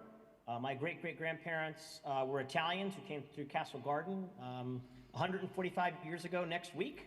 At the time, there were plenty of people in the city who opposed them being here. And I thank God every day that New York City had a space for them. And I thank God that New York City has a space for me. I live in Greenpoint. I'm a proud Greenpointer. Greenpoint currently has a population of about 42,000 people. When my grandpa was born here in 1924, there were over 75,000 people living in Greenpoint. And, you know, our city has always been a place where people have been able to make their home, build their lives, and I think that's what this is ultimately about. The ability for our city to remain what it has always been, right? You know, which is that beacon, the Statue of Liberty, the shining city on the hill, and all that. So very heavily in support of City of Yes. Thank you all for sticking with this hearing as long as you have. I just got in from a long day, so I'm glad it's still going. And thank you very much. Thank you. There is a unidentified iPhone user, number ending in 5872. If your number is ending in 5872, please use the *9 function to raise your hand and then the *6 function to unmute. And also there is a Zoom user. You have 30 seconds.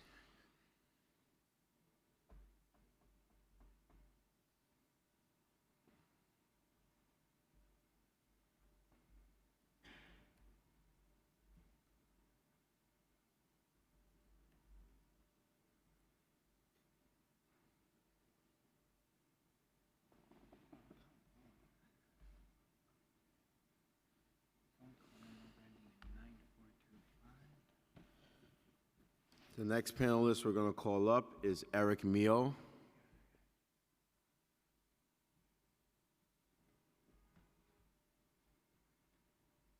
Hi, thank you for doing this so late. I just wanted to call and speak on behalf of the proposal. So I grew up in apartments. I've lived in New York now for 17 years. I help run a business that employs about 1,000 people. And I think the number one issue that we see is people want a space to be able to live that is affordable, to be able to raise a family and to stay in the city. And so anything that is citywide that I think is proposing somewhat straightforward, sensible, modest things that create more housing, long-term housing, is a huge positive. Definitely has the chance, probably the likelihood to be the most significant thing that this administration is able to do, I think, for the average person who lives in New York. So I just wanted to call and say thank you to folks who have been introducing this. That's all I've got. Thank you very much. I hope that this passes, and I hope that the council votes for it in full. Thank you.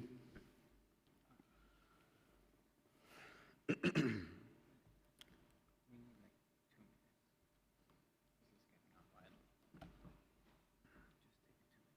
going to take a 2-minute pause.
The next person we're going to call up is Peter Estes. Peter, if you can hear me, please unmute.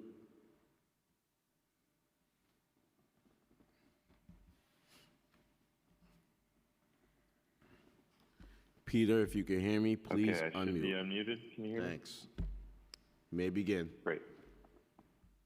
Hi, and thank you all. I really appreciate you being up so late and committed to the process. Might have to move to your district, council member. So my name's Peter. I'm a student living in Brooklyn, here to speak in support of the City of Yes. I'll keep it pretty brief and just say that City of Yes for Housing Opportunity is a really massive undertaking, and it's a chance for New York to do something really meaningful. We need to go further than just this zoning reform, but this is an exciting opportunity to make a difference in addressing our housing crisis. A few things that I think I heard in other people's testimony today. It's important to note that City Yes is not one size fits all. There was significant thought given to differences between low density and high density districts, if you look closely at the plan. And I think that those are borne out, and it's pretty clear that the amount of homes that are projected to be added, even at the higher ends in some districts, is not significant enough to cause any infrastructure problems or exacerbate existing ones, which should be dealt with.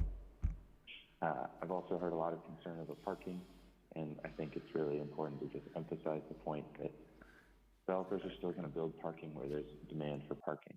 This isn't preventing them from doing that. And it will actually, recent studies have shown that removing parking mandates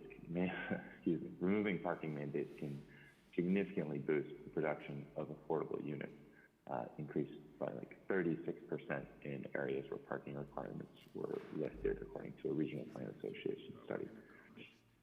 It came out just a few years ago.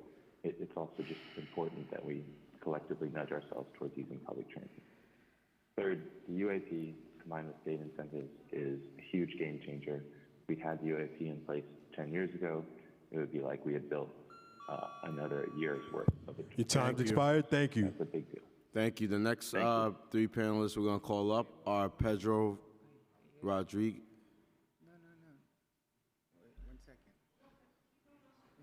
All right. The next panelist we're going to call up is Pedro Rodriguez, Peter Estes, and the unknown caller ending in 1578. Pedro Rodriguez, you may unmute and you may begin. Can you hear me? Yes, we can hear you. Hi, thank you so much for the opportunity. My name is Pedro Rodriguez, and I have lived in New York City for over 2 decades. I currently live in Forest Hills, Queens. I am a father, a husband, a Dominican immigrant, and a member of Queens Community Board 6. My parents moved here in the 90s, and I came here in 2002 at the age of 12. I've lived in Section 8. I lived in Section 8 in the Bronx until I moved out of my parents' place after college. I was the first member of my family to go to college, which helped me buy a place in Forest Hills in 2019. But the rest of my family couldn't, and they left New York City in large part because of the housing crisis. I've lost many friends over the years. I've known many current friends who are considering leaving because of the housing crisis. This is something every New Yorker has experienced, even those who oppose more housing. For this reason, I support City of Yes, especially the part of lifting parking minimums. I mean, I get it. I am a driver myself, so I get the frustration of not finding parking when you need it. But keeping parking minimums does not help with that. They increase the number of cars in the city, making traffic worse and making housing more expensive. Instead, the city should increase scalable transportation options, such as bus lanes and micromobility. I get that current residents get to vote, such as myself, but let's not forget that we depend on future generations to keep the city going. My son is 18 months old right now. Will he be able to afford to live in the city in 20 plus years? Will we still have a housing crisis then? We cannot continue to say that we are living in a housing crisis and then do nothing about it. I call on the council to keep the proposal as is, to side with the overwhelming majority of New Yorkers who support more housing, and to side with President Obama and Vice President Harris when they called for the removal of local restrictions on housing construction earlier this year. That is my statement. Please vote yes on this critical proposal, and good night. Thank you. The next three callers end in 5872, 1578, and there's a Zoom user. Once again, the next three are 5872, 1578, and unknown Zoom user. We're going to begin with 5872. Please press *6 to unmute yourself. The phone number ending in 5872. Okay, you can submit your testimony through land use testimony at council. Okay, go ahead. Thank you. I'm just listening. I don't know why I'm showing up as a speaker, but I appreciate your time this evening. Thank you. Thank you. Next, we're going to call on 1578. 1578, please press star 6. 1578, can you please press star 6? Okay, we're going to go to the Zoom user. The Zoom user, can you please unmute yourself?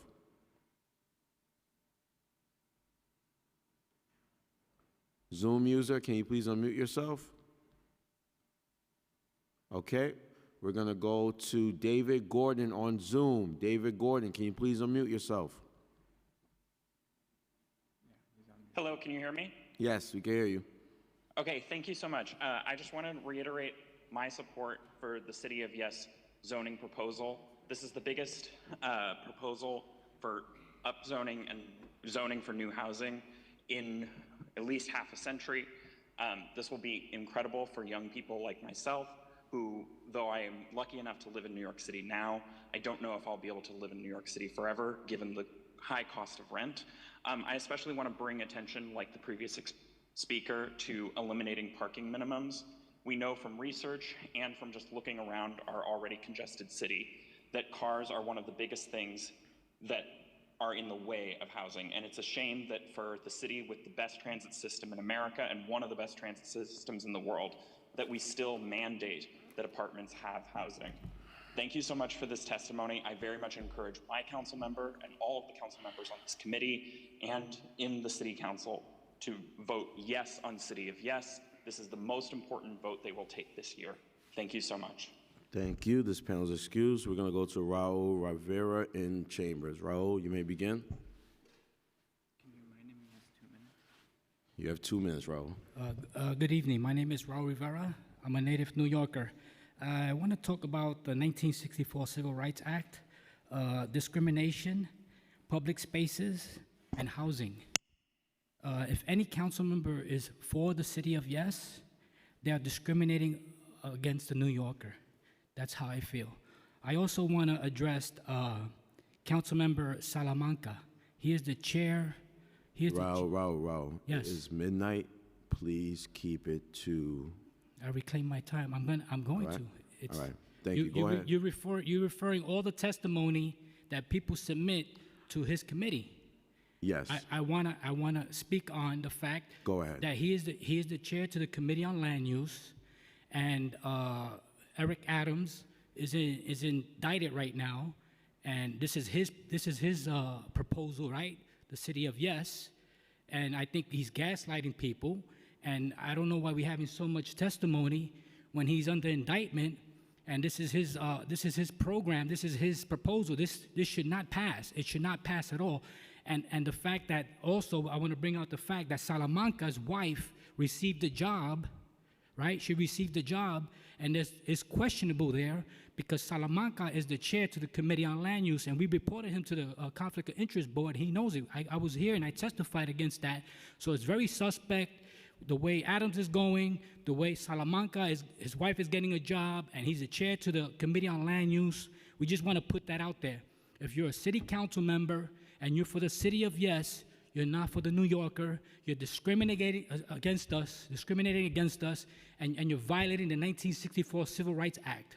You might not think that's true, but that is exactly what's happening. I was here this morning, and what we had outside there was nothing but nonprofits, HTC, Richard Morocco, all these nonprofits were there, and they're nothing but lobbyists.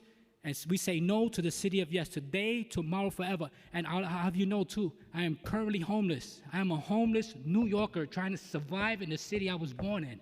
And it's disgusting. In this city council, we have blacks, we have Puerto Ricans, we have Dominicans. And it's our own people failing us, our own people. It's not the white man, it's not white supremacy, and it's not Donald Trump. It's our own people.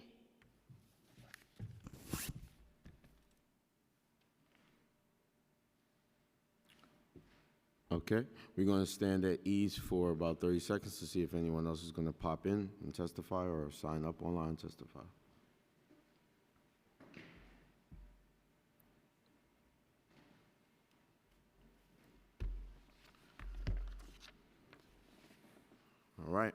There being no one else who signed up to testify in person or online, I will proceed to close this hearing. As a reminder, if you were not able to testify today, you can submit written testimony over the next 3 days by submitting an email to landusetestimony@council.nyc.gov. That concludes a very long but very informative hearing. It was critical that we hear from all of you about this important proposal to address the housing shortage that the city is facing and the need for more affordable housing. We will take into consideration everything that was said today in evaluating the administration's proposal over the next month. I would like to thank the members of the public who took the time out, stayed in here, testified, stayed online and testify, my colleagues that came here today. Special shout out to the subcommittee council and the land use team that are still here, and the council staff that are still here. Special shout out to DCP that's still here as well. I also want to give a huge shout out to the Sergeant at Arms who did a tremendous job today. We really truly appreciate you all. A special shout out to Chelsea Kelly, the Deputy Director of Planning and Land Use, and her intake team, and for everyone else who participated in today's hearing. We could have not done it without you. This meeting is hereby adjourned.